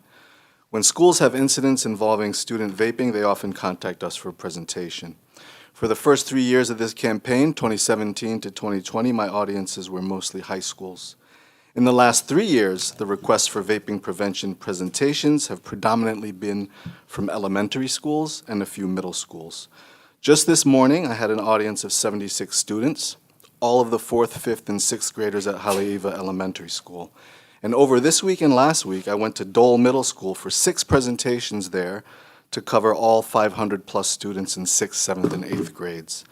Flavored e-cigarette products are driving this growing problem now happening among children, and they contain extremely high levels of nicotine. One 5% strength nicotine e-cigarette, marketed as containing 5,000 puffs, contains as much nicotine as 30 packs of cigarettes. The most recent e-cigarette product they've been advertising now is for 30,000 puffs. Additionally, the tobacco industry continues to develop, market, and promote new flavored tobacco products like nicotine pouches that are growing in popularity among youth. Ending the sale of all flavored tobacco products will reduce their appeal and protect our children from a lifetime of addiction. Hawaii voters want regulations. In a December 2024 poll of Hawaii registered voters conducted by Ward Research on our behalf, 74% support a law ending the sale of flavored tobacco products. Thank you for your consideration of HB 756 HD2. We respectfully ask you to pass this measure. Thank you. Next, we have the Coalition for a Tobacco-Free Hawaii Youth Council on Zoom in support. Good afternoon, Chair, Vice Chair, and members of the committee. My name is Sienna Cooper, I'm a Schmidt Senior at Maui High School. I am here today representing the Coalition for a Tobacco-Free Hawaii Youth Council, speaking in strong support of House Bill 756. Over the past 7 years, ending the sale of flavored tobacco in Hawaii has been a priority for our youth councils. We have worked to raise awareness in our communities, gathering support from more than 100 organizations, and we have testified at countless hearings. We worked to pass bills ending the sale of all flavored tobacco products in 3 of the 4 counties, and 74% of registered voters support this. What are we waiting for? Some in opposition claim that flavored e-cigarettes are important to help adults to help them quit. I ask you then, why hasn't a single company filed with the FDA to get their products approved as a safe device? Retailers say ending the sale of flavored tobacco products will create a black market if the flavored products they sell are not approved for sale by the FDA, making them illegal. So they are the black market operating on the same view. We cannot count on the FDA to enforce these rules. We need our state to take action. Last, over 80 youths from across the state submitted testimony in support of HB 756. I hope you took the time to read their stories about the negative impacts that tobacco has had on their lives and those they care about, how it impacts their education, their relationships with family and friends, and how it cuts short the lives of loved ones. Many of my own family members are heavily addicted to cigarettes and vapes. Initially beginning with flavored products, they are now hooked and have not been able to quit despite numerous attempts. Their addiction has drastically impacted their life and our family. This epidemic amongst Hawaii's youth demands urgent and decisive action. The health, well-being, and future of our keiki should take precedence over corporate interests. By passing Bill 756, we take a critical step towards addressing this pervasive issue and shielding the next generation from the harmful effects of flavored tobacco products. We cannot stand by while 1,400 people in Hawaii die each year from tobacco-related illnesses, tragedies that rarely make headlines but devastate families across our islands. We need real change now. Please pass House Bill 756, and thank you for your time. Thank you. Next, we have Retail Merchants of Hawaii in opposition on Zoom. Not present. We have Discount Smoke Shop Hawaii in opposition on Zoom. Michelle Jordan, not present. Taxpayer Protection Alliance with comments on Zoom. Lindsay Stroud. Yes, and can you hear me now? I had to change up my audio. Yes, you're good. Okay, Please proceed. perfect. Okay, thank you again for letting me testify. Again, Lindsay Stroud, Senior Fellow at Taxpayers Protection Alliance. I do want to emphasize I'm not big tobacco. I work at a think tank. I've been working at a think tank since 2016. Kind of fell in love with vaping because I was a former smoker. But that's not what we're here for tonight. So I'm going to be doing numbers again. And these numbers are going to be coming heavily from the CDC's Youth Risk Behavior Survey. So since 2019, states like Hawaii have sought to reduce youth vaping, and there's really positive news. Across the United States, according to the CDC, youth vaping is at its lowest level in a decade, and it's also down in the Aloha State. In 2023, only 28.8% of Hawaii high schoolers had tried an e-cigarette, and 13.2% reported past month vape use. Among middle schoolers, 16.9% had tried an e-cigarette, and 10.3% reported past month use. Similar to across the country, vaping peaked in Hawaii in 2019, and between 2019 and 2023, among high school students, ever use of e-cigarettes decreased by 40.4%. Past month use dropped by 56.9%. Among middle schoolers, ever use declined by 44.8%, and past month use was down by 48.1%. Given these declines, banning flavors simply isn't needed, but it also ignores state and national data on why youth are even using e-cigarettes. In 2023, among those 13.2% of high school students that had ever tried an e-cigarette, the most common reasons cited for use was curiosity, as reported by 33% of Hawaii students, followed by feelings of anxiety, depression, and/or stress, as reported by 25.2% of students. Only 3.6% of Hawaii high school students who had ever used an e-cigarette cited using them because they were available in flavors. This is similar to national data. In 2021, 43.2% of U.S. middle and high school students that were currently or past month using e-cigarettes reported using them because they were feeling anxious, depressed, and/or stressed. Only 13.2% were cited using them because they were in flavors. I'd like to emphasize that even recently, the FDA is acknowledging the role of flavors in tobacco harm reduction products. In January, the agency authorized the sale of 20 nicotine pouches available in a wide variety of flavors from citrus to spearmint. Further, there are hundreds of non-traditional tobacco-flavored e-cigarette products that are kind of in this regulatory limbo, waiting their decisions on their pre-market tobacco applications. Again, there are better measures to reduce youth vaping, as mentioned in the previous bill. This simply really isn't warranted given these declines. And I also would like to emphasize with doing these numbers, and Hawaii is in a unique position. In 2023, there were actually more adults vaping than there were smoking. 10.1% of adults were vaping compared to 9% who were smoking. And that was pretty kind of cool to see in all this research that I've been doing. Again, thank you for your time today, and I'm available for any questions. Okay, thank you. Next, we have Hawaii Smokers Alliance in opposition. Michael Zanier again. We at the Hawaii Smokers Alliance are in extremely strong opposition to this bill. First off, there's no doubt from a finance committee perspective that this will be a business killer. There are mom and pop vape shops that hire people, people have taken out mortgages on their homes to start, who depend on it for their insurance and their health care and everything. And you take away virtually all of their product line, and these guys are going to be out of business. And that needs to, I think, to be addressed. In addition to killing these businesses and wrecking these people's livelihoods, this will be expensive to enforce. They're asking for a considerable amount of money just to ruin businesses. So you've lost the tax base, you've ruined the businesses, and now they want to take more money out of the system to facilitate wrecking that even more. And that doesn't make sense to me, and I'm hoping it doesn't make sense to the Finance Committee. So the FDA is moving forward on regulations, actually evaluating products, whether they're safe or not, and that makes sense. I would say let the FDA do its course and come up with something fair where they can meet with both sides of the issue and do it in a responsible manner. Also, I'd like to mention, since Hawaii Smokers Alliance is a group for populist voices, we're not professional lobbyists, we're the people on the street.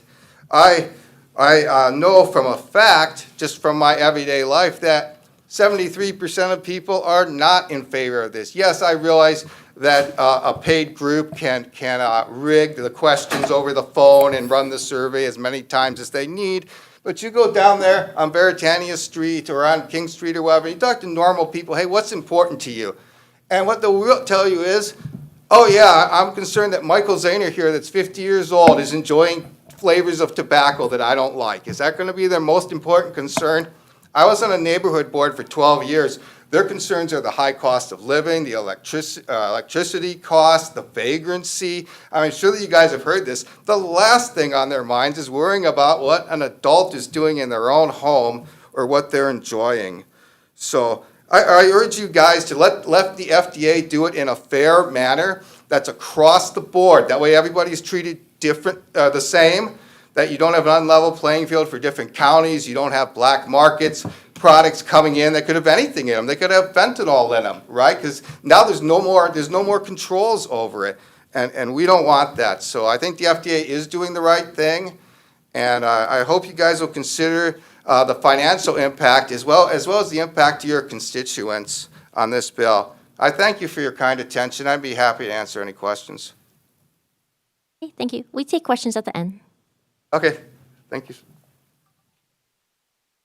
Okay, next we have American Lung Association in Hawaii on Zoom. Not present. Do we have Luke Itomura on Zoom in support? Yes. Okay.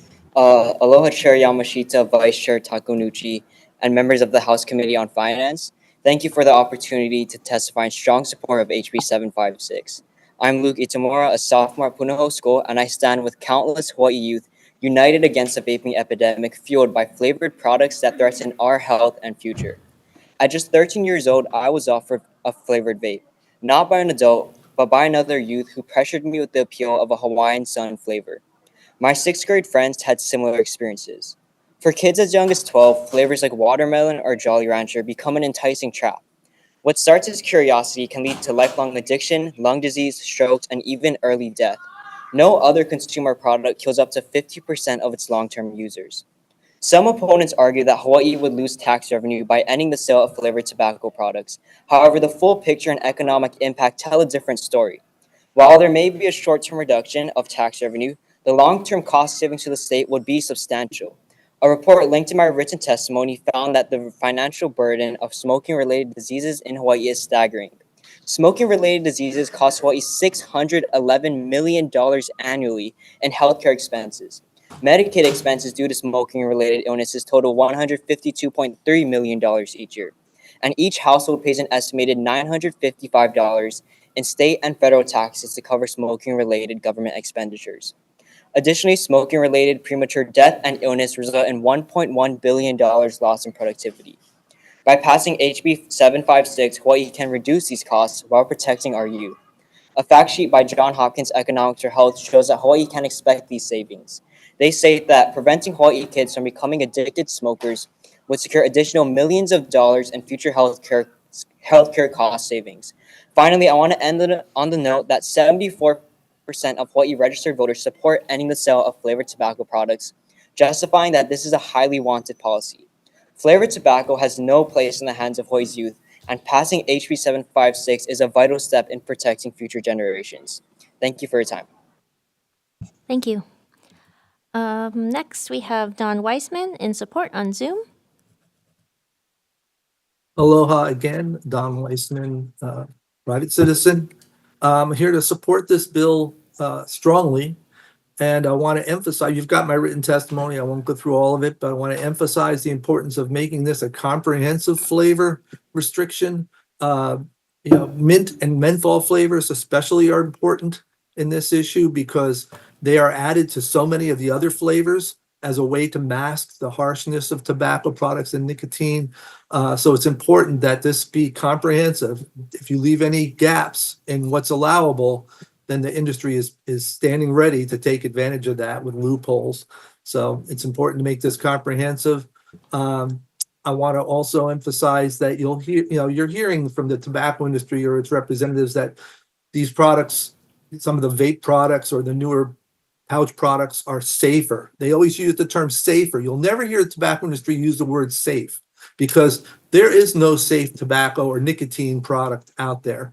Every nicotine product causes adverse effects on kids and adults, causing addiction, causing harm to brain development in kids, increasing the risk of heart disease and stroke. They've been found to decrease blood flow in heart even more than traditional cigarettes and can worsen heart disease risk factors. such as high cholesterol. So, I mean, heart disease is the leading cause of death in our state. So these have a big impact on why we have these higher rates of these problems. It's nicotine products that are a big cause of the acute health problems that we face in our state. And then I just want to again point out that tobacco-related use in our state costs us us taxpayers over $611 million a year. So the economic arguments are just way out of line.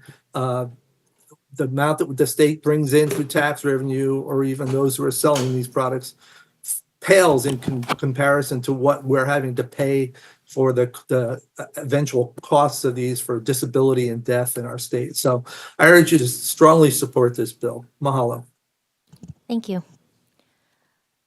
That is everybody who indicated they'd be joining us today. We also received testimony in support from County Council Member Jen Kagiwara with Hawaii County, 17 organizations and 40 individuals, as well as testimony in opposition from 16 organizations and 7 individuals. Is there anybody else in the room who would like to testify?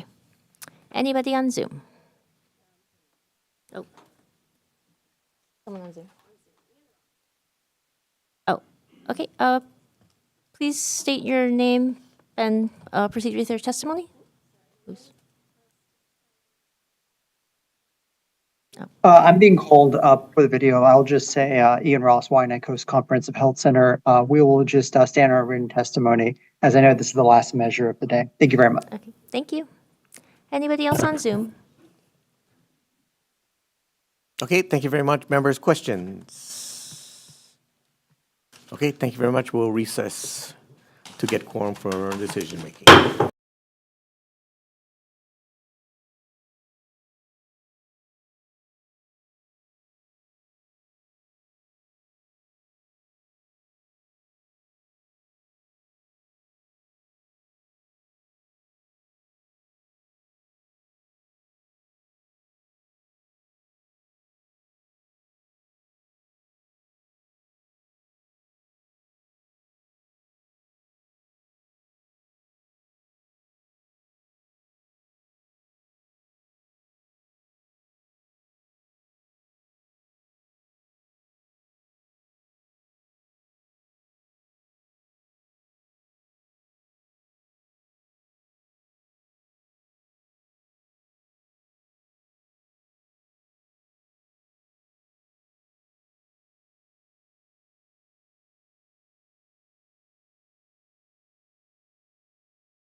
Okay, we're going to reconvene the Committee on Finance for our third agenda to make decisions on the following measures. First up is House Bill 1427 HD1. Recommendation is to pass as is. Any discussion?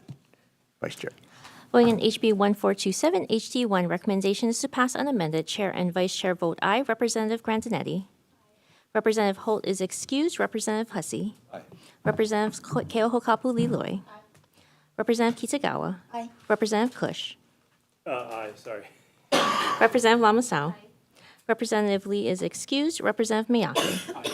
Representative Morikawa. Representative Templo. Aye.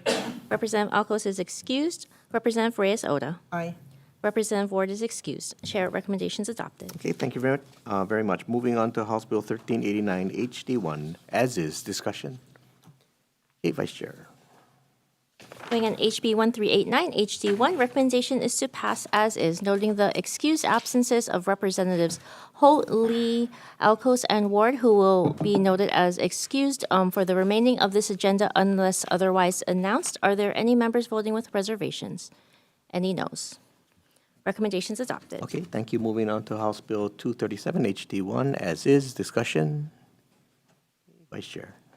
Going on HB 237 HD1, recommendations to pass unamended. Any reservations? Any noes? Recommendations adopted. Okay, moving on to House Bill 72 HD2, as is. Discussion. Okay, Vice Chair. HB 72 HD2, recommendations to pass unamended. Any reservations? Any noes?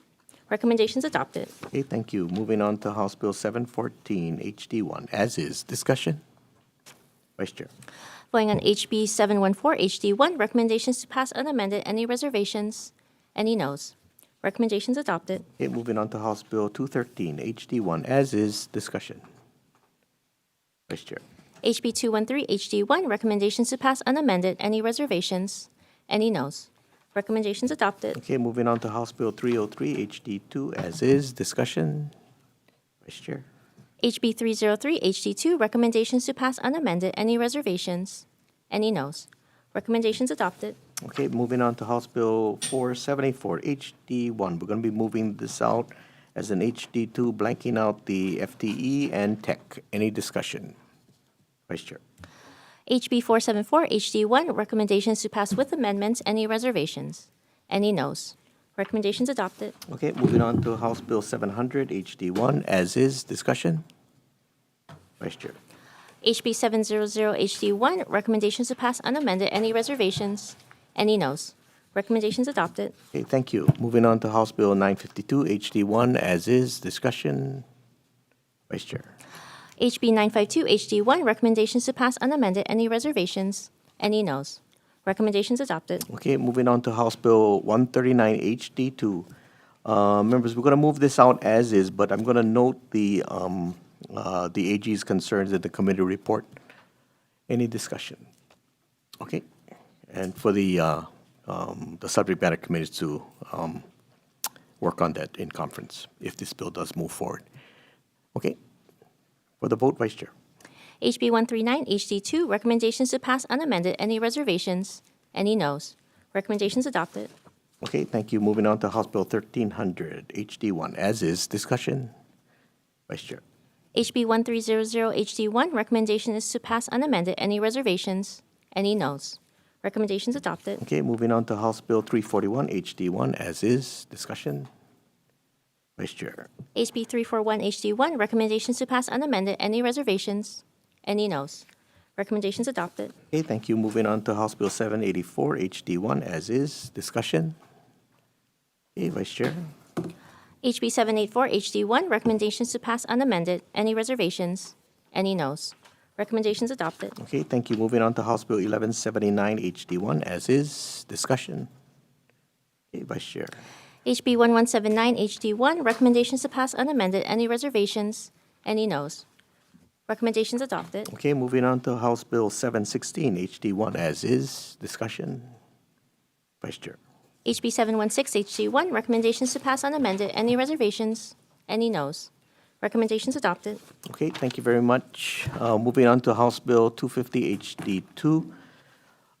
Members, there is a lot of conversation on this bill, and I think the subject matter has to decide how they're going to deal with it going forward. So it will be expensive for this committee if this bill moves as it is right now. So I think we have to keep it moving till conference, and we'll be working with the subject matter committee. So for right now, my recommendation is keep moving forward as is. Discussion.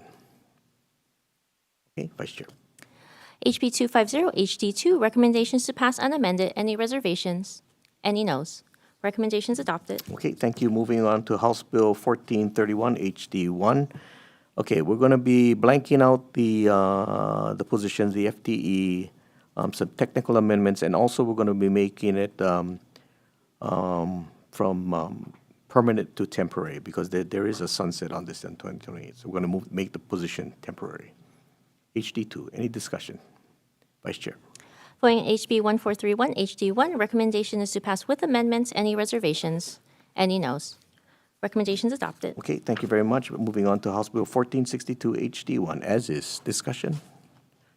Vice Chair.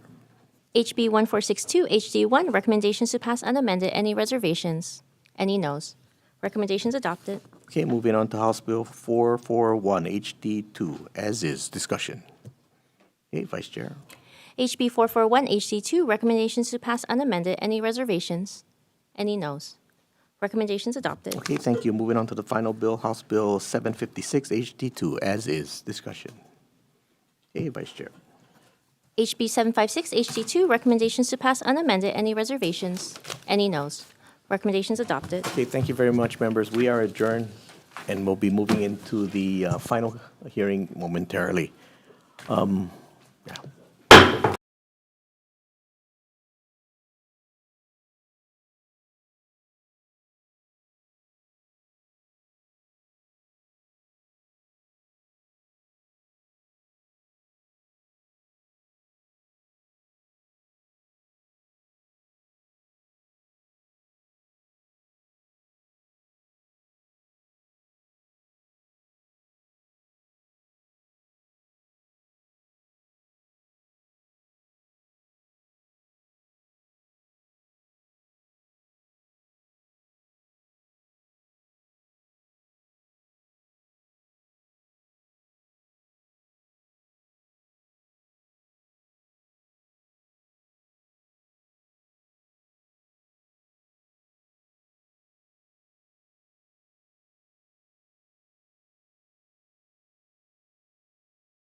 Oh, yeah.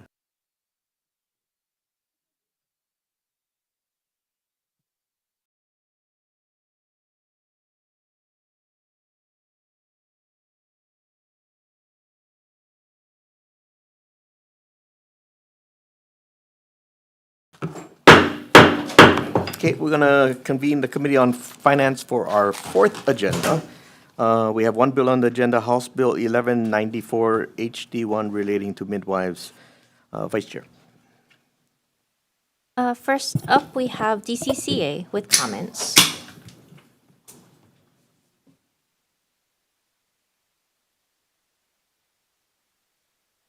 Hi there, good afternoon.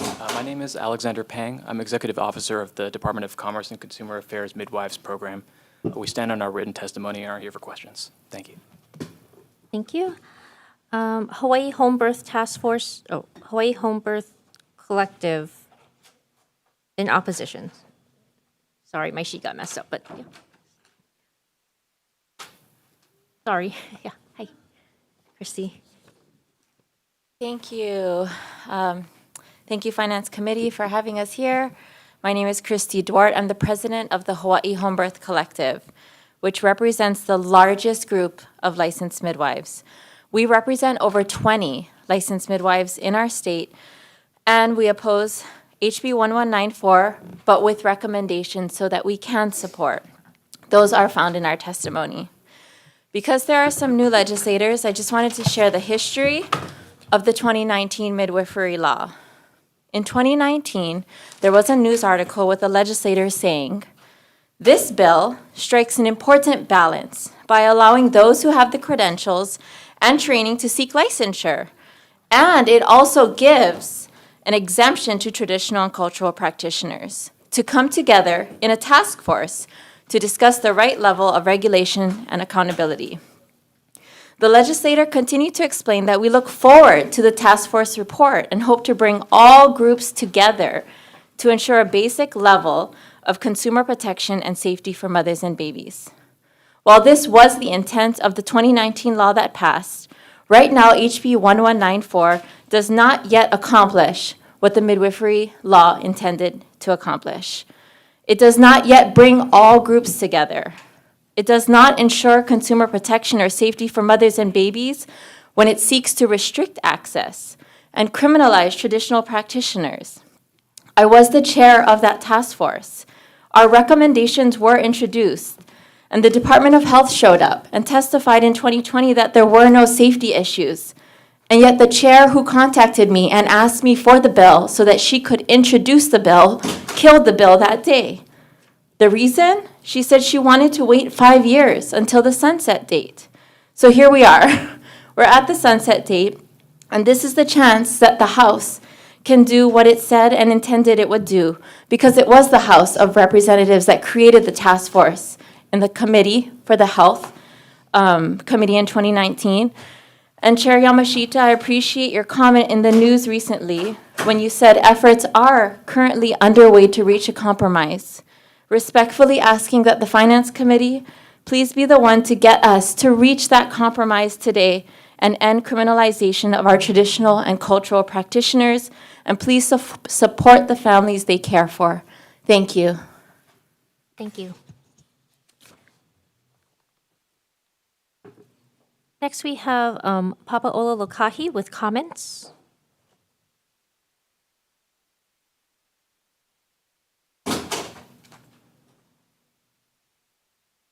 Aloha Chair, Vice Chair, members of the committee. My name is Keopu Relitz. I am Policy Director, or I should say Director of Policy and Strategy for Papaola Lokahi. We stand on our written testimony. We're providing comments. While we don't take a position on any other part of the bill other than the traditional Native Hawaiian healing exemptions, we do want to share that the bill, as was amended in HT1, provides fairly broad exemption. And if you decide to pass this bill or some version forward, we would ask that those provisions remain in the bill, or something like it that is both broad and simplified remain in that bill. Here for any questions. Mahalo. Thank you. Next, we have Banyan Birth LLC in support on Zoom.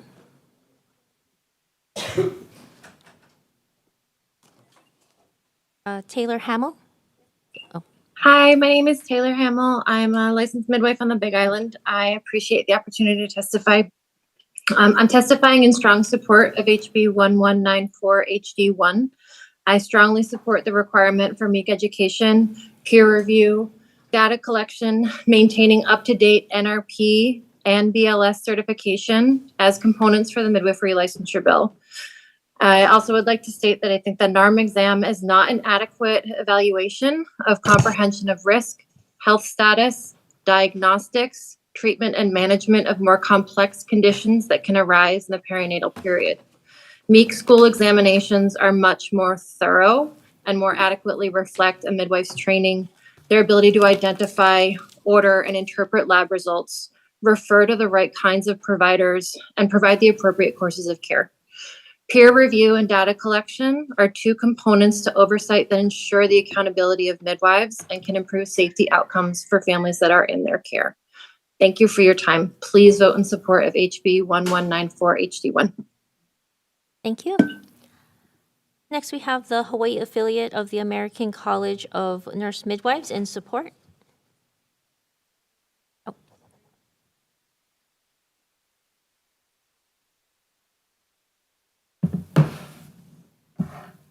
Mahalo for this opportunity to speak and elaborate upon our written testimony.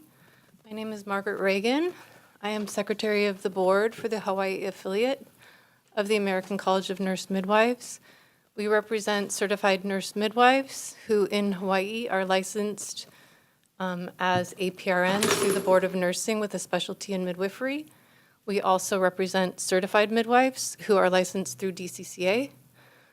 We appreciate the opportunity to speak and support this version of a replacement bill moving forward, subject to amendments, which we have elaborated upon at length in our written testimony.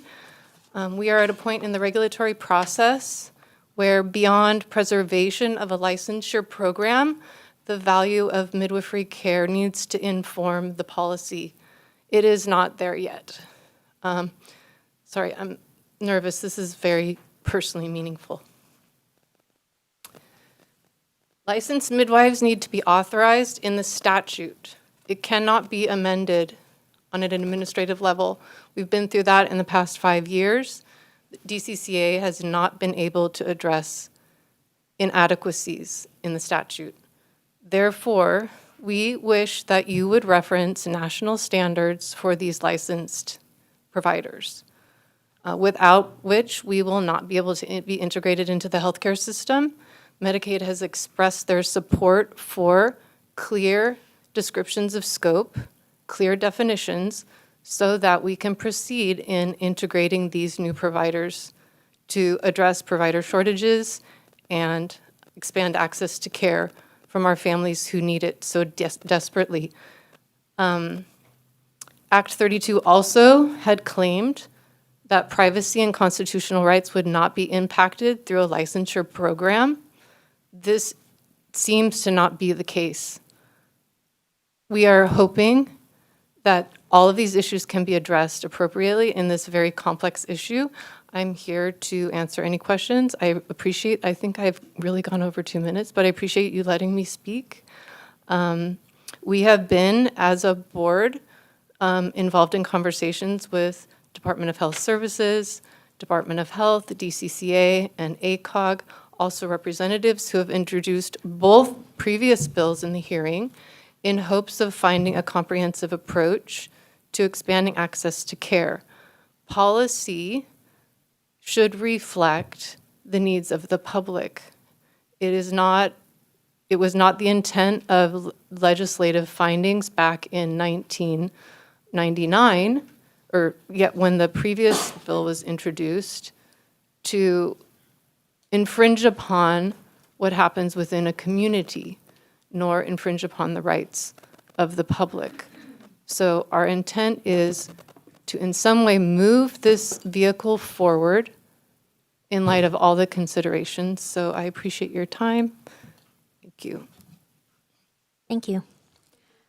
Next, we have the Hawaii Midwifery Council in opposition. And also with Gentle Beginnings Midwifery. Sure. There, I mean, it's back to back, so I'm going to call you. I'm Okay, going to no call the worries. next one after.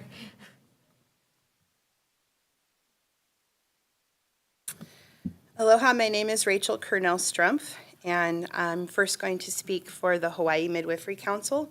We were founded in 2015, and we have a representation on all of the islands except for Molokai.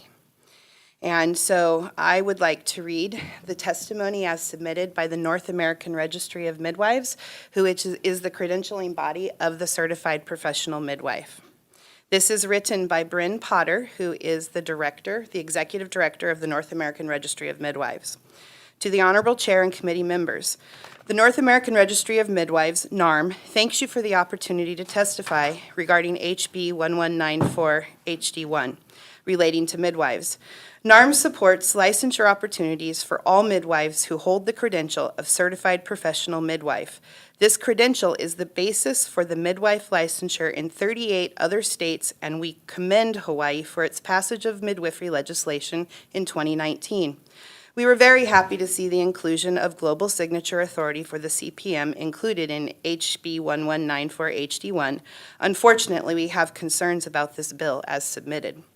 NARM has concerns with the current law, 457J, as passed.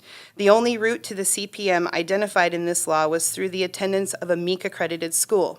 The legislature put into statute the solitary route to the CPM credential. However, this route currently represents fewer than 50% of all certified professional midwives holding the credential and will significantly restrict the ability for Hawaii to build and sustain a midwifery workforce that will support your citizens.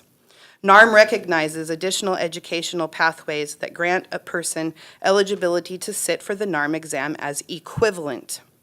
We recognize that a number of Hawaii residents, including Native Hawaiian women, expressed an interest in pursuing the NARM pathway to midwifery licensure. They are currently prohibited from doing so under your current midwifery law and will be foreclosed from this opportunity to serve their communities unless HB 1194 HD1 is amended to allow the portfolio evaluation process with midwifery bridge option under the U.S. MERA guidelines. All people who pass the NARM exam receive the same credential. Every person who receives eligibility to sit for the NARM exam has had their education and training as well as hands-on skills evaluated and have been determined to have met the standards. These individuals are able to safely practice midwifery within the same scope of practice. There is no evidence to suggest that there is a difference in the quality of education or competency in the skills or knowledge for the multiple pathways to the NARM credential. NARM recommends amending the law to include all qualified routes for certification for licensure and education purposes. All CPMs are eligible to practice midwifery in the United States, including those who applied through the portfolio evaluation process, also called PEP. PEP students also need to be allowed to learn midwifery within the communities where they reside. NARM does not recommend inserting guidance language from entities outside of the United States to set regulation for midwives at the state level. The International Confederation of Midwives standards were set for countries where there are no pre-existing midwifery credentialing bodies, laws, and regulations. ICM defers to the countries where there are established midwifery professions, regulations, and standards. NARM sets the standards for the midwives who practice in the community setting, like homes and birth centers via the CPM credential. NARM fully supports the portfolio evaluation process as a legitimate educational pathway to the CPM. Licensure and educational exemption should be available to included in the language of HB 1194 HD1. NARM also feels that there are redundancies in HB 1194 in regards to the additional requirements for peer review and continuing education for the CPM. NARM requires our CPMs to complete peer review and approved continuing education courses. These requirements are a condition for the renewal of their professional certificates, adhering to the standards set forth by the CPM National Certifying Body, which is what is best for the profession of the CPM. As the profession of midwifery may evolve over time, NARM will continue to set the standards for the CPM as we are their credentialing body. These redundancies will put undue resource burden on both the licensee and the state administrators. Thank you for your consideration, Bryn Potter, NARM. And I want to add one thing to that the Hawaii state licensing laws state that a license or program cannot unduly restrict all qualified applicants from receiving a license. And we are all equal. A CPM is a CPM. There are many routes to the CPM, and they are all valid. So thank you. That's Hawaii Midwifery Council. Okay, so hi, I'm Rachel Kernell-Strumpf, and I'll be testifying today for Gentle Beginnings Midwifery, which is my business. I am a licensed midwife. I'm actually the first licensed midwife in the state of Hawaii. My license number is 1. And I really appreciate the ability to be licensed. It has made my practice better. But I will explain to you some ways that I'm limited through the current laws that we have. I am the one who found and put in and advocated for the prescriptive rights for the certified professional midwife. We have a formulary that's approved by the state that through the DCCA of medications that are found to be used in midwifery. Things for thrush of your nipples, vaginal yeast infections, antibiotics for moms that have group B strep, Rogam for moms that have a negative blood type so that they can continue to have children and don't get desensitized to antibodies in their blood. There's all kinds of reasons that we use medications. And the way the law is written, I'm able to obtain those medications and administer the medications. But do I show up at her house every night before bed to put the vaginal yeast cream in? Because that's what the directions are, and that doesn't make sense. So I need to be able to not just administer. I need to be able to give her this medication, and the only way I can legally do that is through limited prescriptive rights. In 2022, the state of Washington had a program that they implemented, and it's going really great. It's great for the people, it's great for the state, it's great for the midwives, because when somebody's going through something like mastitis, which is a breast infection that occurs very frequently postpartum, time is of the essence. And right now, the only recourse we have is to send somebody into the emergency room for something that would be really simple to just call the pharmacy. The other part of this subject is that I could use her medical insurance. Quest provides health insurance for all pregnant people who don't have private insurance.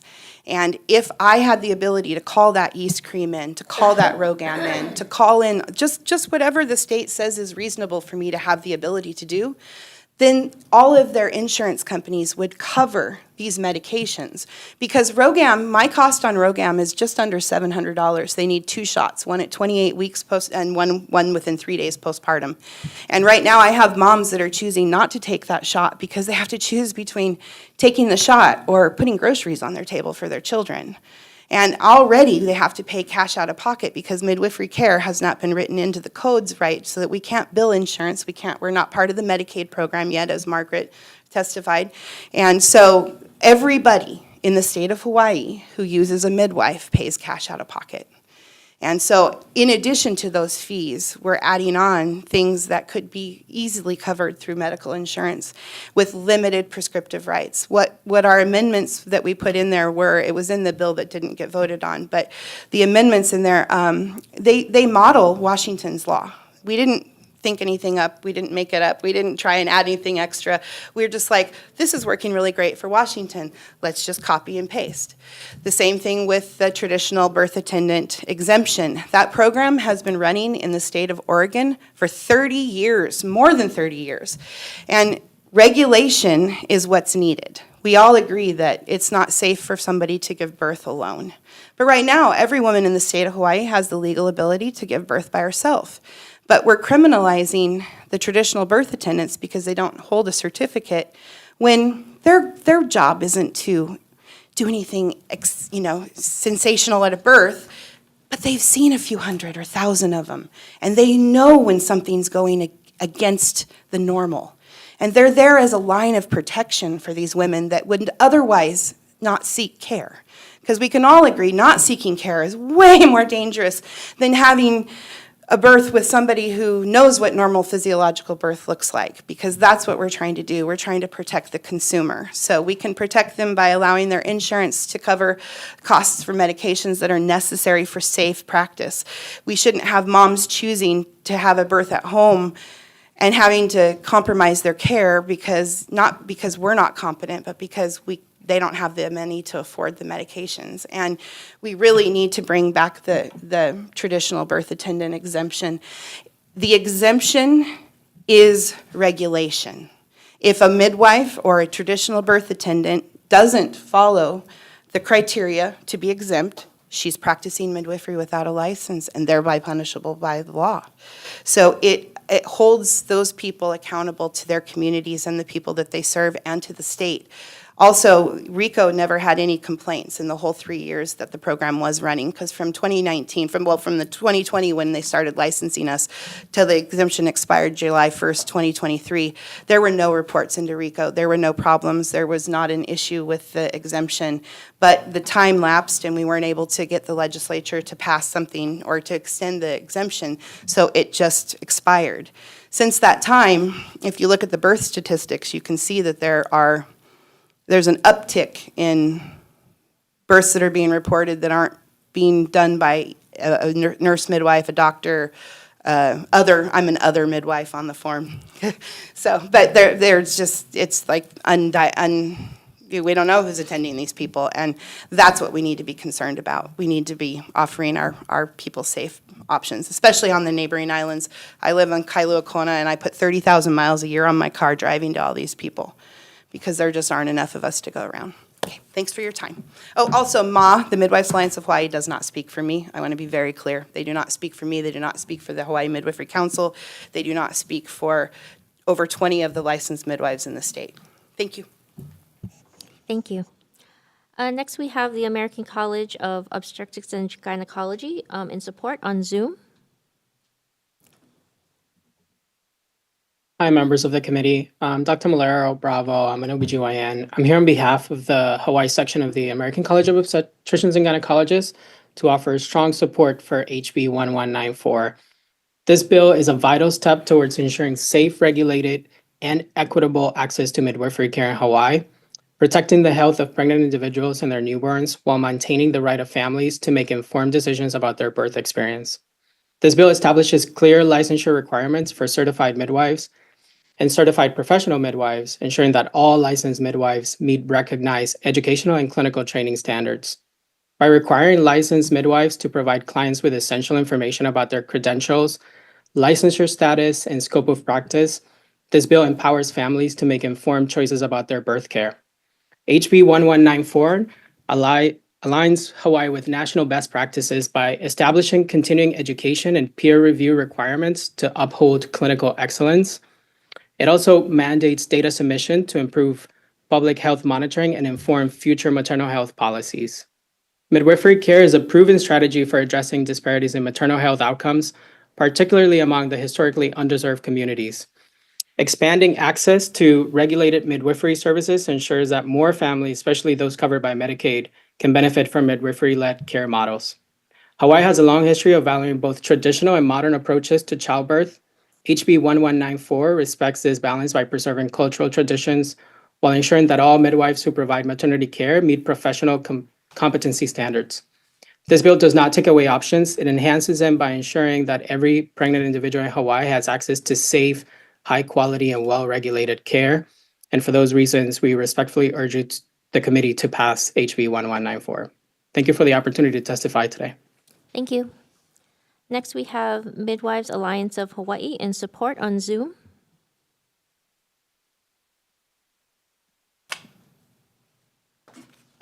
Aloha, Chair Yamashita and committee members. My name is Leah Minton, and I am the board president of Midwives Alliance of Hawaii. We appreciate this opportunity to testify in strong support of HB 1194 HD1.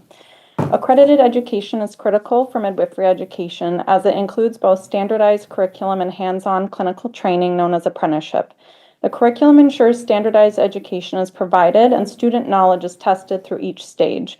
This facilitates integration of midwifery knowledge into practice. It additionally requires the schools and teachers to stay up to date on national recommendations and guidelines related to maternal and newborn care.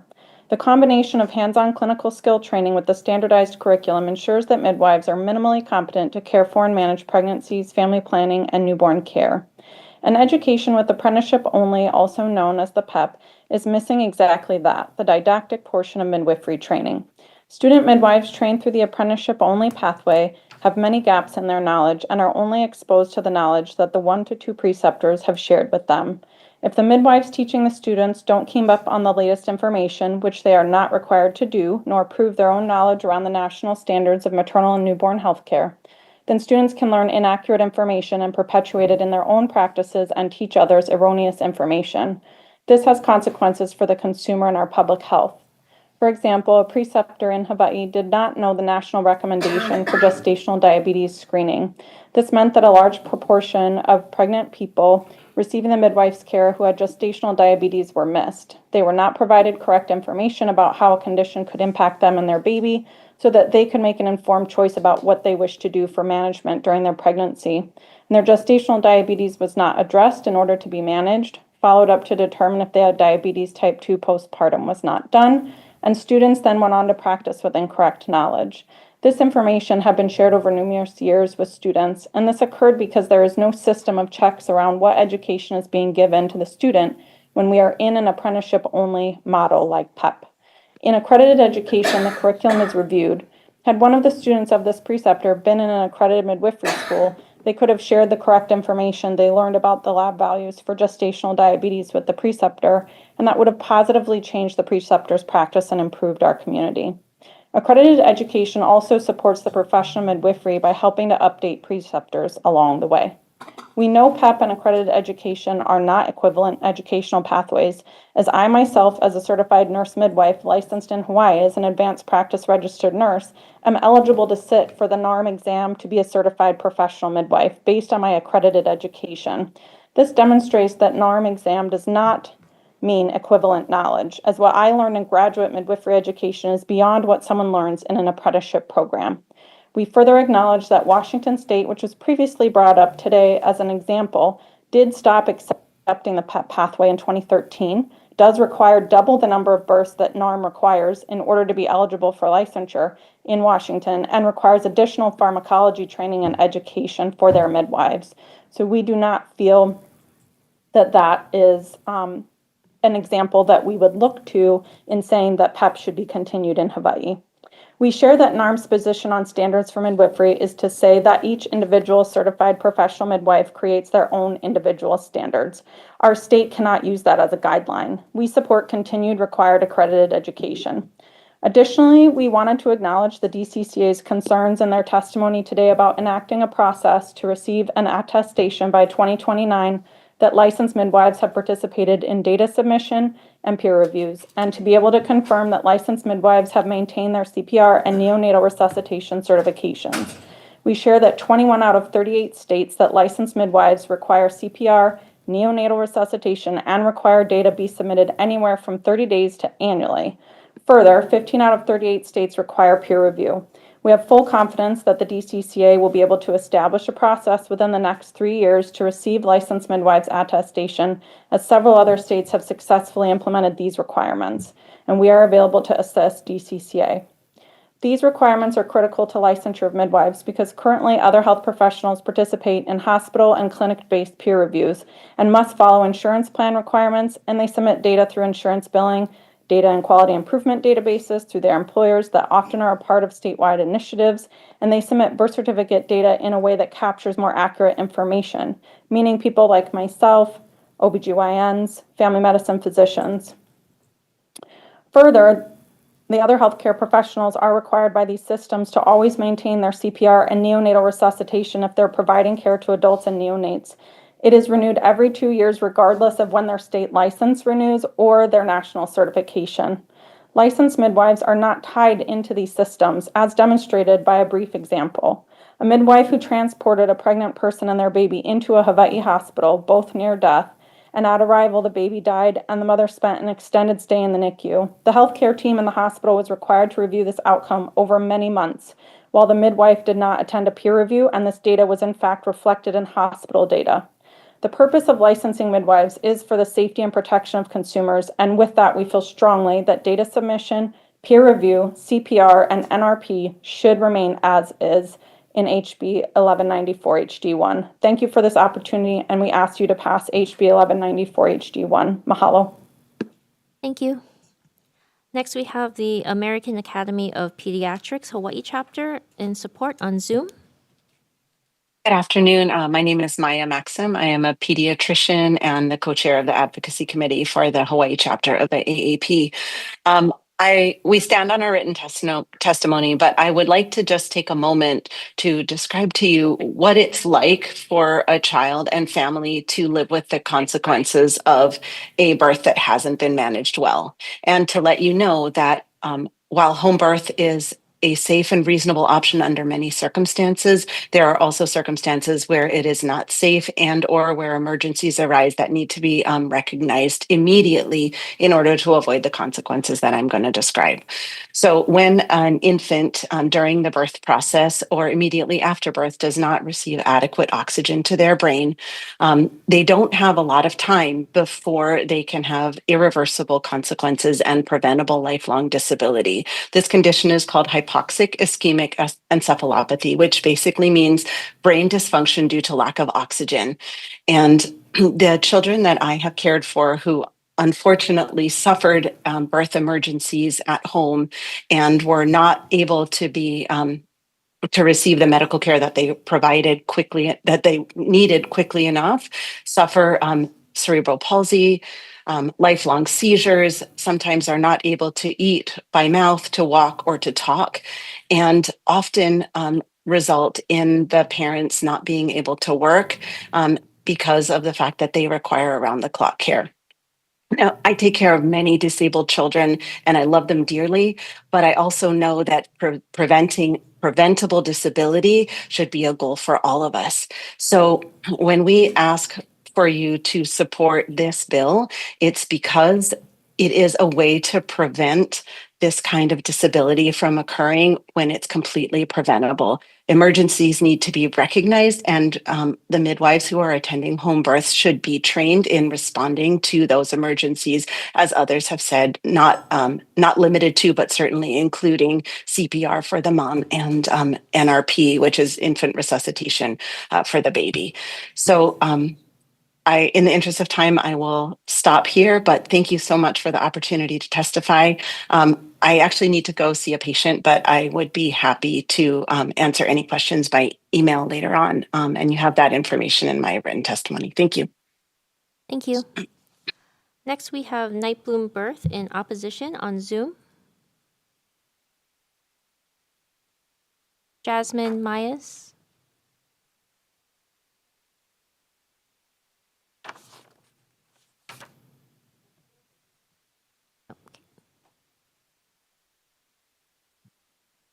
Aloha chairs and members of the Finance Committee, and thank you for the opportunity to speak. My name is Jasmine Mays. I'm a licensed midwife on Kauai and a member of the Hawaii Home Birth Collective. I oppose House Bill 1194 as it is currently written. I would like to see changes made that allow me to stand in support of the bill. The Midwives of Alliance of Hawaii does not speak for me or represent my views. I support and recommend the proposed amendments as submitted in writing by Hawaii Home Birth Collective, and I stand by my written testimony. I am in support of continued licensure of CPMs and CMs and would like to be able to support this bill with important changes. I also support the inclusion of all cultural and traditional midwives. Please find a way to address the concerns of your constituents as this bill moves forward.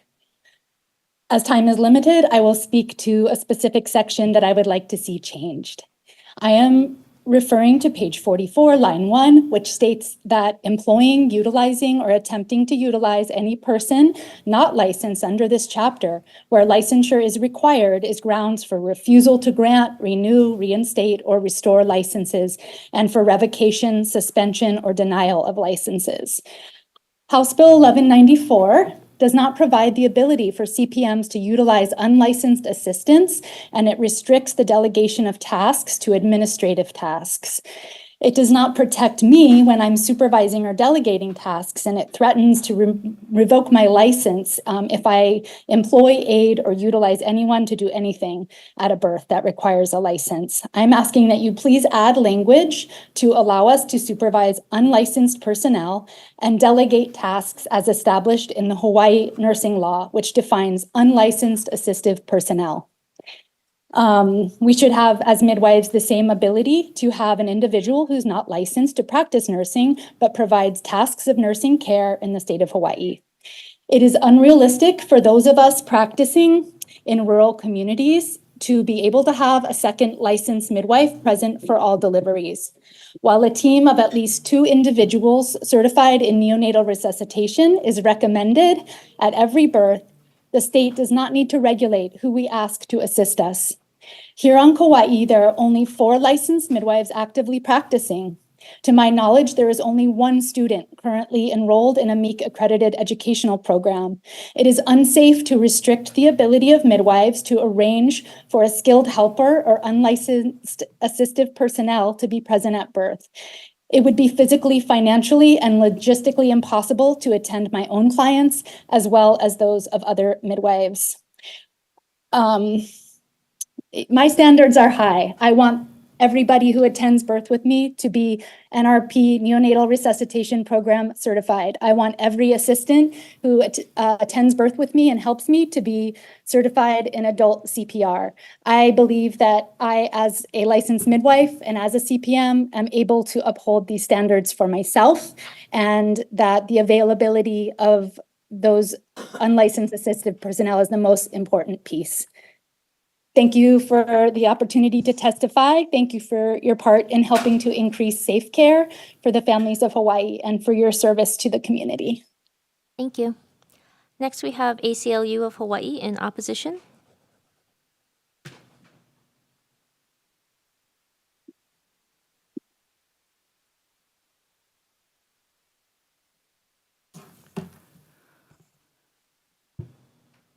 Aloha Chair, Vice Chair, Committee members, Carrie-Ann Shibota on behalf of the ACLU of Hawaii.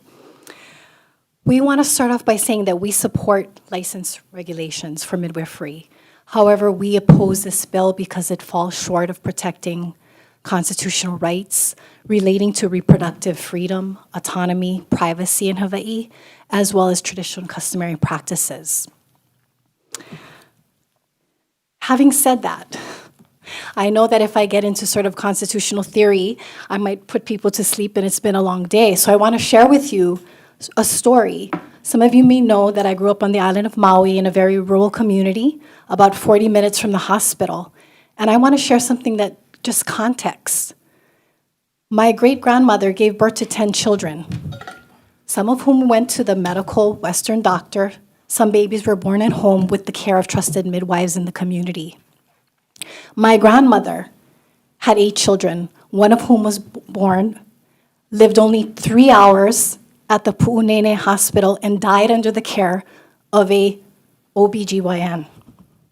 Then my mother, 4 children, I'm her 3rd, born at Maui Memorial Hospital. And she was hemorrhaging. I almost died because I was breech. And at the time, the practice under this hospital was to literally strap a woman down. And there was an umbilical cord around my neck. And people said, well, the doctors helped to save you and your mother. Yes. But there were other midwives who told my mom that I was breech. And the doctors didn't do anything to help my mom so that I would be huli opu in her opu, and that I wouldn't have been born breech, which could have prevented me from possibly dying and my mom from bleeding to death at Maui Memorial Hospital under the care of a trained physician. 13 years later, I gave birth on Maui, and I was considered a high-risk pregnancy. And thankfully, I had the option. I gave birth in a hospital. It was my choice. But I also sought complementary care in the community. Just last year, my niece, who also lives in Kaupakalua, 40 minutes away from the hospital, she went to the federally qualified clinic in Wailuku, first-time mother. She was told that in order to continue to receive services from the federally qualified clinic, that she would have to sign a paper and give away her rights to, if she wanted to have a home birth, that they would literally cut her off as a patient unless she signed the form. And because my niece is young and she's scared and it's her first pregnancy, she signed that form. But the fact that my niece in 2024 had less rights than I did, or my mother, or my grandmother, or my great-grandmother, seriously, something's wrong here. We say we won't go back, but we have, and it is our collective kuleana to protect the rights of everyone in our community to have choices. For those who want to go to the hospital, we support that. But for those who want to give birth at home, which has been practiced since time immemorial, we're trying to criminalize some behaviors, which you will not, to criminalize a grandmother who is there at the home birth of their grandchild, to criminalize potentially a doula or lactation specialist or the birth attendant. What are we doing? And when we say criminalization, it subjects a person to fines and criminal penalties, meaning a criminal conviction and up to 1 year in prison for being a birth attendant, unless we create clear exemptions in the law. And so I'm going to get to the wonky part of the constitutional law. I would ask that you include exemptions for religious and cultural birthing practices, that a clear exemption. And I want to point out that Massachusetts just last year passed an omnibus maternal health bill, including midwifery license, and they have a clear exemption for for religious and cultural practices, and there's also another exemption very clear for Native Americans. And Massachusetts, by the way, is considered the #1 best state in terms of maternity health care compared to any other states. And I think we know where Hawaii is at a much lower level. So why would we restrict rights and access? And that brings us to the PEP pathway we've heard about.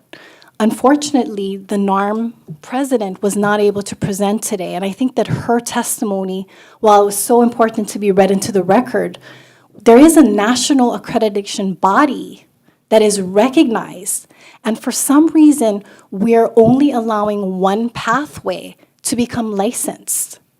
Now, we've heard here from some of the testifiers about these tragic stories, but for every tragic story that they have shared, I can pull up on my phone the number of cases of malpractice and lawsuits against OBGYNs in the medical establishment. So we need to look at data.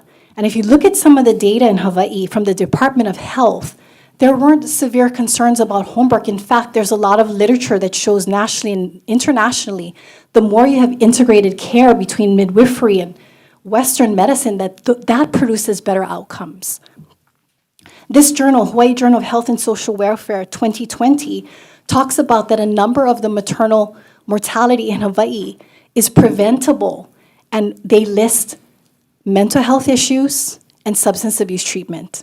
And we all know that there's not enough mental health treatment and substance use treatment in our community. So if we want to decrease maternal mortality, that's what we should be focusing, not criminalizing the exercise of the right, because it is very clear a person has the right to give birth at home, unattended or not, and there are greater risks to give birth at home or anywhere, unattended for that matter.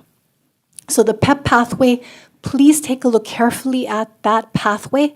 And I want to say, they're not here today, but at the last hearing, a number of us were very teary-eyed, and I want to bring this to both of you as Maui residents.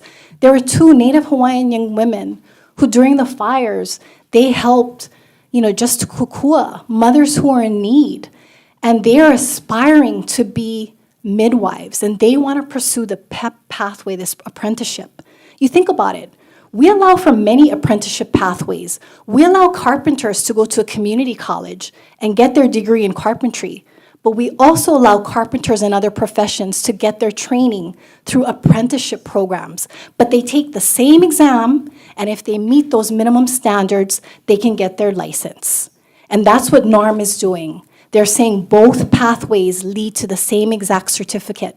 So for some reason, if we exclude this PEP pathway, we are hurting aspiring people in our community, many of whom are Kanaka Maoli women who want to blend traditional and customary practices relating to healing and birthing, along with midwifery knowledge that they can learn through this PEP plus bridge pathway. And so when we talk about the critical health shortage in Hawaii, when we talk about the maternal health desert, this is one way to address that. Now, this does not mean that we foreclose the right to the MEEK schooling, which is a midwifery schooling, but individuals have to travel to the continent to, I think, one of 8 or 10 schools. It costs money. There's time. Some people are mothers and they can't travel, or they're taking care of their kupuna in their household. So we want to keep as many pathways as possible. And if I could just ask all of you, keep in context that at the heart of this is reproductive rights. Everyone's afraid about what's happening at the federal level, less access to abortion, possibly the abortion pill. But I'm concerned right now about the fact that our lawmakers might pass a bill that's taking away the rights of us and the next generation. So I humbly ask that you add back in the PEP pathway as a means to licensure, and that you have clearly defined exemptions for birth attendants with consumer protections as outlined by the DCCA, which currently existed until expired in 2023, that we add an exemption for religious and cultural practices, and that you also incorporate the comments that were submitted by Native Hawaiian Legal Corporation, keeping in mind that they're currently in litigation with the state in Kaho'ohanohano versus the state, and ensuring that we have very clear language to protect traditional and customary gathering rights. Please help us to not go back. Mahalo. Thank you. Next, we have Ho'opaopono Peace Project in opposition.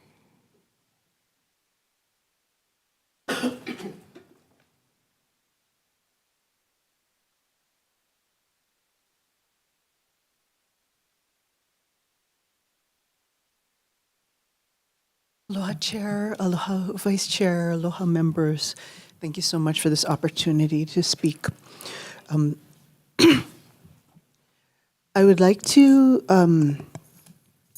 I should say I'm Laulani Teal. My project, Ho'opaopono Peace Project, is it's one that works with Hawaiian traditional practices and Ho'oponopono and peace work. I'm also a birth practitioner, and I also work within the community on a variety of issues that relate to this issue. So I would like to I'd like to emphasize, because this is the Finance Committee, I'd like to emphasize some of the financial aspects of this issue. And I think that one of them is the clearest and most obvious one is that we do not have enough maternal health care for our communities. And it's a very, very stark reality. And we don't realistically, at this moment, we do not realistically have a means to provide that where it's needed. And I'm just talking about maternal health care, period, you know. So on top of that, you know, and a lot of the issue there is cost, right? And so when we're talking about access to birthing,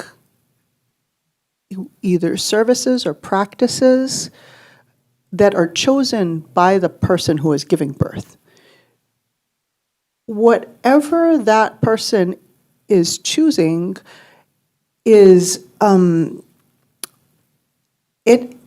that is a means to actually address that maternal health care vacuum that we have.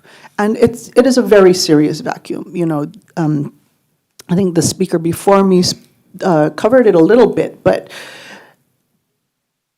we as Native Hawaiians and Pacific Islanders have the highest maternal mortality.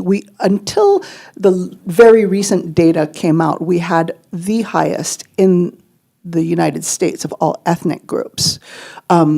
Recently, more data has come out that has put Native Americans and Alaska Natives a little bit ahead, but the increase in maternal mortality for Native Hawaiian Pacific Islanders has been 77% higher. So we're talking about a very serious crisis here. And I think that we also want to look at the financial implications of enforcement of this law, because when you're out in the community and see what is actually happening out there, the people who are not licensed, and I should say that I'm very much for licensure of clinical professionals. It makes sense, right? For the CMs, the CPMs, that absolutely makes sense. However, the cultural practices that are out there, and not only Native Hawaiian cultural practices, there are Samoan grandfathers who've been doing this for their entire lives. There are Filipino families who fly people in to assist them when they give birth, and that's how they do it. There are numerous other practices throughout our community that are happening. And quite frankly, I think that in my interactions with people, a lot of people are not even aware that there is a law because they've been doing this for so long. So the complications that are involved in that kind of enforcement, because they would clearly be outside of the law, are really problematic. And the fact that family members are not covered, extended family, a grandmother cannot, under this law, cannot attend her granddaughter's birth, even if she's a trained midwife. So I think that those are things that should be considered financially. Also, simple equity in terms of finances. So when we discuss the PEP pathway, I think that it's really important to understand that the other pathway, the MEEK pathway, is not available in Hawaii, and that I need to say it again, it's not available in Hawaii. No one has been able to achieve it. There are no Kanaka Maoli licensed midwives for that reason, and numerous have tried.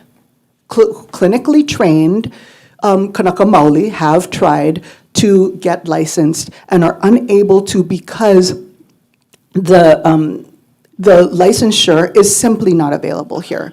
So whilst 27 states accept PEP, and in all of those states there has been no difference shown in outcome, and outcome is what I think we really need to look at here.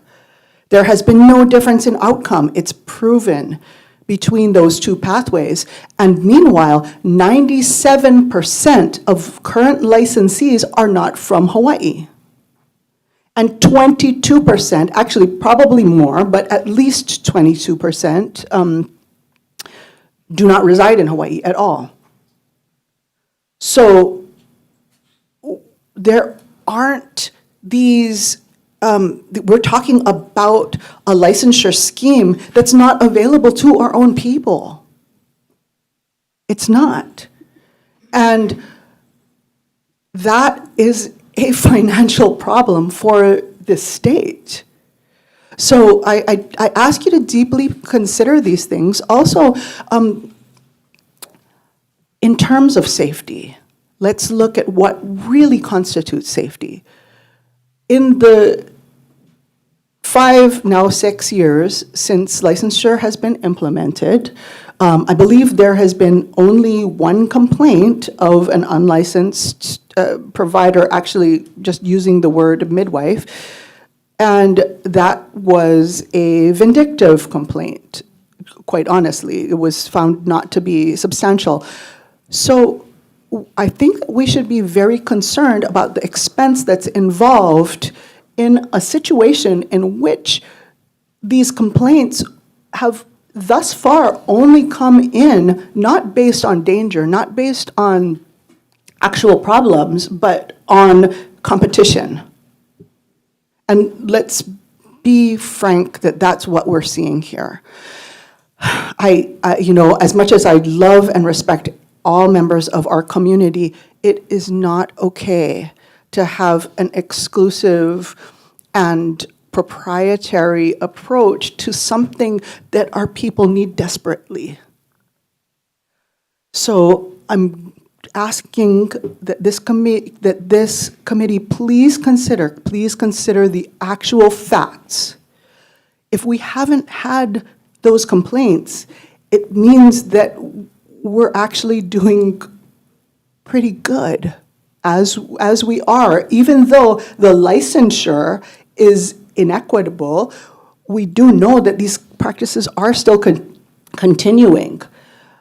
However, the danger is there, and the danger is not within lesser trained individuals. The danger is in not getting to the hospital in time. And the reason that families might not get to the hospital in time are, number one, distance, right? There's only so much we can do about distance. But the other reason is stigma. And if the way that they are giving birth is stigmatized, they're not going to go into that hospital when they need to go. And that creates these problems that we're hearing about because they didn't go in time because of stigma and trauma. So I ask you to please consider this, that one thing we know scientifically and in public health is that any care is better than no care.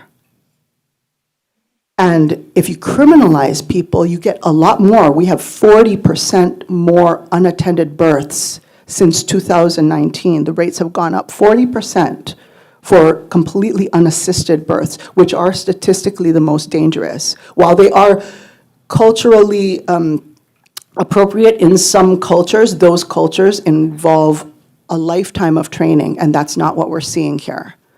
So we need to look at the actual needs of our community, the actual equity that's involved, the actual finances, and where the costs really are.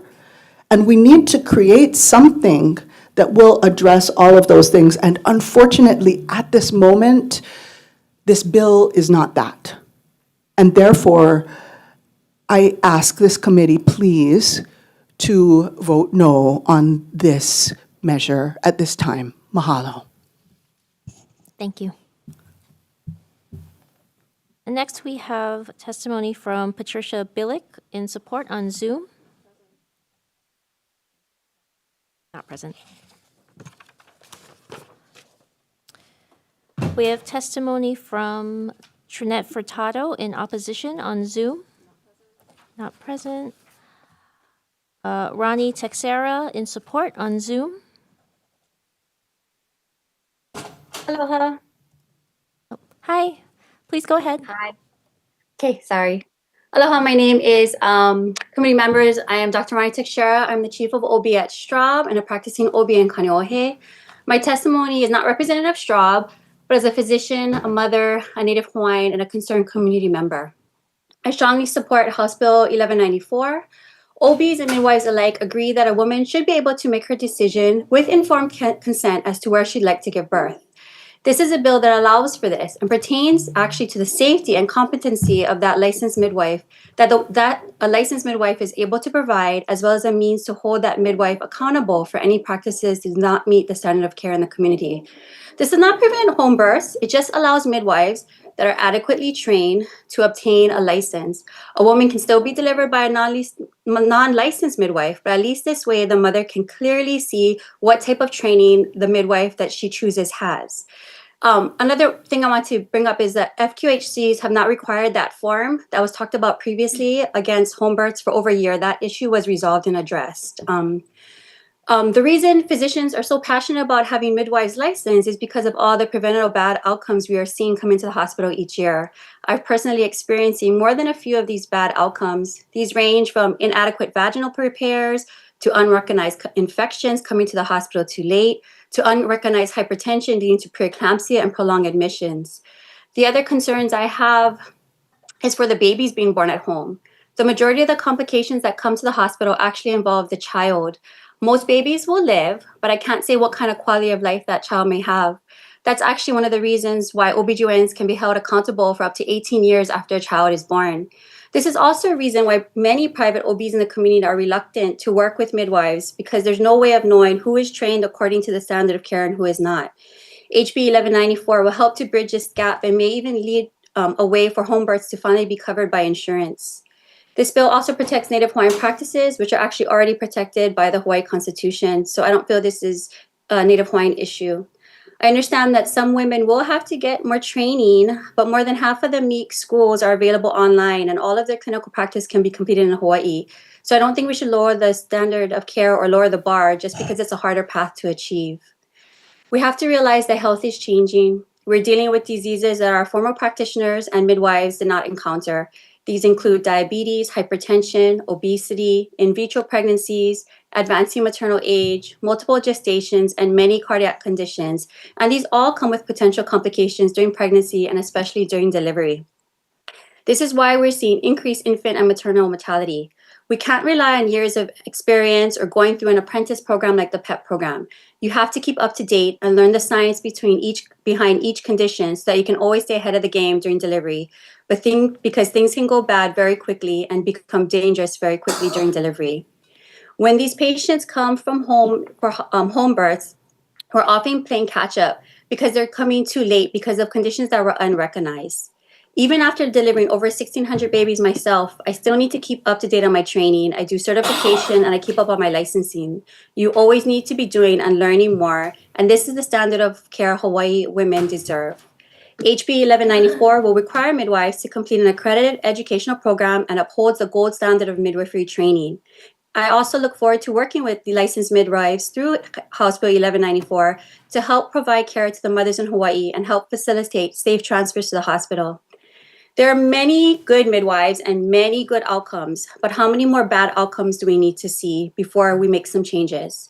Many of the bad outcomes are not recorded because once a baby or a mom comes to the hospital and say we have a fetal death or maternal death, that is recorded as a hospital death.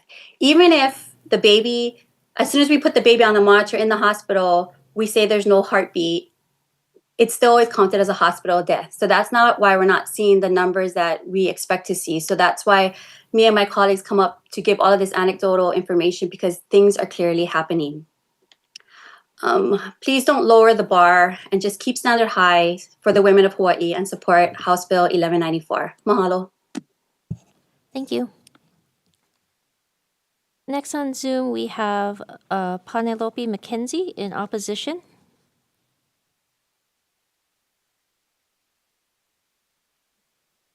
Hello, can you hear me? Yes, please go ahead.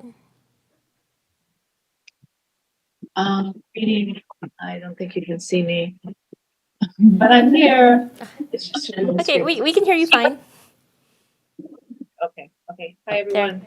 Thank you so much for having this meeting. We thank you for all the years of all of the testimony, the time that you have spent on this issue and trying to find a solution for reproductive health care here in Hawaii, and midwives as a cornerstone of safe prenatal care and birthing care. I think I do stand on my written testimony, but I want to just share a few things and then share a little bit of excerpts from researchers and authors with clear information. But I want to say, as we discuss this midwifery issue and maternal health crisis, we see that about 2% of births are home births, but we see a maternal health crisis, and we see the most dangerous industrialized nation to give birth in is America. And this is hospital statistics. Home birth is a very small percent of who's actually getting care. So when we look at the maternal crisis, this data is hospital birth. So even as the doctors say, yes, there's transfers, but that's what we're saying is that everybody deserves health care We may have cancer, we may have heart disease, that's why we have our practitioners that offer a wide range of care. And if we could understand that collaborative care is what the birthing people need, that's what we need to stop this maternal health crisis. These continued regulations are only distracting from the amount of violence and harm that's going on in the hospital and has been going on. We see it when we're doulas in the hospital. We see it, we hear stories. But again, it's not about who's bad and who's wrong. All midwives have extreme skill, and there's a variation of what that skill looks like. But to remove midwives because they haven't taken one pathway of education, and to destroy the global brilliance that we see that we could be having from Japanese midwives to Brazilian midwives to Colombian midwives, that where are all the midwives? Everybody had midwife. Where did they go? They had to go underground, and then they've disappeared under all of these laws that we see continuing to happen that have made it now. We have 0 Kanaka midwives in Hawaii. We have, where are, anyway, I could go off on it, but it really is the birthing person, and it really is the restrictive laws that have happened, but it's not actually making people safe. If that was true, we wouldn't be seeing the numbers that we're seeing. And it's a global issue. And the lack of midwifery care is actually finds the same data as the high obstetrical rates of harm is happening. So too is little the midwives in America and in Hawaii. So I just really want to make sure that we're understanding that the midwife is a small percentage. So the maternal crisis, we must investigate what's happening in the hospital, what's happening long-term, but we're here for home birth. So I just want to give a little bit instead of testimony, because we have so much testimony and such brilliant. I just want to kind of take us in a little bit of, we can see through history, we have the same story. We're here right now in 2025, but here we are in 1902, in the Victorian era, Midwives Act of 1902. The law mandated formal training, registration on a national roll, strict supervision to be overseen by the newly created Midwife Board. It was the end product of a vigorous effort. The Midwives Act was indeed to professionalize midwifery and create new career pathways for single women. The Midwife Institute was determined to cut the lay midwife completely out of the birthing process. The women who were chartered members were not practiced midwives, as we see today, although they have been trained at elite centers. The leaders of the Midwives Institute were nurses, hospital authorities, and heads of various charity organizations who were interested in social reform. They intended to open up midwifery as a profession where the properly trained middle-class woman would have an honorable means of supporting herself. And that's from 1902, but it sounds very similar to today. And then we can go to between 1880 and 1950. A researcher, Susan Smith, she states the relation between licensed midwives, this is from a book called The Japanese American Midwives, but the relations between licensed midwives, most of whom were Japanese immigrants, and the midwife supervisor was a Chinese American, illustrates women in cross-cultural relationships and interactions among different peoples of color. The point of contact revealed its little examined aspect of history of racial politics and healthcare. In contrast, the more frequently told story of interactions between people of color and whites. The history of midwifery regulation in Hawaii demonstrates that midwifery was a site of constant negotiation among women, whether between midwives and nurses or among midwives themselves. In Hawaii, these power struggles took place among ethnic diverse women within a colonized land, with the most powerful players, the territorial government, the planter elite, and the military, representing the haole interests. The very process of midwifery regulation excluded certain groups from the beginning. For example, many Native Hawaiian healers and midwives, the Kuhuna and Palikeke, did not register with the Board of Health, a topic that warrants further explanation. Men, as well as women and fathers, played an important role. In the 1930s, when the midwife licensing began in Hawaii, most of the midwives who applied for a license lived in urban areas, although most of the population lived in rural. government records indicated that licensed midwives delivered about 40% of babies born in Honolulu. The Japanese immigrant women gave birth to some 4,000 babies annually and were served by the midwives.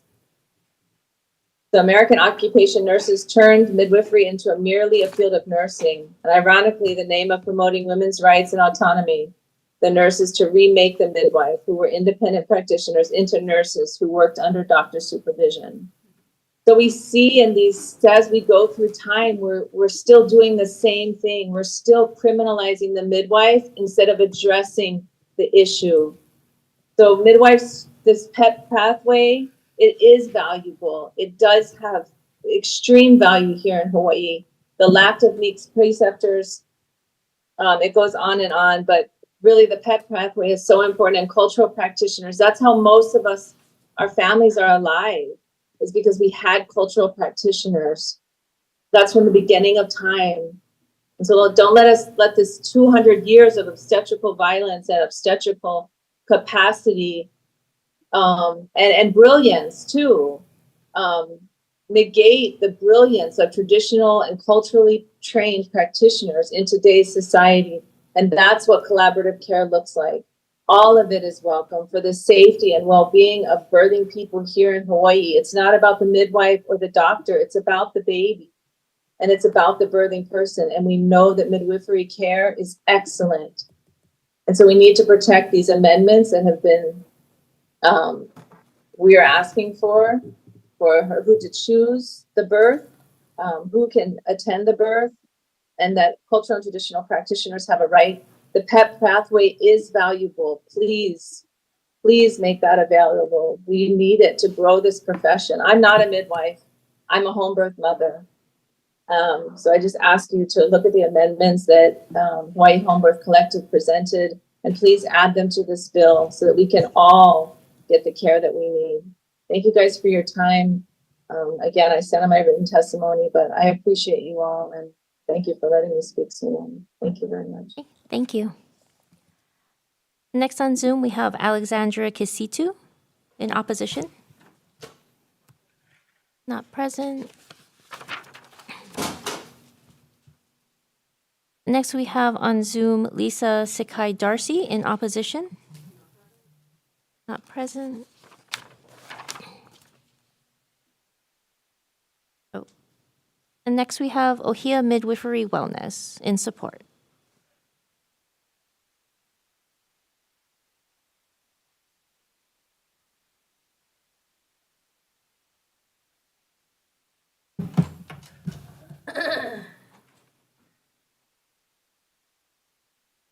Mahalo and aloha again.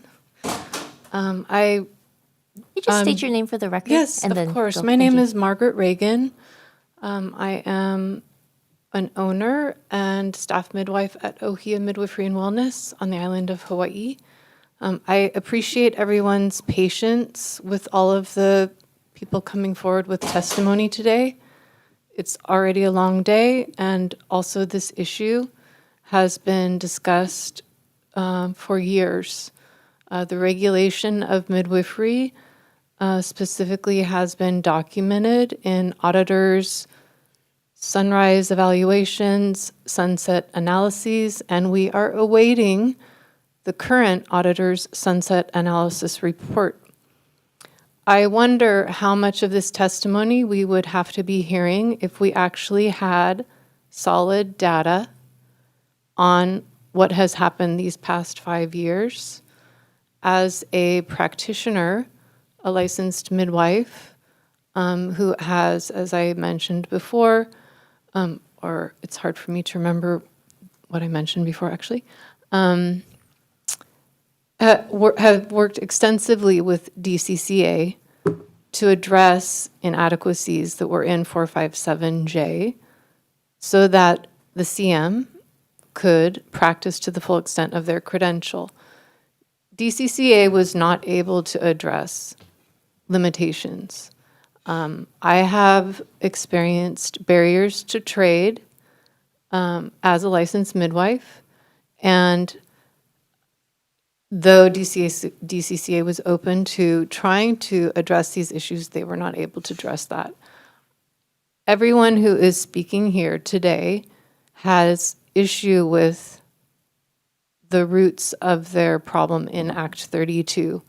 And those that are requesting amendments, it's very complicated. And I'm, to be honest, I'm not sure where we're at in this process. In the last hearing, people spoke genuinely from their experience.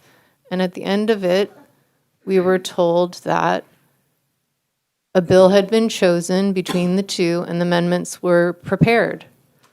So we put a lot of energy into providing information to you from the field. And how are you to proceed to understand what is the right course of action? So I can explain that as a practicing licensed midwife who previously worked in a state where I had full practice authority, including prescriptive privileges, I could work in a hospital. I could prescribe medications. I could assist in surgery. I was credentialed as a Medicaid provider. I was credentialed with all private insurance companies. There was equitable access to care.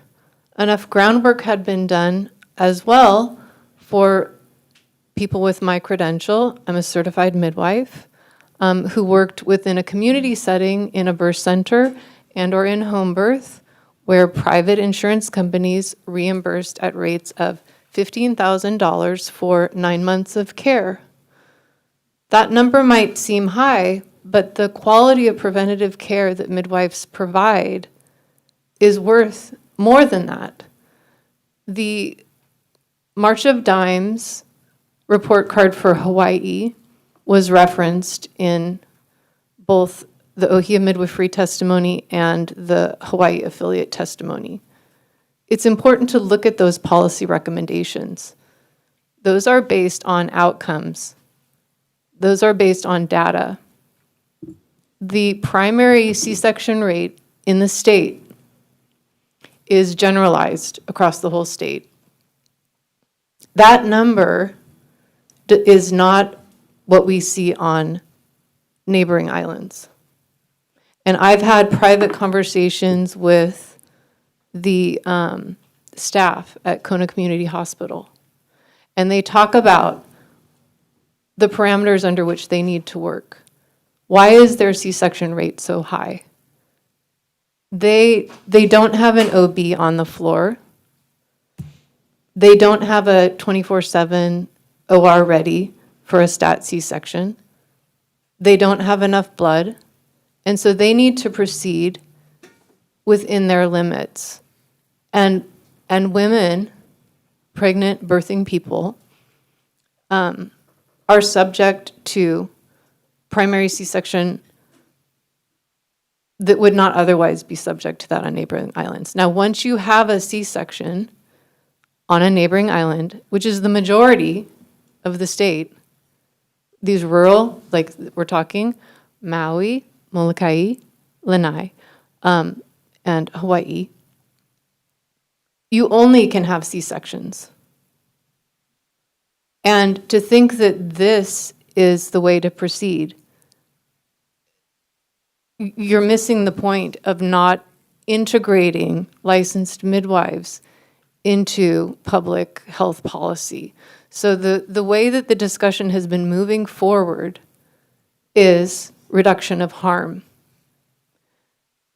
A very, what do you call it? In Hindi, it's a mohavare, an anomaly or whatever. We cannot throw the baby out with the bathwater. So we can't just mandate licensing and think that we're going to solve a problem. It is way more complex than that. Health issues for mothers, birthing people, for those fetuses, for the newborns, need to have midwifery as a part of an option of where they can receive care. And if you look at the policy recommendations of the March of Dimes, midwives are at the forefront of the recommendation. Medicaid, expansion of Medicaid and access to care is at the forefront. We have been in contact with Medicaid office If the statute clearly establishes the scope of practice to the full extent for the CM in equivalence with the CNM, of which we are, we can move forward and bring about that credential as an option to address provider shortage and expand access to care. For the CPM, if they are established to the full extent of their credential with limited prescriptive authority, that will help. In the same way, again, they can be credentialed through Medicaid and people can access their care and benefit from the state paying for these services for which they pay for if you go to an OB. So I just want to address, I really appreciate the fact that I felt comfortable going off script because for some reason it does seem that you do want to hear from the community. And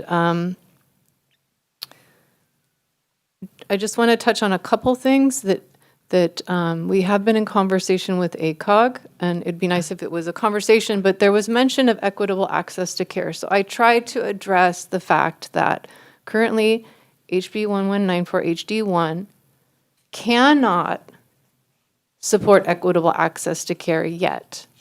Why not? It doesn't reflect national standards for the CM nor the CPM. Suggested amendments by HA bring it into that equivalence.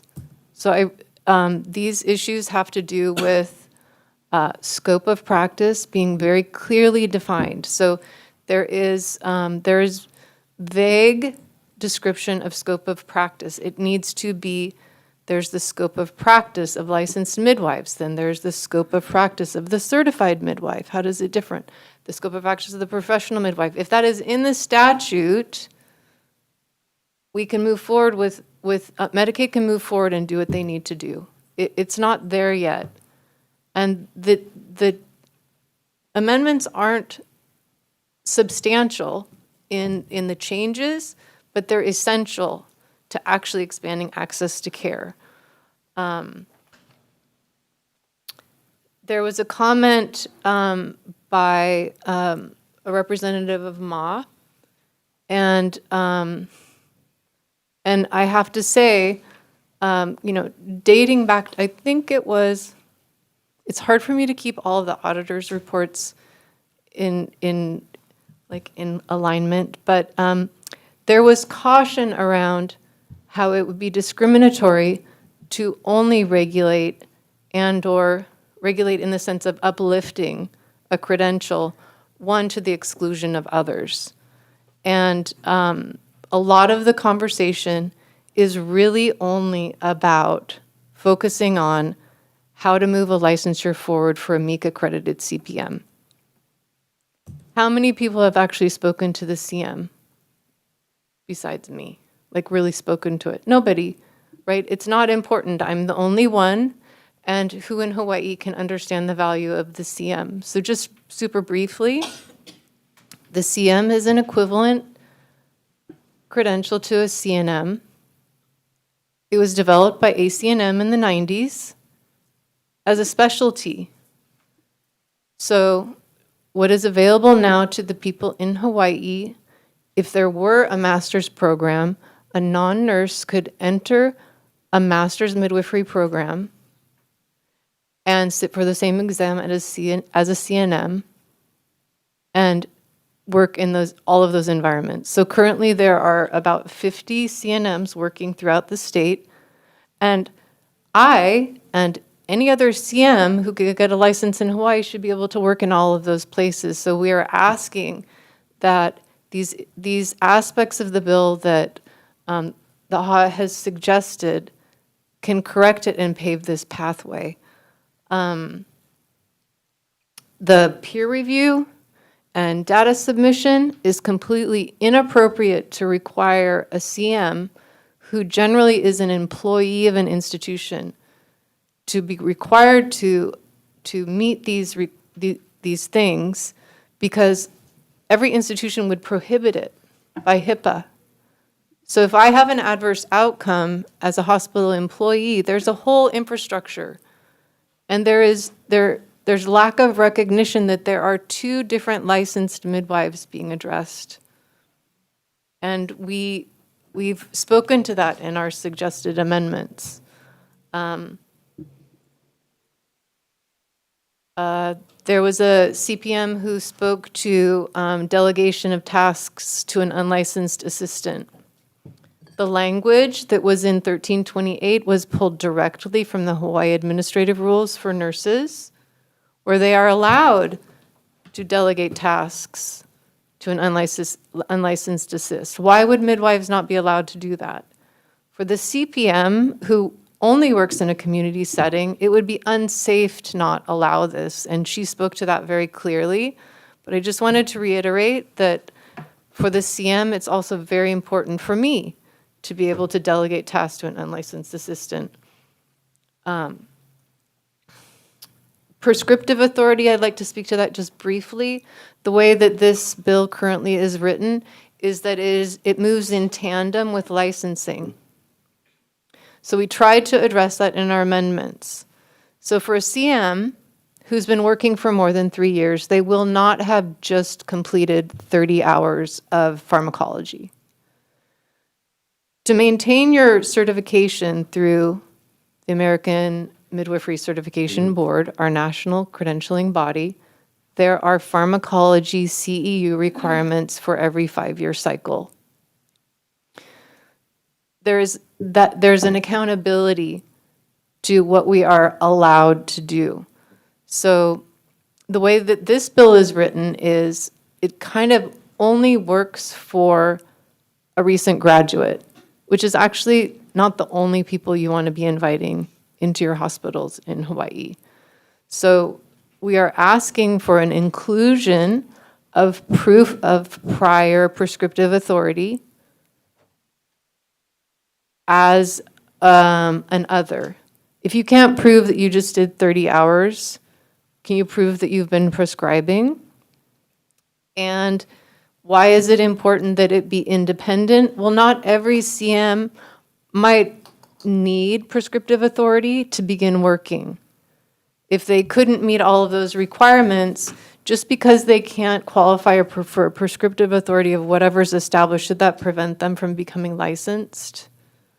So a CM who might want to work within the community, they could work equivalent to a CPM in the community, but they can't if they haven't fulfilled this requirement, or they could fulfill it after on a different timeline. But the way that it's written, it's going hand in hand. And what else? In closing, there was a lot that I felt was very relevant from Laulani's statement. I think that there's a lack of understanding that this regulation is for all non-nurse midwives, right? So nurse midwives have been regulated. So we're talking about regulation of non-nurse midwifery. And it kind of goes back to that question of, are we going to discriminate and only regulate one particular type of midwife? So there are certain midwives that are moving forward and they are providing essential care to their communities. Do we only provide for those that are moving on one track? Which brings me back to the void of having an analysis of how these last 5 years have gone. So I'm sure everything cannot be addressed today. I hope you try hard to address what's needed today to move forward. But I very much am hoping from the time that we enter into Senate hearings, presuming that this will pass today, that, and I don't know what kind of asks can come from the House or asks can come from the Senate to the auditor's office, but we need something to lean on for direction. And I really hope that that comes forward. Thank you for your time. Thank you. Next up, we have Alfred Medeiros in opposition on Zoom. Not present. Excuse me. We have Rachel Colonel Strumpf. Not here.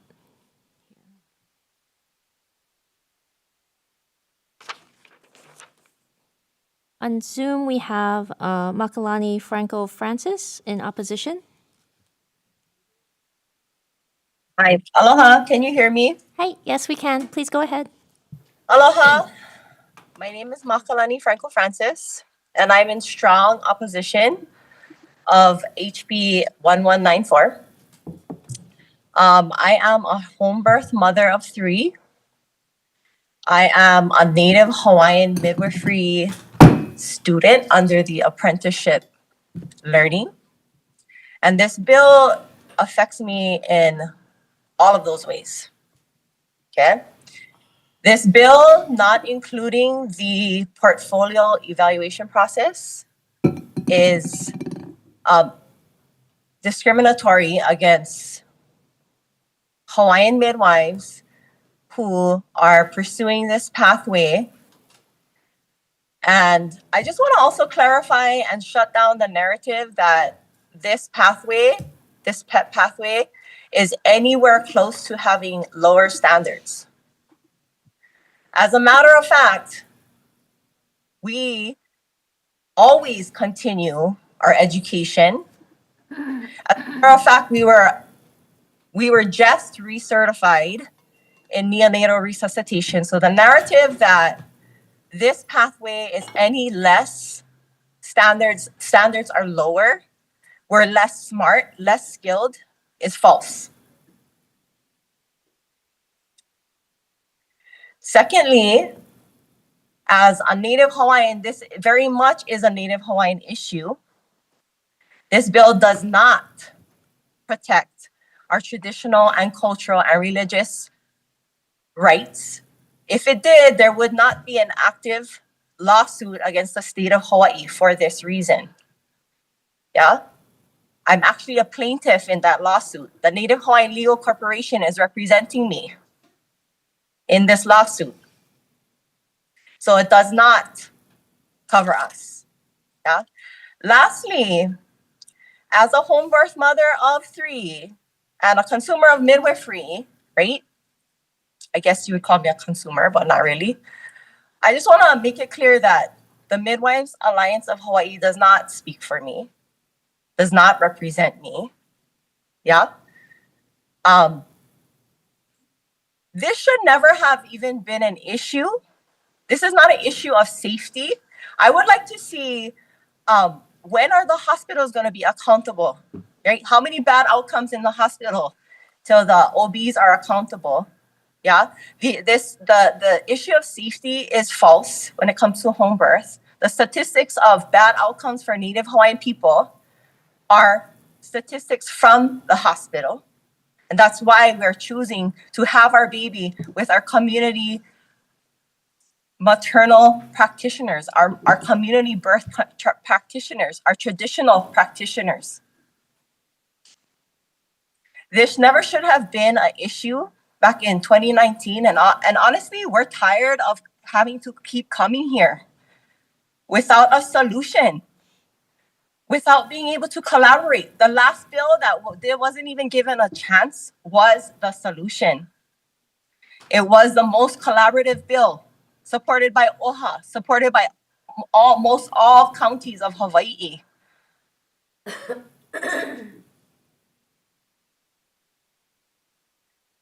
It never should have been an issue because we as mothers, we're smart enough to decide who we have in our birth space. We have ike, we have knowledge, we know our community, we know who our midwives are. We have discernment. Most importantly, we have na'au, we have intuition. And it is only the mothers who decide our reproductive health, period.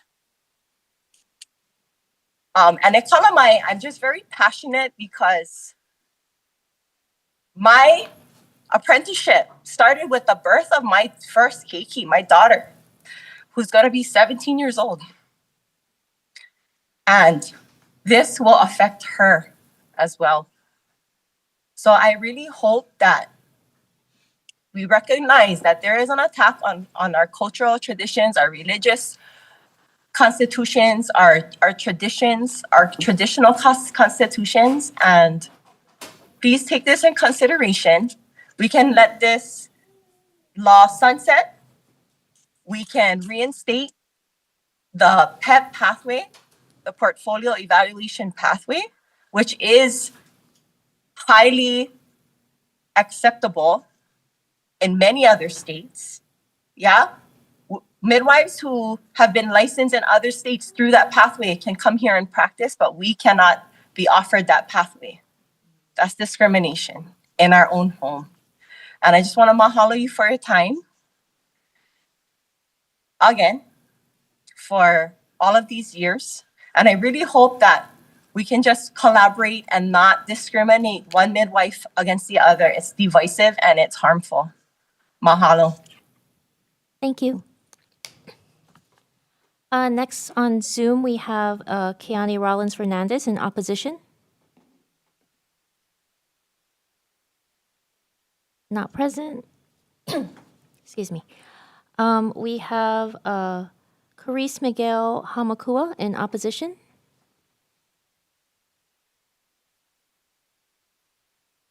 Hi, thank you for hearing me speak. I'm just going to stand by my testimony and what I wrote there saying, you know, I'm in opposition to this bill. I just wanted to give a little bit of a personal story that I didn't include in my testimony. I ended up having a home birth with a certified professional midwife. That wasn't a light decision that I made. I talked to my OBGYN, I called certified professional midwives, I called licensed midwives, I called traditional midwives. I made the choice based on what I believed was best for myself, for my family, and I did not take it lightly. I knew what each certification was able to do and able to not do, and I don't believe that it's you guys' jobs to determine whether someone can make that decision for themselves or not, what kind of midwife they want to have with them at their birth. This is a very personal and deep thing that you have to go through when you're giving birth, and it's no one's right but my own to make the decisions of what I want to do for my healthcare. I was actually always planned on doing a home birth. I don't know really why. That was always my consideration. But it was really solidified for me after I got to witness births during training as a paramedic. I had to witness births in the hospital. I assisted with deliveries and I saw C-sections.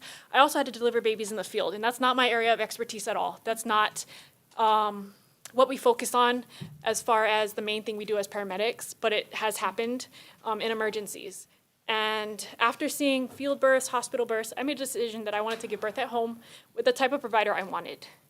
Another big factor for me was I really lost faith in my OBGYN when she flat out lied to me during my pregnancy with my son.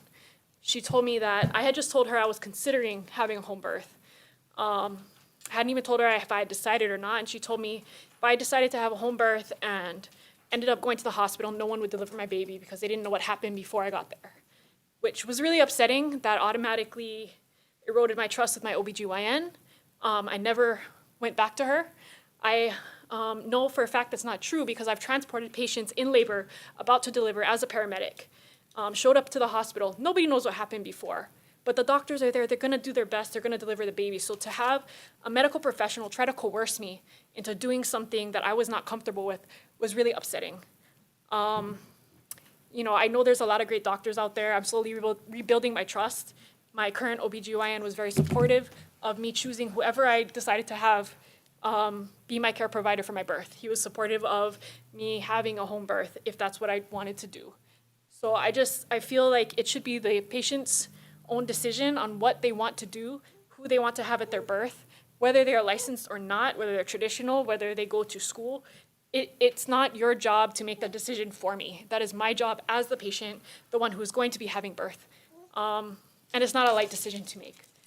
All my friends who have had home births, they all have the same viewpoint, that this was a decision that they took very seriously that they really prepared themselves for. They looked at all their options and found out what was the best for them, no matter what it was. Thank you for your time.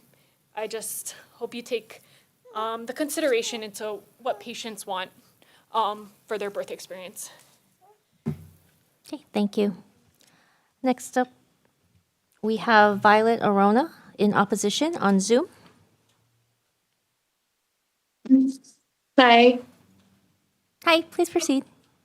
My name is Violet Napule Ilima Kapohe Leo Kamamalu Moana Liha Arona. I was born on the island of Maui, and I currently reside in Waiahuli Hawaiian Homes. I'm testifying today in opposition of Bill 1194. Although made and amended with Aloha, this bill still does not allow for cultural religious practices or extended Hanai family other than Hawaiian healers with specific definitions, which is a clear regulation. It still doesn't allow for local and accessible pathways such as the PET process. The MEEK is an online process which is uncomfortable to me and is not in Hawaii. I learned better hands-on like the PET pathway and personally don't want to learn how to care for babies and people from a computer. I've learned so much in only 7-ish months of working with my auntie, and to learn from foreigners about my very traditional birthing practice seems wrong to me. I would learn in a foreign way and come back to treat my cultural and traditional people, and to me that's super hewa. HB 119 also doesn't allow for CMs and CPMs to practice to the full extent of their scopes, training, and education. This bill seeks to permanently regulate who you have attend your birth, even in the privacy of your own home. It still criminalizes all traditional, religious, and cultural practitioners who are not considered Hawaiian healers and regulates them out of existence. It does not exempt extended or Hanai family, meaning they still can't choose who is at your birth. And personally, I hate that. I would hate to not be able to choose who's around me in the most vulnerable part of my life. And it makes midwife a proprietary term, wrongfully taking it from the community and cultures that use it and make it. With all aloha, the amendments made to this bill did very little to nothing. We must make clear amendments to this bill before it causes harm not only to the community but to the state. Please understand that these are people's lives. My future as a midwife, a mother, and a wahine. This is my aunties and all our kupuna's livelihood. Not just work, it's their lives. They've done this for decades and they've done it beautifully, all for the people. They just want to care for the wahine in their community as they wish others would do for them. They do some of the best care and they get treated as if they're obscure and odd and unsafe because their ways are different. But different doesn't mean bad or unsafe. It means there's a whole other world of knowledge that you can work together to incorporate in your work and to become even greater. So let us come together and fix these pilikia, do some ho'oponopono. Mahalo me ke aloha. Thank you. Next, we have Morera Mendoza in opposition on Zoom. Not present. We have Wyanet Wallet in opposition on Zoom. Yes. Hello. Hi, please proceed. Hey. Okay. Aloha. Can you guys hear me? Yes, we can. Okay. Thank you. I'm out in the country. Aloha. Greetings, sharing committee members. You have a big job. You're held personally responsible for the future health and further disparities of my Hawaiian and non-Hawaiian people, our babies, and our sacred lineal cultural knowledge. So I urge you to make a fact-based decision and oppose HB 1194 and move to support apprentice-based testing and certification, and also support your Native Hawaiian population and customs. You have been given facts-based along with hundreds of testimonies, with the majority opposing the dangerous HB 1194, and yet it's still some kind of denialism and disregarding of facts. I'm uncertain if previous legislatures came with a hidden bias or outside motive reasoning for creating and supporting such a flabby bill. Reminder, you do owe it to the future of our state to make democratic decisions in favor of the citizen majority, which produce knowledgeable, fact-based solutions for our societal problems. When you fail to not acknowledge these things, this is what makes you personally culpable to the further decline of maternal health in Hawaii. In the current political climate of immediate budget and whole department cuts, do you really want to chainsaw a viable part of women paternal health in Hawaii? If so, this would be pure blasphemy against the well-being of all people of Hawaii. Calling back to the non-supportive gynecologists, we are excited to build bridges with all of them. It's very successful in European countries. They have an excellent maternal care outcomes because midwives and doctors collaborate together. But it's obvious that hate smear tactics is far more important than coming to the table with solutions. And by the way, there is vault of testimonies and neglect and debauchery leading from beginning of gynecology. Another fact, and they should do the research. The foundation of gynecology is owed to Dr. James Sims, who did horrific testing on Black slaves in the name of science and gynecology. Has that science changed much when women of color and Hawaiian women have the highest maternal deaths? That's a big question there. Can the current monopoly of two medical systems you support even service Hawaii's mass medical consumer needs? Think about all this when dismantling a segment of experienced maternal and emergency health care providers who loyally service Hawaii. I support Hawaii Home Birth Collective. They're a bunch of brilliant women that have worked so hard to making really good choices and decisions so that we can come and make a proper solutions for this problem. Going back to the choice, we all should have choices because it's our birth of our babies. I don't want to go to a gynecologist. I don't want to go to one. My grandchildren, and now I'm a grandmother, maybe she doesn't want to go to gynecologist. Maybe she doesn't want to go to a white man gynecologist. Maybe my Hawaiian daughters and granddaughters don't want to go to a white midwife. They want to go to maybe an auntie who is skilled in birthing and comes with mad credentials in the community. That's who we want to be birthed with, if that's our choice. And that should be our choice. This is ours, just like all of you make choices for your families. I am not going to go to a white man or a white woman for anything in my family because I'm a Kanaka, and I actually feel healthier and safer when I'm with knowledgeable, brilliant, educated people that's going to take care of my family. And that is a statistical fact that when women of color birth with other women of color, their outcome and their increase of a safer, healthier birth jumps substantially. So I thank all of you. This is a very heated topic, and I just pray that you guys all have a great evening and bless your families. I really take this into a deep consideration when coming to a really logical and ethical and spiritual decision on what this all truly means to all of us and the future of Hawaii. And especially if anybody has Kanaka or friends or family, you really should take this bill to heart with you. So just mahalo and all of you guys, and God bless you. Have a good night. Thank you. Next up, we have Ki'i Kaho'ohanohano in opposition.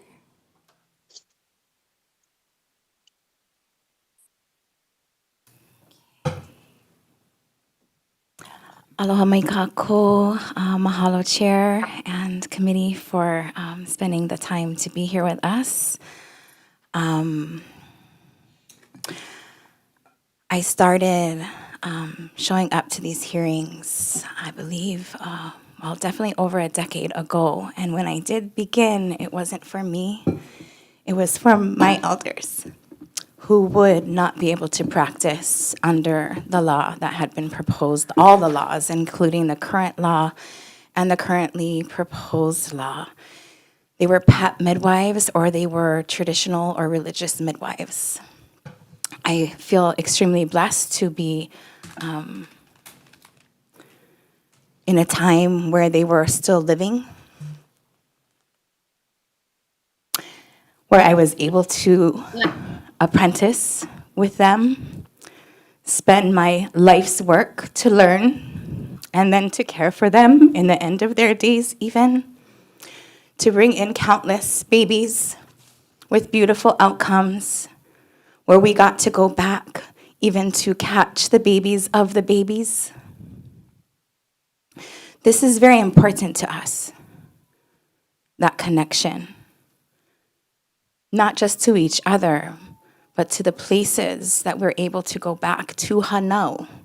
It's very rare that us as Kanaka even have access to our lands, of which our kupuna gave birth upon for generations. And to be able to hold a family in this way, for me, is why I do this. I've been practicing for over 2 decades in Maui. And the only reason you know my name or know my face is because I keep coming to testify. I keep coming to ask for your kokua, your deeper understanding with this very complex issue. And so far, we haven't received that deeper understanding. That's the only reason I oppose this particular bill. I support licensure. I always have. I want the folks who want that option to be able to have access to that pathway, which is very restrictive. Yes, it is, they say, possible through the MEEK process. But I know people who have struggled for over 10 years to attain that process, and they're still not midwives. They have moved preceptors, MEEK accredited preceptors, from out of state in order to attempt to attain that licensure and that pathway. And to this day, are still not able to attain that currently. It's very difficult financially for folks I know that have attempted to do this through the MEEK process. It's very expensive. And even if you do the online schooling, what's really important to understand is what I mentioned. We don't have MEEK accredited preceptors. And if we do have them, they're not from here. That in itself is hard for someone like me and most of my people. Like Tita said earlier, it's not always easy to walk into a cold, sterile room with a white man or even woman and feel safe. For me, and I'm white passing, I still don't feel safe. I'm a home birth mother of 5 beautiful children, ranging from 6 years old to 22 years old. They are my greatest teachers, and I honor them first. Without the people that went on a limb in times where these practices were illegal in their lifetimes to continue their practice anyways, and especially to support our Native Hawaiian communities, to remember who we are in this work and be able to return birth home, because as Kanaka, we are the one who is the practitioner of Hanau. Myself, as Wahine, it's not about the qualifications of a midwife per se. It's about me having the autonomy to reclaim my own ceremony in birth, which should not be hindered within the state of Hawaii. I do know that this will pass because licensure needs to continue in our state. So please, as you move this forward, which I would highly expect is going to happen, make sure that the proper amendments are included. I could go on and on till next week, and then some with all of you, which I'm willing to do, actually. If you'd like to meet, please call me. Please email me. We want solutions, and we want pono solutions that make sense for our people, because we are, other than what is being projected, very interested in safe, beautiful outcomes. That is what we are committed to. And like I said, the only reason you know my face isn't because I've had poor outcomes and all these different things occur. I'm from your home. You don't know me except for in this space, because I have done beautiful work in my community. And I would like to continue to not only uplift and train the future generations, but I want that for myself to feel free again, to not feel like I'm a criminal or a horrible person for wanting to hold the people that call me and need me. I turn people away all the time. And even with our injunction, I'm not able to serve because we were trying to write a really beautiful bill, which really didn't see the light of day. If you want to have conversations, you've got choke resources. If you would like to have clarity or deeper understanding, we are here for it. We need to pass something that we can live with so that we don't continue the harm that is currently happening. I cannot tell you how many people I turn away. I cannot tell you, but it has been told to you already, 40% increase in free births in our state. I don't want that any more than you do. Culturally competent care shows to increase better outcomes, and that's what we provide. As far as the exemption for Native Hawaiians, I appreciate Papa'olokahi. I appreciate your folks' due diligence to create something that is functional. Unfortunately, we had to prove in a court of law that that wasn't a functional, viable exemption. And that's very much by default. Nobody wants to go to court. Nobody wants to dedicate their lives to this fight. Believe me, I want to go home to my babies. I had to pay over $300 just to be here today, and that's just for a flight. And I've been doing this for over a decade. And guess what? I live in a very low-income village of Hawaiian people. I don't have this luxury. And that's why you don't see more people, because we don't have that luxury. We're not asking for anything unreasonable. And I also want to mention, because it really is like this smear campaign on midwives who aren't up to date with their training and all the things. I'm not even practicing, but because of what was instilled in me, I still just got recertified in NRP, which is neonatal resuscitation. I also carry CPR, adult and infant. I did that before I practiced midwifery because I think it's a good skill to have. And I live in rural areas, as I mentioned, where that definitely comes in handy. Peer review, before I even really understood what midwifery as a practice or a CPM or a CNM or any of these titles and acronyms meant, I knew what peer review was. Peer review is such an essential part of how we take care of our people and how we have checks and balances to maintain good standards of practice and care. Our communities are small, as you know, in Hawaii, and we are held accountable by them. In fact, in the task force, which I sat on as a traditional midwife, when this law initially passed, we showed a paradigm of Indigenous midwifery where community claim is one of the 3 components of qualifying as an Indigenous midwife. Community claim, practice, knowing the practice, and having the lineage or the koko of that practice. Those are the 3. It's a pyramid. And you need to have 2 of those 3 to actually qualify, not even all 3, because that covers people like what we would call here in Hawaii, hanai, or someone maybe who that kupuna had taken under their wing for whatever reason. It's not up to us to judge it or whatnot, but had taken them under their wing to share with them their knowledge and their ike and their practice. So that's why they set it up that way. And that was what we had brought from an example that's been existing for, I want to say, at least 40 years at this point. It was 30-something years at the point that I brought it to the task force from Canada.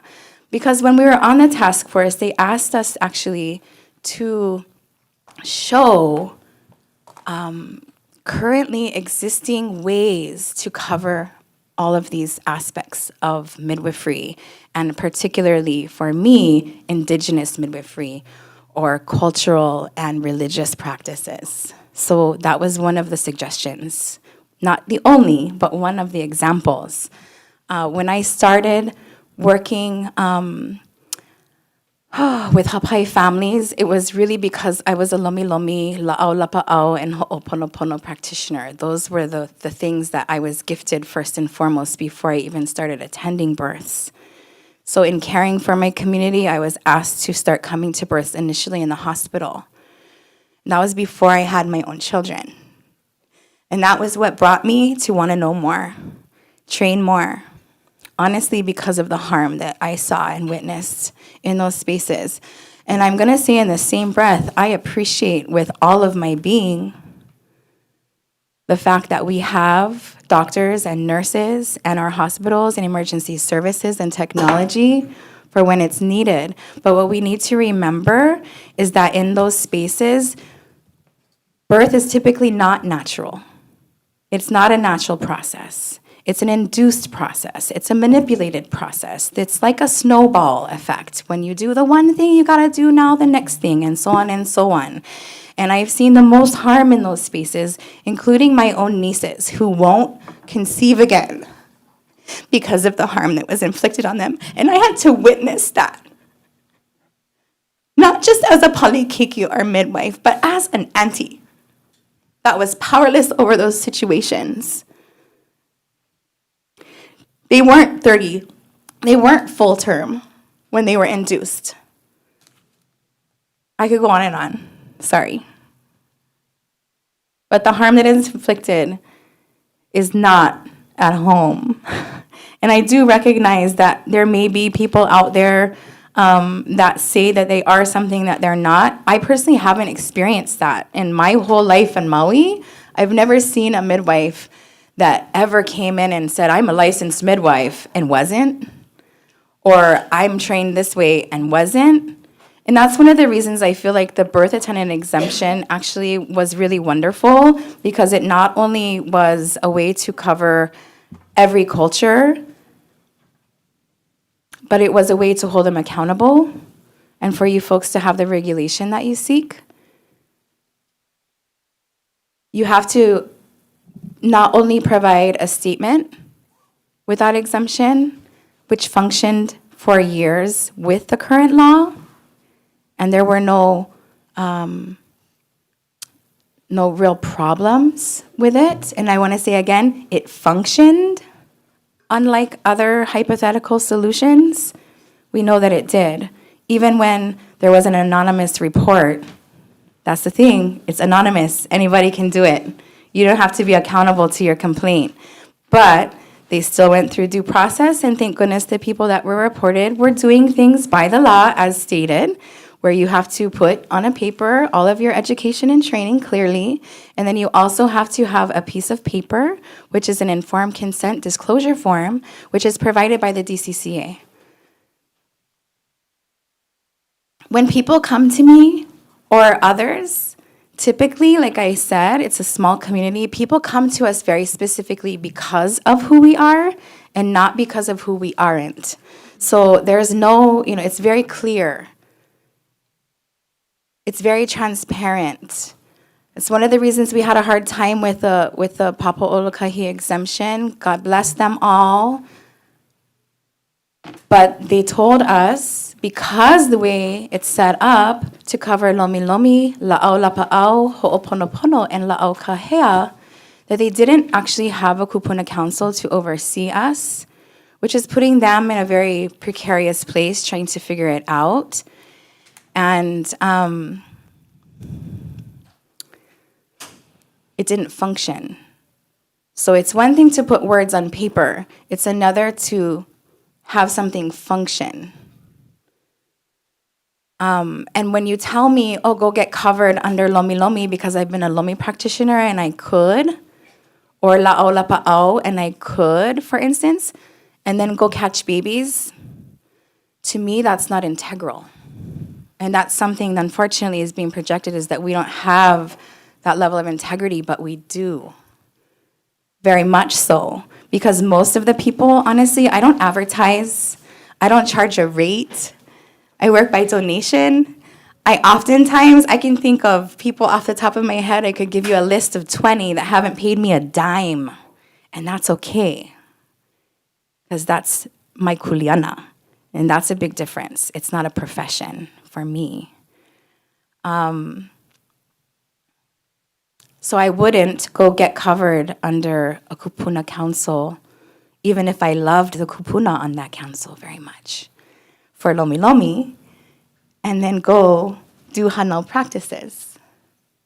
I hope that makes sense to you, because it doesn't make sense to me to say that that's an exemption for me, or a functioning one.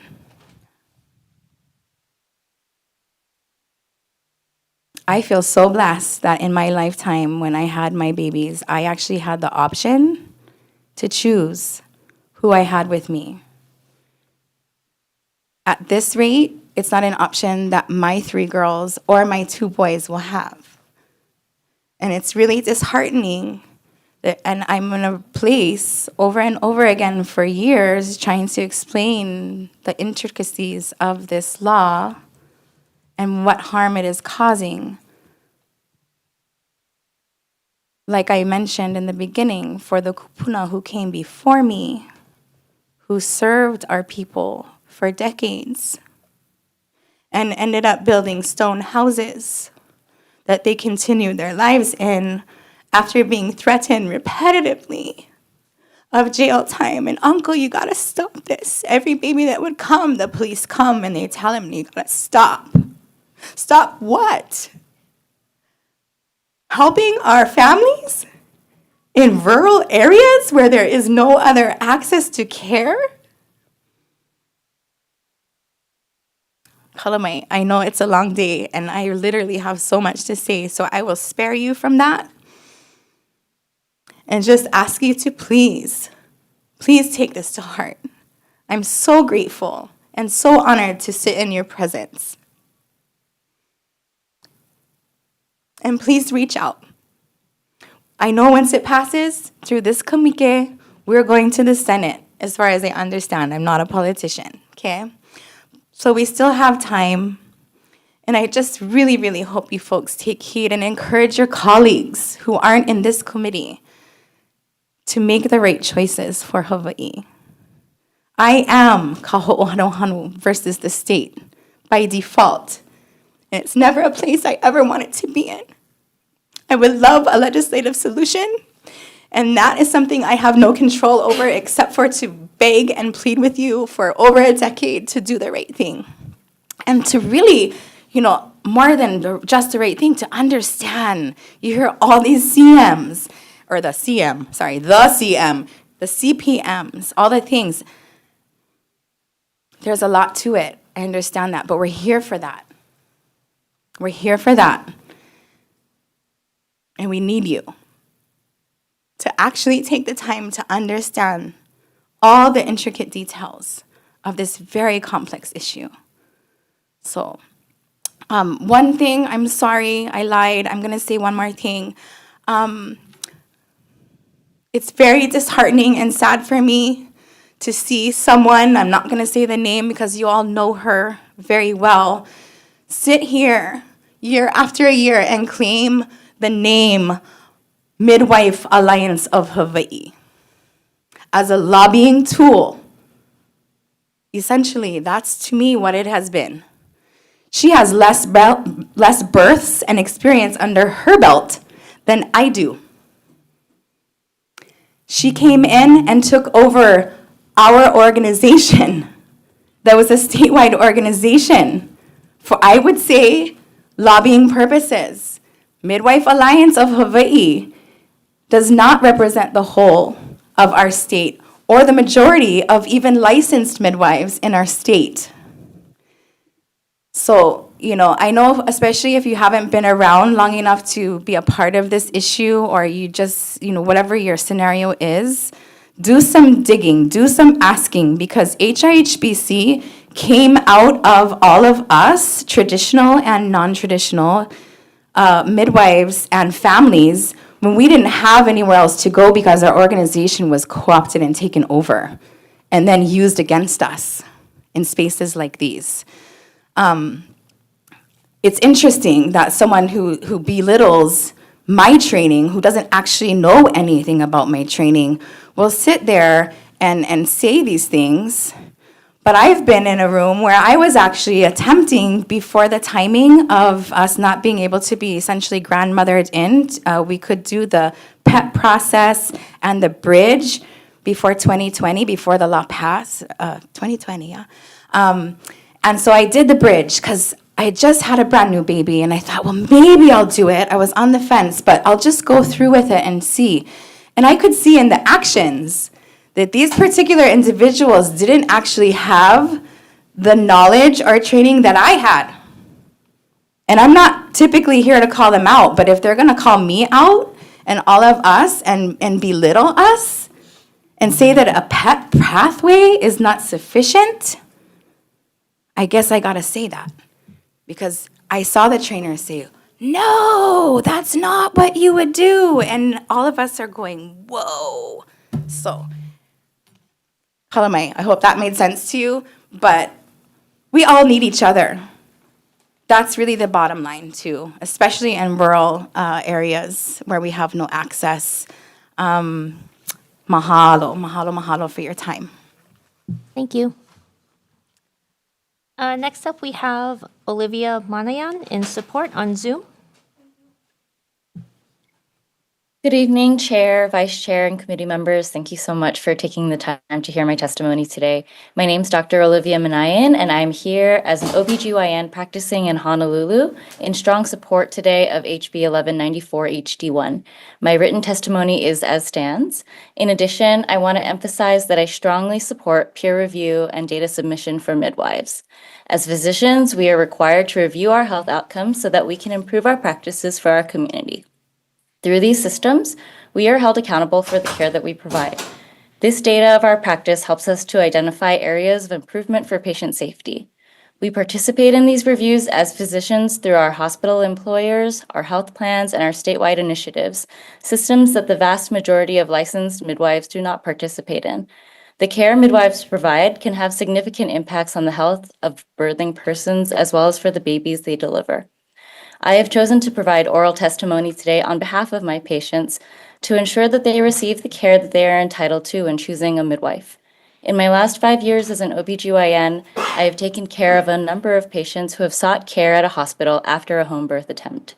In many of these instances, there have been negative outcomes that may have been preventable if they had been recognized by a trained provider.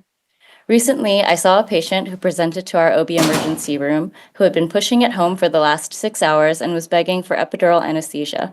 On vaginal exam, she was found to be not completely dilated, which is a requirement prior to starting to push. She was accompanied by her birth attendant, who used coercive language when the topic of delivery via C-section was discussed. I was called to the room to perform an exam and an ultrasound, at which time I saw that the baby's heart was not beating. The patient was rushed to the operating room where I performed an emergent cesarean section.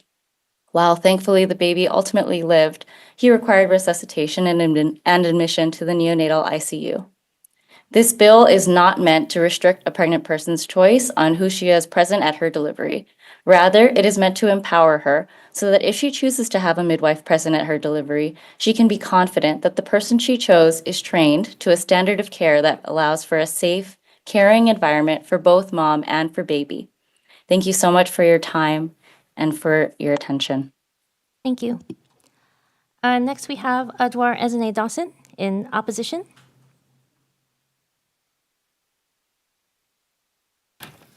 Aloha, thank you for your time. My name is Ezene Dawson. I am a licensed midwife here practicing on Oahu. And in the interest of time, I'd like to stand on my testimony with a few comments.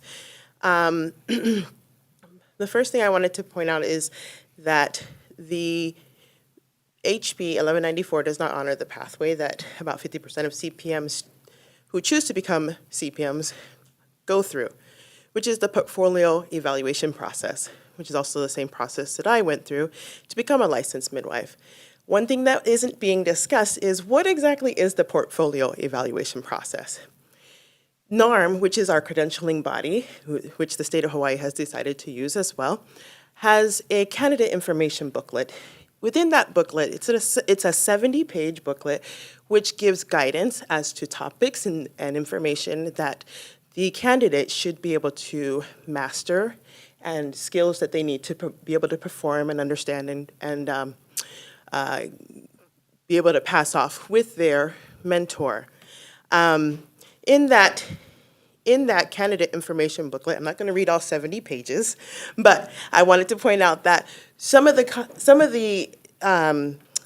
topics that are covered are professional issues, knowledge and skills of a midwife, general health care skills, maternal health assessment, prenatal skills, labor, birth, and immediate postpartum skills, postpartum care, and well baby care. All of these are broken down further into individual didactic and clinical training and skills that one must know. NARM also gives access and references books and texts that that individual must be able to cross-reference or find the answers to the questions or to what is the appropriate response to questions that may be asked on the NARM exam. So the training itself is guided. Each individual can learn at their own pace. Each individual is given resources. Each individual also has the opportunity to work with that mentor at length. This isn't something that's done over the weekend. This is something that takes many 3 to 5 years to complete before they can feel skilled enough to perform the skills necessary to perform a home birth. The other thing about that is that when you're limiting the workforce, per se, you're reducing the amount of midwifery care and providers that are possible to be here in Hawaii. Thus, you're also reducing opportunities for local people to have local jobs. So that's a big issue. When you say somebody who is wanting to pursue a pathway that can also provide for them and their family,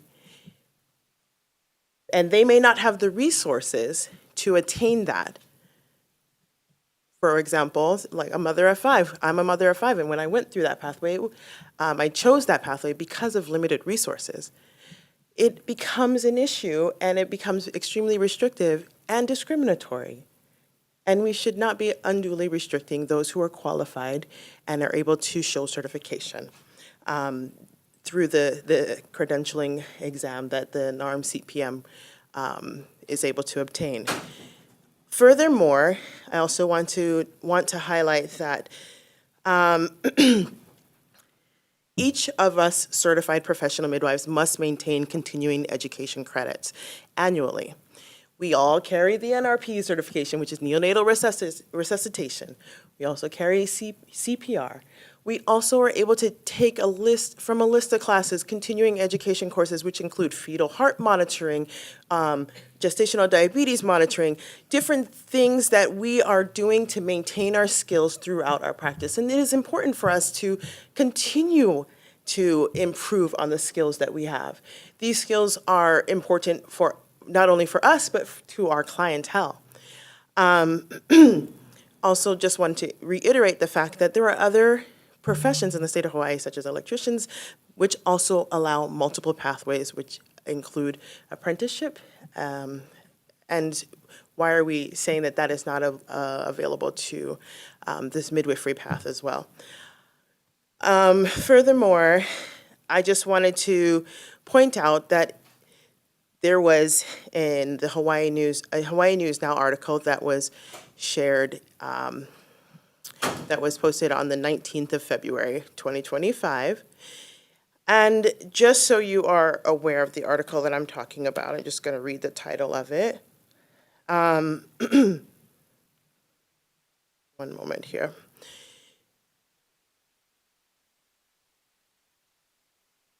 The title of the article is "The Jury Awards $10 Million to a Family Whose Daughter Suffered Lasting Brain Damage During Birth."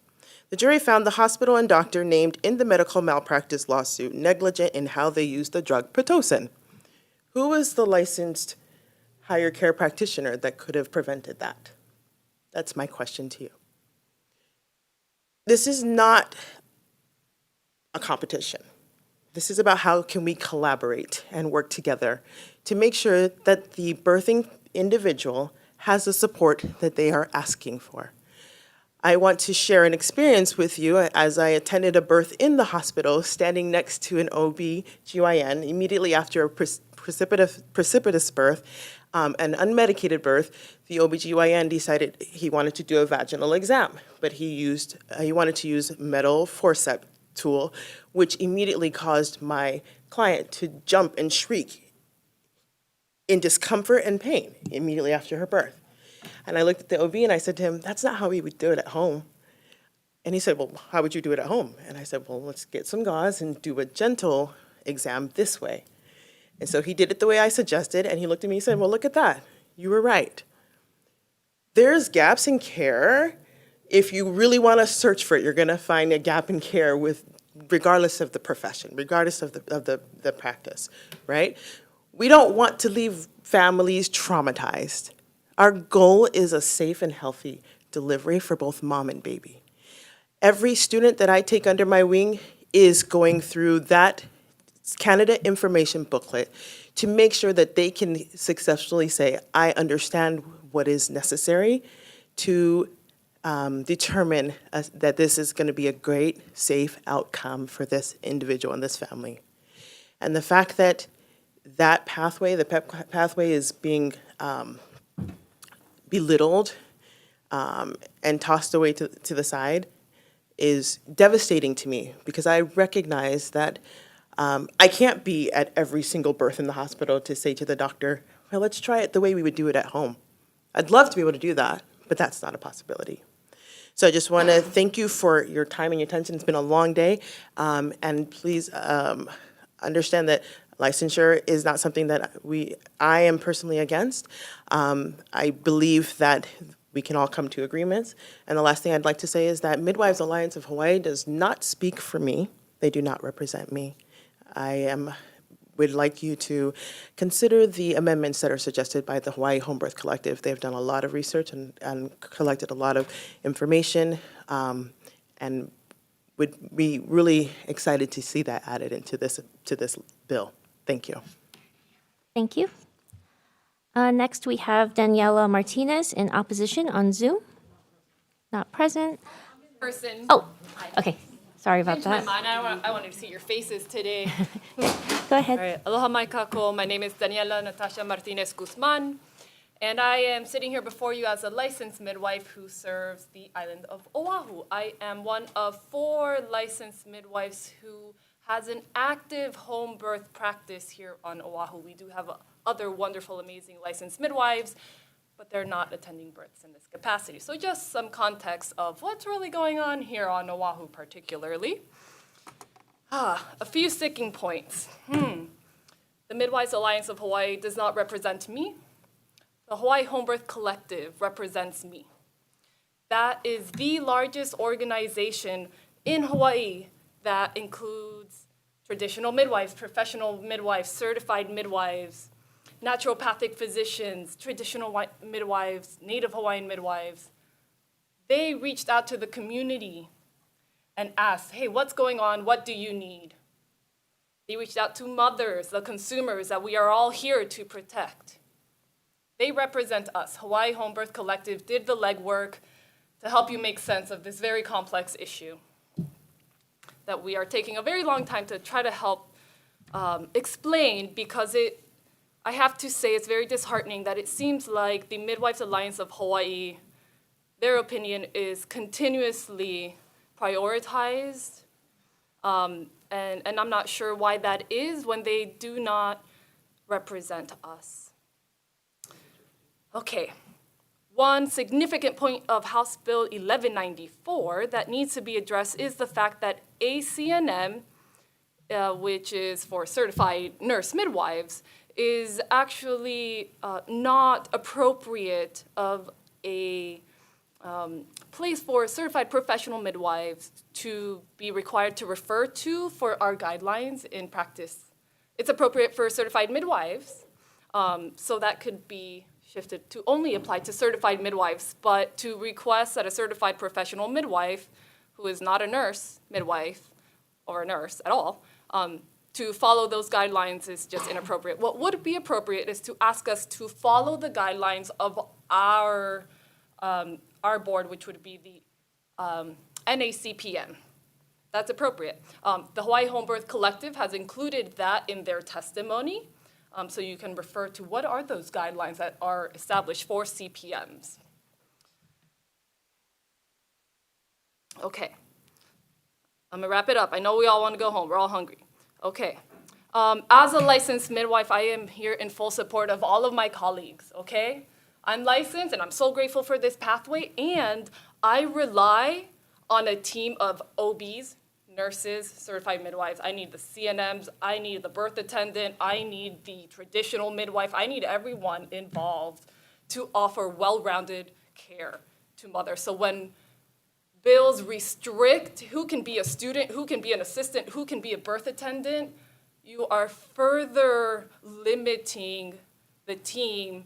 And remember, I started out saying, hey, we only got 4 licensed midwives currently attending home births on a regular basis on Oahu. So to further limit who can help serve these women, who I can work with as a licensed midwife, jeopardizes the care that I can offer, even with a license. I am here to very much so support my Native Hawaiian wife colleagues. Oh, she's still here. She didn't fly out yet. Okay, Papa Ola Lokahi pathway sounds great on paper. Hey, go to them. They got a kupuna council. They'll cover you. It's already been proven that pathway is not real. It's not practical. It doesn't work out. It doesn't work out. They tried. They have tried. It does not work for Native Hawaiians, and proponents of this bill are trying to say that non-Hawaiians could go to Papa Ola Lokahi for protection, and I'm surprised they're saying that because they haven't even been able to cover Native Hawaiians. And to say in the bill that Native Hawaiian healers, midwives are protected by the Hawaiian Constitution offers no further protection for Native Hawaiians. If that were the case, then we wouldn't need to be here trying to establish protection for them if they were already protected. So those are the 2 exemptions that keep getting highlighted, saying, hey, we've got them covered, don't worry, we're taking care of Native Hawaiian healers, but they're not adding anything additional. So those exemptions are just insufficient. Again, my name is Daniela Martinez. I'm a licensed midwife. I oppose this bill. I understand it will likely pass because otherwise the current midwifery law sunsets this year, and I just hope we can have some amendments. I recommend. Thank you all for your generous time this evening. Thank you. Next, we have Nina Miller in support on Zoom.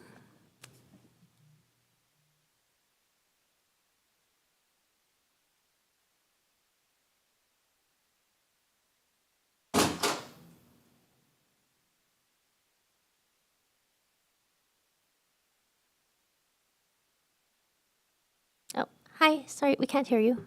I think you're muted. There we go. Oh, yes. Thank you very much for the opportunity to testify today. I am a licensed midwife. I've been on the Big Island for over 40 years and have only been licensed for the last 5 years. So in the 35 years that I have practiced, I was attending births without a license. I was providing care to Hawaiian families, many different types of families, not just haole families. But I feel that there's been a misinterpretation of the bill in that we are not trying to restrict any family from pursuing who they want in attendance at their birth. It is a very individual choice. They have the right to choose a traditional midwife if they'd like to. They have a right to choose a licensed midwife. They have a right to choose a Hawaiian healer. But when I started the Midwives Alliance of Hawaii in 1992 and began legislation process in 1998, the intention was to bring about licensure for a licensed midwife. I'm not saying a traditional midwife or a Hawaiian healer. I'm saying for a licensed midwife to provide safety for mothers and babies so that there was an understanding of what their qualifications were to attend the births so that they would be assured to know they met a national standard, and utilizing the standards or the testing that NARM has put forth is one means. Whether or not we include the PEP process, I myself was a PEP and a bridge, qualifier for this license, but we are looking to reach a level of professionalism that provides quality care for the whole community. And we're not trying to stop care going to Native Hawaiians or families that are choosing their out of hospital birth with other attendants. It's an opportunity for us to expand the care that's provided in the community by licensing midwives through this process. And I am in support with, I'm sure, through this long amount of testimony that we've heard today, that you'll take many things into considerations, and there will likely be amendments to the bill, but I do really support the licensure for midwives because it provides a level of safety. I mean, things can happen whether they be at home or in the hospital. There will be women who experience very traumatic births, but there are also very skilled licensed midwives that can serve our community, and I appreciate this opportunity to testify today. Thank you. Next on Zoom, we have Alana Koa in opposition. Here. Aloha, Chair and Vice Chair and the Finance Committee members. My name is Alana Koa. I come from the island of Maui, in which I am a constituent of your district chair, Yamashita. So mahalo so much for your time and efforts in the matter. I'm a mother, a member of HIBC, a Haumana apprenticing under Malamana Pua Ohaumea, and inspired midwife. I am in strong opposition of HB 1194. This bill still falls short in expanding access to midwifery licensure. When there is the PEP pathway, which is an accredited pathway in 39 other states and which once existed here in Hawaii, so why can't the multiple pathways coexist? This pathway is the most realistic pathway for myself. I want to be licensed, but I cannot if there is no pathway, the pathway that is realistic to me. HB 1194 gives us less access to critical reproductive care that our community so desperately needs, especially in Maui County. We still only have one hospital, one option, and only one way to give birth. We also have Molokai and Lanai, which still do not have hospitals either. There is many rural communities with families that live off grid on all islands. So why can't we give our people more access to licensure and different pathways so that we can serve our communities, giving those families in the rural areas more access to care? I also grew up off grid in Honokohau Valley, where I witnessed births as a keiki, and it was the place where I thought I would give birth. At the time of my pregnancy, I was residing on Lahaina Luna Road, where we know the closest hospital is still located on the opposite side of the island. Long story short, I gave birth alone, 3 minutes outside of my home from Lahaina. I was not educated enough by any of my medical providers or was able to have access to a midwife, even though I knew they existed. I thought my medical providers were supposed to make me feel safe during my entire pregnancy, but that is not how I felt. And when it came finally to time of my birth, I had to give birth alone and didn't receive any care after my birth from my medical providers until I had to give a COVID test for them to see me. Doesn't make sense. I made the best decision for myself to call the aunties of my community that provided all the right care I needed when there was no one. I am truly traumatized of our healthcare system here in Hawaii. I am a victim. I am so afraid of receiving that same care from my only option on Maui if I was to give birth again. I would choose to give birth alone again unless something was to change. Let's also change the statistics of reducing the cesarean rate in Hawaii. I thought cesareans were meant for emergencies. So why are we scheduling to give birth? Why is that the new norm?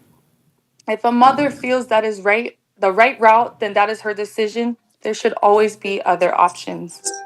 The Hawaii State Constitution guarantees the fundamental right to reproductive autonomy, whereas HB 1194 falls short and does not include clear wording and restricts the protection of our reproductive freedom, privacy, family support, religious and cultural birthing practices. The proper amendments need to be made. If not, it should be deferred. We please ask you make the right decisions, a decision for the community. I am a Lahaina fire victim, and I have been through so much trauma, and we know that healing starts with community. So mahalo so much for your time, and aloha. Mahalo. Thank you. Next up on Zoom, we have Tatum in opposition. Not present. On Zoom, we have Karen O'Mahony in opposition. Not present. Melissa Kim on Zoom in support. Aloha from Maui. I'm Dr. Melissa Kim.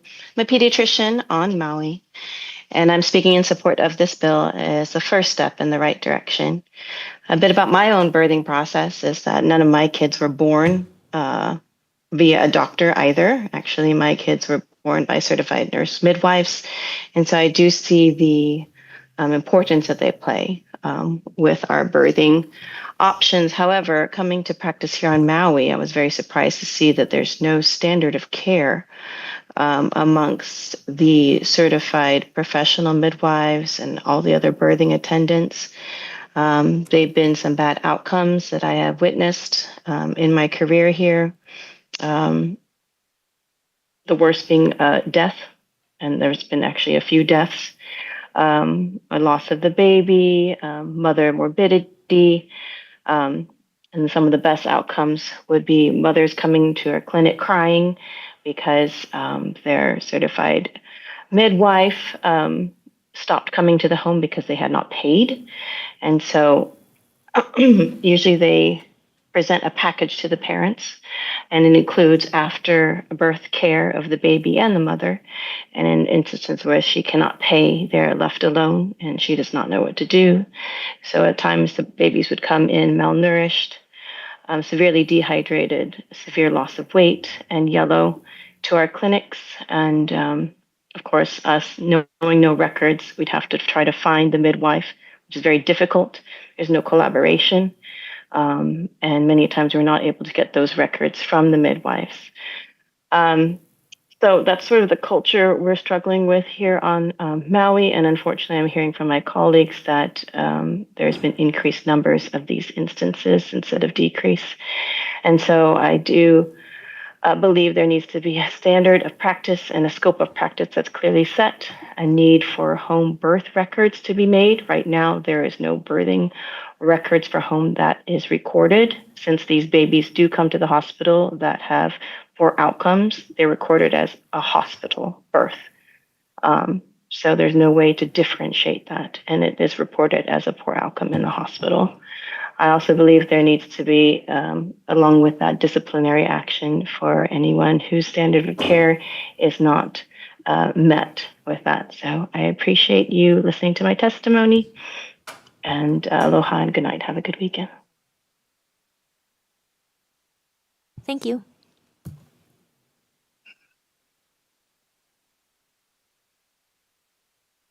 Okay, next up, we have Yvonne Gray in opposition.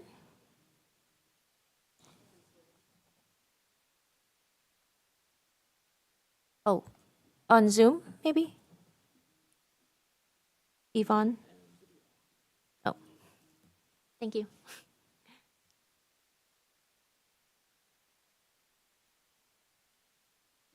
Can you hear me? Yes, we can. Yes. Please proceed. Yeah, I have to pull over here as soon as I can. But I am stopped at a red light. So my name is Yvonne Gray. I am a licensed midwife since last year.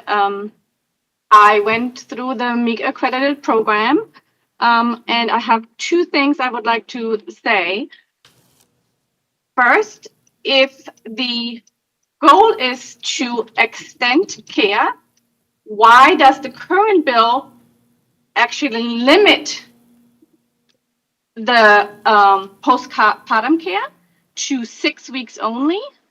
The other bill proposed 12 weeks, which is so much more comprehensive. 6 weeks is just about, past the initial healing. And 12 weeks would make it much more safer for baby and the mom giving birth. If nothing else, I would like to propose that we go back to the 8 weeks like it is right now. So this should be fairly easy. And my second reason for opposing this bill is the very, very high cost. I went through this program. I spent close to $50,000 on my MEEC education. It is not sustainable for single moms. It is not like I was, I had a husband, I had some sort of support who would be able to pay my rent and all the things. But if a MEEC school is required, how should people pay for this? Most of them do not take FAFSA. You can become a nurse, you can become a plumber going through a community college, and then you can use FAFSA. But with most MEEC schools, you cannot take student loans. So it all has to come out of your pocket and out of your family's resources. I mean, right now we're paying, almost $10 for eggs. So how is this sustainable? So if this is a requirement, then there needs to be some sort of change and scholarships, especially for Kanaka midwives, that they can attain this education. And that's it. It's late for all of us. Thank you so much for letting me talk. My name is Yvonne Gray. I'm a licensed midwife. Thank you. Thank you. Next, we have Tanya Anesian in opposition. Anasazian, thank you. Sorry. That's okay. Aloha Chair, Vice Chair, and members of the committee. My name's Tanya Anasazian, and I offer my personal testimony in opposition to HB 1194 HD1 as written. We need more maternal care in Hawaii and multiple pathways to midwifery. But in addressing those needs, we must also recognize and uphold maternal and birthing rights and the right to choose. Birthing is not just a medical event that we often see in the Western way of looking at things, but it's a deeply personal and empowering rite of passage. And I know we don't talk about rites of passages in our westernized, colonized day-to-day ways of living, but rites of passage are threshold events. And these are ones that recognize our growth from one stage of life to another. They're really important in humanity. In rites of passage, we usher in ourselves in new roles and status, and ceremonialize our human resilience and potential. Childbirth as a rite of passage is a transformative ceremonial and medical event. Midwifery is one of the oldest professions, deeply rooted in the history of human civilization. Midwives are birth attendants emanating from the need for community, care, and wisdom during one of life's most transformational experiences. Our rural communities need more midwives more than ever, And we want to usher in life as consciously as possible, especially given what's happening today in the world. So I ask that we honor the sacredness of the birthing process and the right of each person to shape this experience in a way that aligns with their own values and beliefs, and find a way to meet the needs for collaborative maternal and reproductive care, because I know we can do that. So I oppose this measure and ask that it not move forward in its current form. There's so much, well, there was so much awesome women here and who want to work this out. So I really hope that you guys can do that. Thank you for considering my testimony. Aloha. Thank you. Next, we have Jonathan Barang in opposition.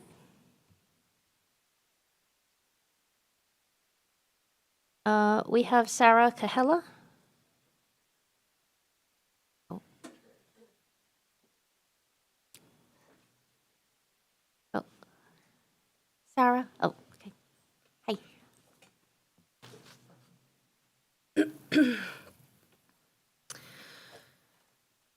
You guys are my heroes for being here so late.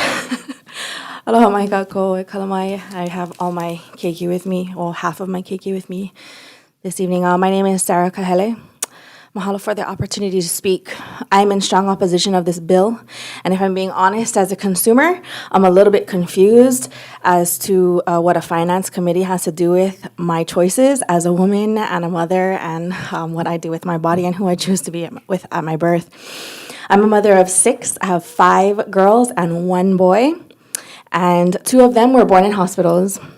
My son was born in a hospital in 2003. Birth was done to me. I was induced without consent. I had a cascade of interventions in my 31-hour labor. My son was given formula without my consent. He struggled to nurse. He ended up with asthma and eczema, and the list goes on. It was a birth that, as I heard earlier, wasn't managed well by licensed professionals. After my second child, who was also born in the hospital and vaccinated without my consent, I did not want to have any more children because I felt assaulted and helpless. However, I had a 3rd child and was relieved to find that I had the option to give birth at home, the most beautiful experience that everyone in my family got to participate in. I felt safe. I felt that I was experiencing birth and not that it was being done to me.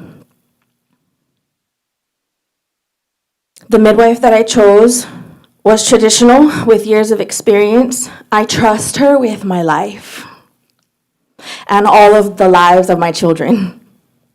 How many people can say that about their care provider? For me and many other mothers, probably not a lot, but I trust her with my life. I had the choice to invite her into my birth, and my daughters have expressed that they would like that same choice. They desire that same choice, and unfortunately that choice was stripped from them in 2023.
Okay, we're gonna reconvene the Committee on Finance to continue our fourth agenda. We had some technical difficulties. Sorry, please proceed. Okay, I'm just gonna pick up where I left off. Is that okay? Okay.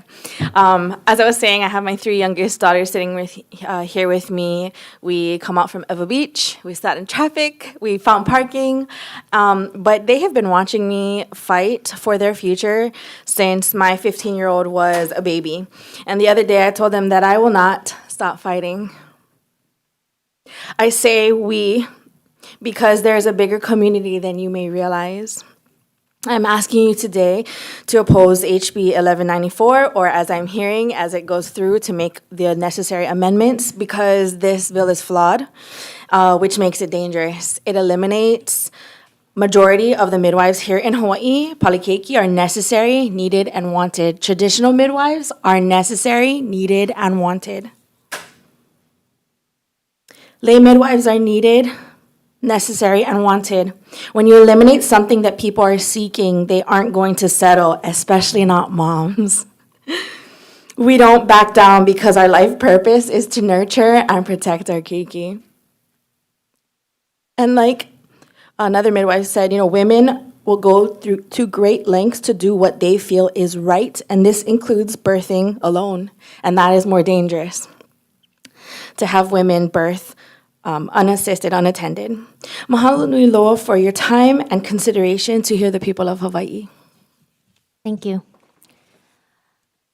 Okay, next we have Shannon Matson on Zoom.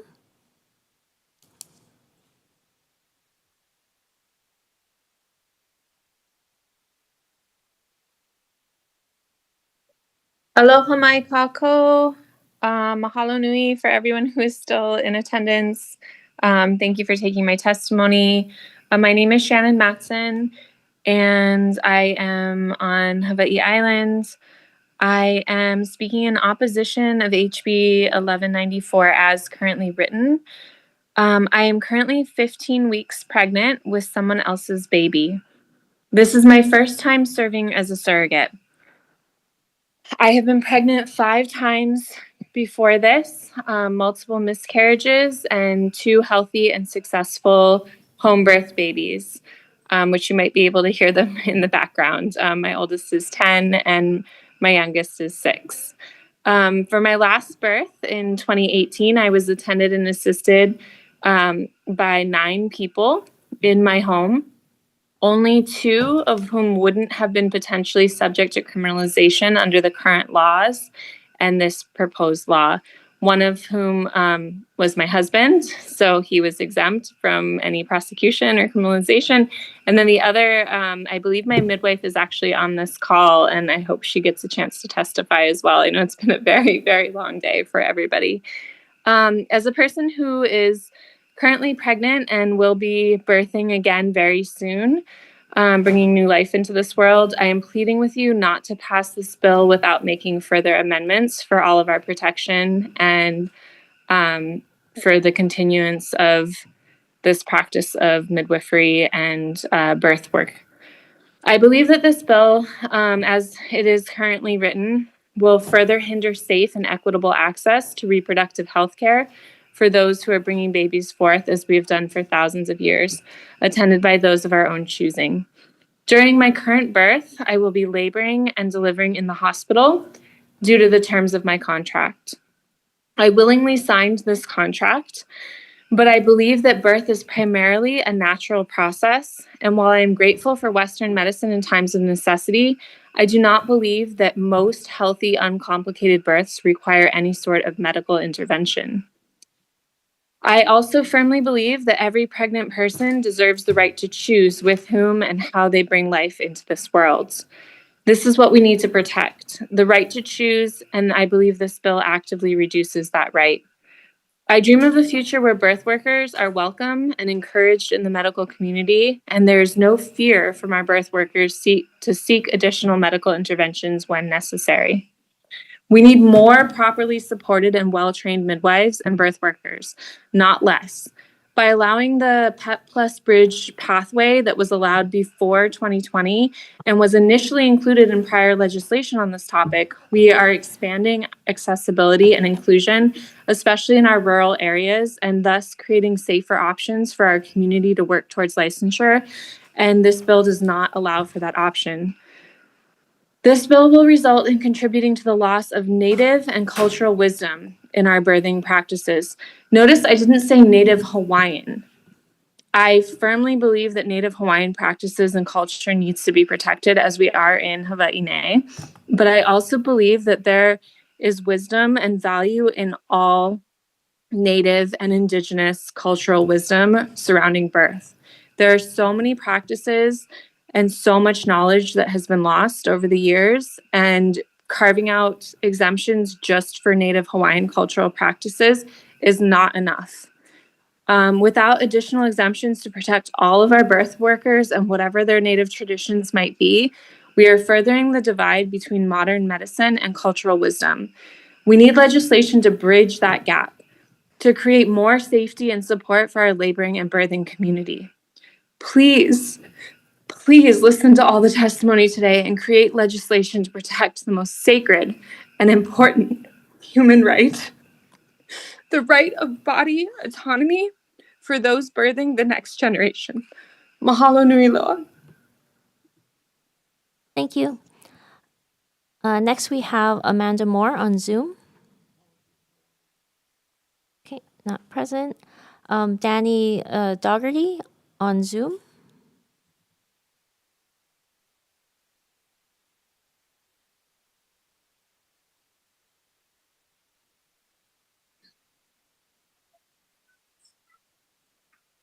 Okay. My name is Danny. I'm a licensed midwife and mother of 3 who's been practicing on the Big Island for 15 years now. And I have taken a step back from the legislative efforts over the last couple years, even though I've been involved with the Midwives Alliance of Hawaii and formerly was the president since 2010. And I took a step back because it was taking so much energy away from my practice as a midwife that I've spent the last few years actually asking the families that I care for what it is that's important to them, the majority of these families being Hawaiian. So listening to their responses has been my biggest indicator of what the public wants, rather than hearing from all of the midwives. And what I hear families saying is that it's a pretty big leap for Hawaiian families to consider home birth when actually the norm right now is to give birth in the hospital. And I agree with the testimony from both sides tonight that home birth is a very viable option for our situation right now with a lack of healthcare providers. I have women who are coming to me because they actually can't get in with their OB for another 2 or 3 months. And so I think that in order for these families, the families I'm caring for anyway, the families that I'm getting feedback from, that they want to know that they're in the hands of a competent care provider. They want to know that we would be able to respond accordingly if there was an emergency. And they want to know that we have a level of training that we are all adhering to. And with that said, both pathways that we've discussed, the PEP process and MEC accreditation, both of them require apprenticeship. There's no way around apprenticeship. To become a CPM, you have to apprentice with an experienced midwife, and every student midwife gets to choose who that apprenticeship is with and who they learn from. So I believe that the accredited pathway to the title licensed midwife can help provide a standard of knowledge alongside apprenticeship, that the two are both essential to midwifery practice in a rural community. And because we're an outer island, and many of the islands are, we should be even more well prepared for scenarios that might require us to use our skills at full capacity, which means having a good foundation of knowledge that we know is a standard. And like I said, apprenticeship is required either way to become a CPM, whether a student does the PEP process or attends a MEC accredited school, either online or in person. And we currently have a student, myself and Nina Millar share a student that attends births with both of us. She's enrolled in a MEC accredited school, and I really appreciate that because I can rest assured when things get really busy and all we have time for is to go to births and go to postpartum visits and do prenatal visits, that we can rest assured that she's learning from a comprehensive curriculum that includes current day practices while also attending births with us and learning hands-on skills from us, her preceptors. And the truth is that there is not always enough time to sit down and teach academic classes and concepts to our students when these situations are occurring. We need them to already have that knowledge base of how the human body works and basic health sciences. So I fear that some knowledge might slip through the cracks of a student's understanding if the apprentice or the preceptor is her sole teacher. And I also just want to say that she's never had to leave the island once during her MEC accredited midwifery program. Our student, it's a very viable option for student midwives. There are scholarships and grants available for the same online schooling that she's doing, which makes it even more accessible. And her total cost has been $6,100 per year for a bachelor's degree, which is more than I'm about to pay for my 18-year-old daughter to go to college. So it's doable. And I myself, like Nina, learned from an experienced midwife. I really believe that passing this knowledge down from generation to generation is something that I want to see preserved, and that we can further the profession of midwifery for our daughters and our daughters' daughters through licensure and protect that same age-old wisdom and marry it with some modern day science that we know saves lives. And that if we want to be carrying these medications, we should know why we're administering them. So because I learned from an experienced midwife myself who had no formal schooling, I was a CPM before she was.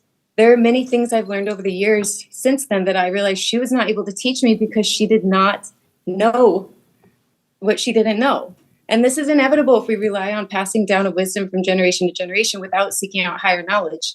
So that's why after I became a CPM and did the bridge, I also did the bridge to get my licensure. I also, on my own, sought out my bachelor's degree in health science from University of Hawaii because my midwifery training did not actually provide me with a comprehensive knowledge of human anatomy and physiology and basic health science. So I wanted to be able to understand the reasoning behind certain recommendations that I would make, that I had memorized because I'd heard my preceptor say them and had an idea of why we would, give certain recommendations, but didn't truly have that working understanding because I didn't go through a comprehensive curriculum, and things can slip through the cracks, like I said. So additional notes I wanted to make, aside from the path to CPM, is that I know we've talked a lot about trauma that has occurred on both ends, and we've heard stories from midwives of all the trauma that they've seen occur in the hospital, which I've also witnessed. And I just, to be fair, want to also say that I have heard plenty of stories of trauma occurring at home too, because of mismanaged care. And I've had clients come to me who have gone to unlicensed midwives or midwives who don't believe in certification or don't want to pursue that. And they were not providing the type of care that the clients were looking for. So yeah, I've just been listening to the desires and concerns of the families that I care for over the years. And what they continually express is that they the majority of them would not feel comfortable birthing at home without a standard of care and education requirements. So that's the most important thing to me, is that we not only make this a viable option, but we make sure that in doing so, by saying like, oh, midwives are the answer to our rural healthcare situation, that we aren't just saying, so let's just use whoever's willing to do it. We're saying, let's make sure that anybody who is filling that gap and taking on that responsibility is truly ready for whatever might occur. 45 minutes, an hour and a half from a hospital, which is then another 40-minute flight to a NICU. We have to take that into consideration if we're going to step up and say that we want to be licensed midwives. And licensure is, in my mind, saying that we are considering ourselves licensed care providers. We're not calling ourselves traditional healers. I believe that traditional healers are an essential part of the process, and that they can both occur simultaneously. But it is important to define what it means to be a licensed midwife. And that's what we're trying to do here through licensure. And I think that most of the families that I know of appreciate that. So thank you for your time. I think I'm the last one, so thanks for hanging out this long. Thank you. Let me know if you have any questions. Okay, thank you. Christina Mao on Zoom.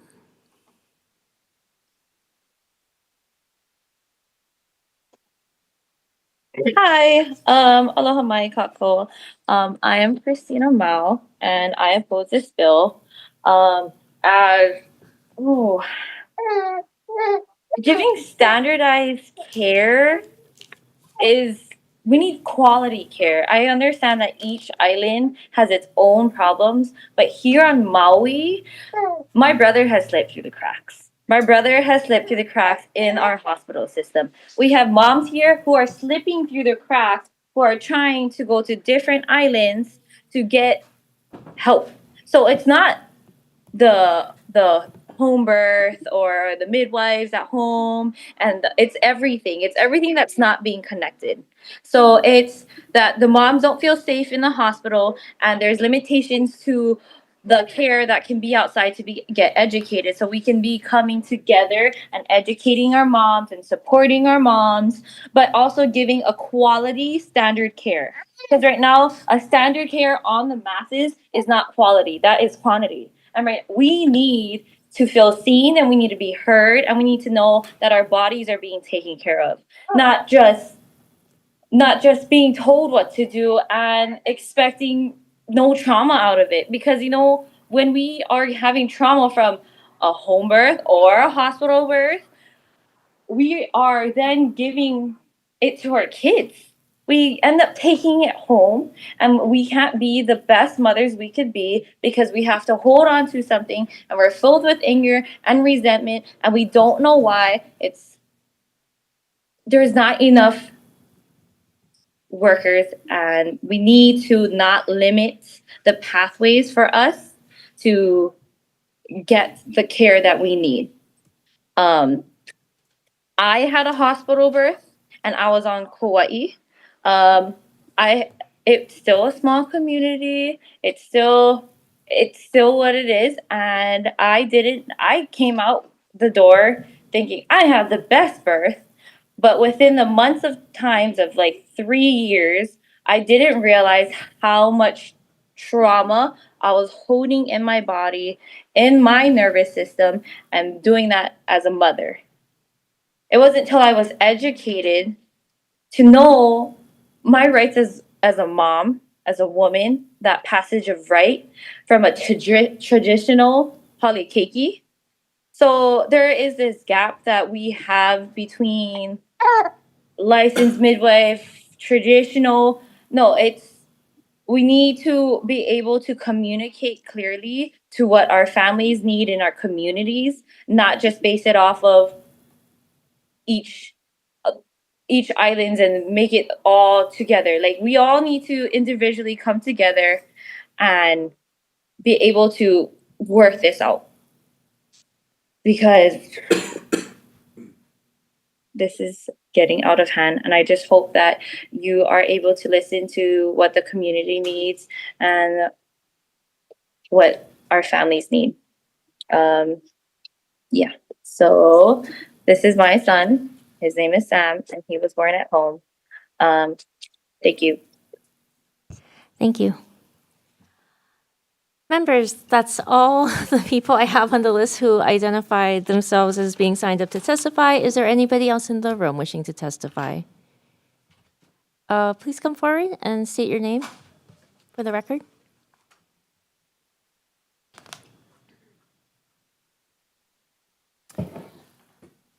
Aloha, my name is Jamie Lewis. I'm a home birth mother of 3. I'm very grateful for you to take these extra few minutes to hear the rest of us who somehow missed the list.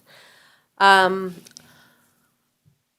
been involved in birth work here in Hawaii. Hawaii birthed me as a birth worker. I moved here in 2006. I had my first child in 2008. And by 2010, I started attending births. In our community, I am considered an elder. Though I was a midwife, and then the law passed, and then I became a traditional birth attendant. And as a traditional birth attendant, I actually became a preceptor for Midwifery College of Utah, so I could help folks in a MEEC-accredited school get the license here.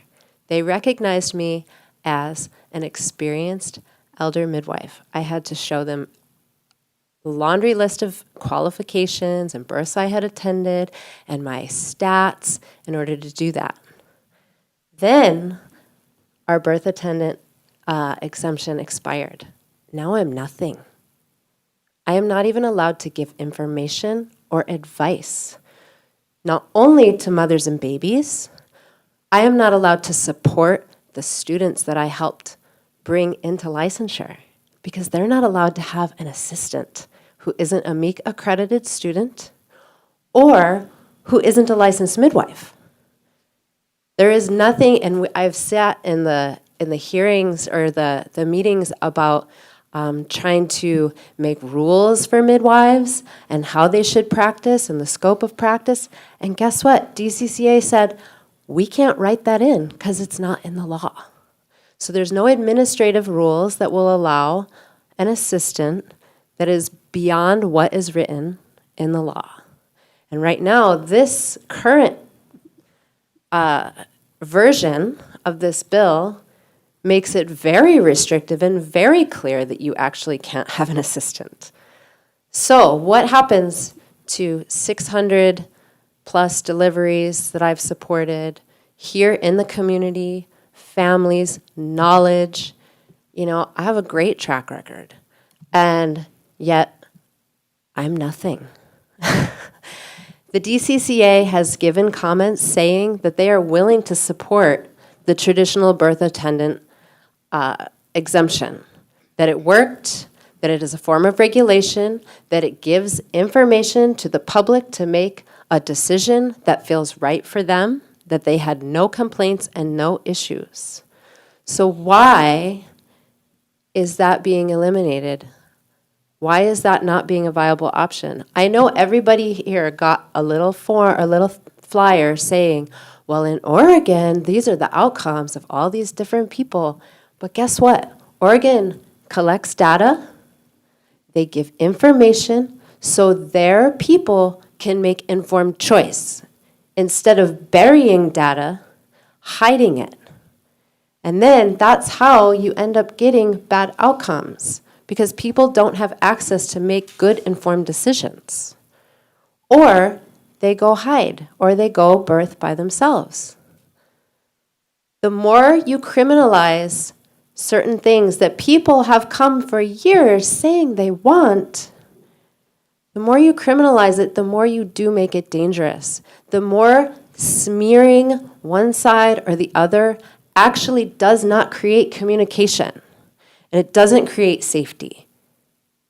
It creates division, and it just feeds that fear, and it feeds that fear. So, why is there no grandmother clause? Why is there no birth attendant thing that the DCCA says that works fine? And that would cover all kinds of people's religious beliefs, their cultural beliefs. Thank goodness we have something that they've tried for Native Hawaiians. This is their land. We are privileged to be here, but let's do better by them too.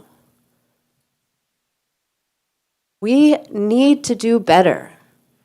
There has been so many years of the community coming and asking for this collaborative effort, asking over and over again. And Hawaii Home Birth Collective, they did what the task force tasked them to do. They talked to people. They communicated. We communicated with EMS. We got data. We got statistics. We worked with Department of Health. We worked with DCCA. We worked with reproductive justice organizations. We worked with legislators. We worked with, I could go on and on. Just look at all the endorsements of what Hawaii Home Birth Collective's bill had. Why was that just tossed away? Why would we not even see that as a viable option? We're answering what was tasked to do by the task force and what the initial law had written into the preamble, that we will find solutions, we will find a way to recognize and regulate the profession of midwifery. Having an exemption form is a way of regulation. Honoring licensure is a way of regulation. It doesn't have to be one or the other. And so I really want everyone to just take some time to think about all the words, all the testimony. Nobody's opposed to licensure. That's not what this is about. It's about honoring that different people have different belief systems and different pathways, and that those pathways exist. Why are we not respecting that? What are we so hard pressed to deny what people are asking for? That form from the DCCA keeps the state, you're not liable anymore. Guess what? People have the information. They're making their choice. They're signing that document. It's not on the state anymore. You don't have to worry about being liable for not vetting those people. So I really want you to consider that. I want you to just know that it's a shame to lose our elders, the people that have carried the knowledge and exchange it for an online program. You can get a midwifery degree online, but you can't, and sure, yeah, you have to apprentice too. But what about your people in your community? That your elders that are there teaching you, they're there for you when things get hard. And we're really separating that out. And I think it's really important to think about that, keeping the knowledge in the community. Bring in more knowledge too, but don't make it all outsourced. People want choice. People are offended. I know that there's been a lot of frustration over the years about this. And a lot of it is because we just really don't feel heard. We have come up with solutions. We just don't understand why they're not being vetted and why they just get shut down.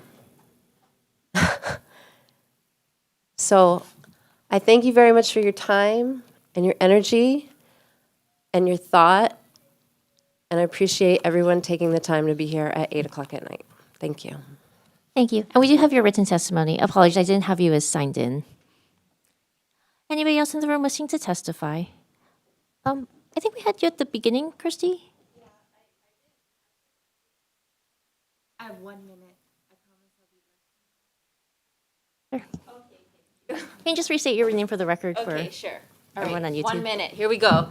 My name is Christy Dwart. Thank you for having me. Wanted to show you something. These are the certificates at the top. It says the North American Registry of Midwives does hereby certify that, and these are the certificates. One is a PEP, one is a MEEK, exact same certificate. What I wanted you to know is that it does not say ACOG who certifies the CPM or midwives, other organizations. It's NARM. They are the national organization that does that. Number two, I wanted to point out in the injunction, in the courtroom, ACOG was there, and the court actually ruled on page 20.66 that the defendants presented no evidence that Hawaii's rates of maternal and or neonatal mortality are attributable to polykeiki and Hanau practitioners. In fact, the record reflects that all pregnancies and all birth settings come with risks and benefits. Point is, we can go back and forth with our stories, but the court said there was no evidence. They had a chance to show it. Last thing, we had one midwife sharing about how her families gave feedback and what they like. I want you to know that midwife charges $10,000. What kind of families can pay $10,000? Let's think about that, okay? So just asking that you consider the context of this midwifery situation, and thank you so much. Mahalo. Thank you. Anybody else in the room? Okay, I think on Zoom we have Amanda Moore.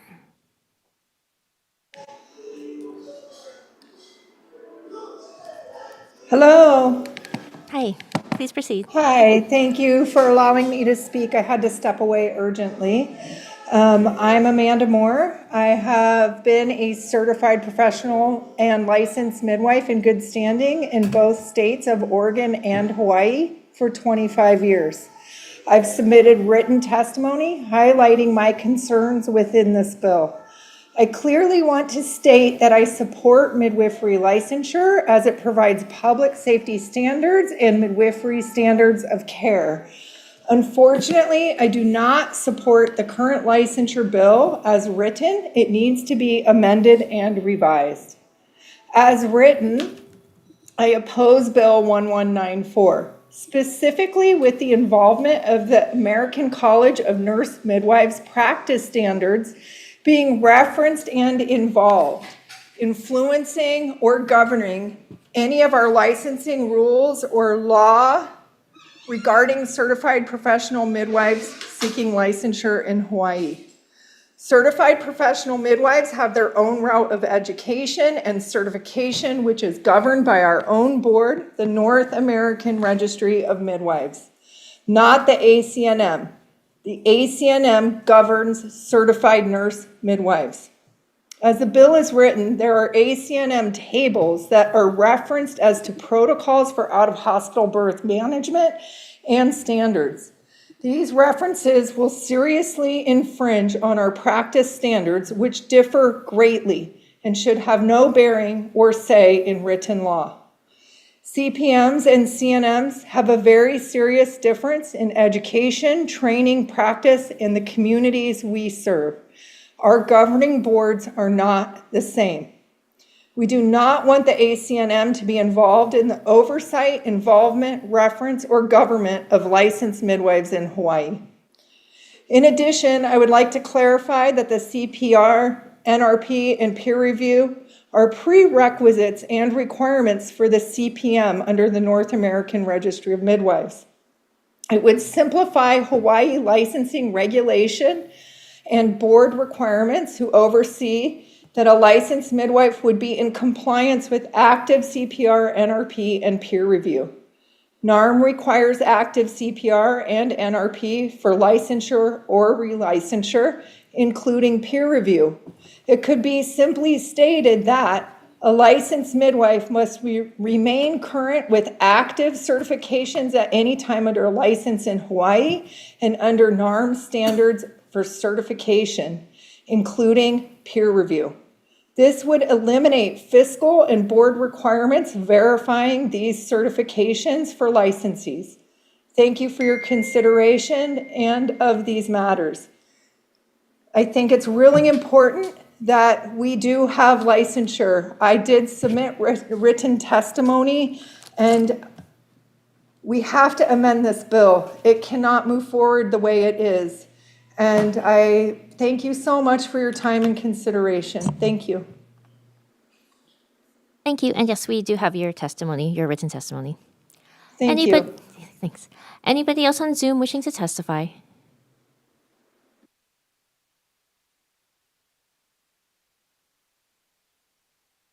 Yes, hello, this is Kiana from Pacific Birth Collective. Hi. Okay, please proceed. Thank you, Chair Yamashita and members of the committee.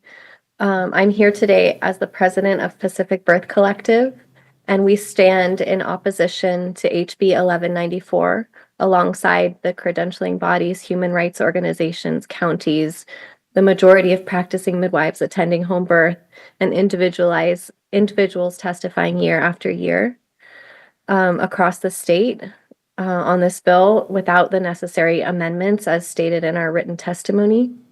HB 1194 restricts access to community case-based models of care, and it infringes on the reproductive rights of individuals.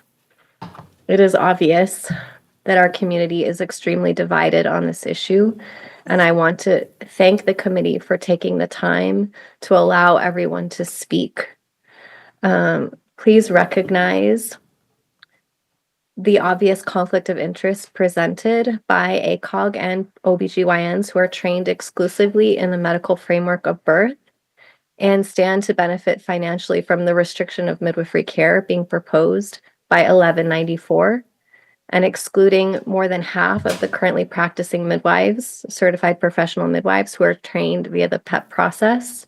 The vast majority of opposition is from this medical framework, and the stories being presented on individual cases are not based on comprehensive data. There is a problem that we don't have a completed auditor's report, and please do not mandate the medicalization of the birth process and impose a Western paradigm on birthing people against their wishes without adequately addressing the considerations or the data that will improve safety.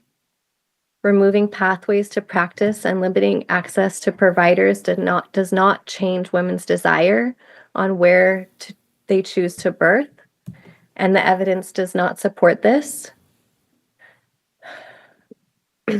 Restricting reproductive rights does not equal safety. Please include amendments to protect reproductive autonomy, and do not leave it as a matter for the courts to decide. Thank you. Thank you. Anybody else on Zoom wishing to testify? Hi, if I may say one more thing, this is Dr. Malero. Sorry. Yeah, you know what? You got to testify earlier. We're not letting people jump in. Thank you. Anybody new? Okay. Okay, thank you very much. Okay, we'll move on to questions. Members, do you have any questions at this point? I know you're tired, but thank you for sticking around. Okay. Okay, what we're going to do, we're going to defer this decision making to a later time to get all the members back, because some of them had to leave. They had other prior commitments. So we're going to allow them to vote, and we're going to repost notice and then have decision making at that time. Thank you very much for sticking around with us tonight, and we are adjourned. Thank you.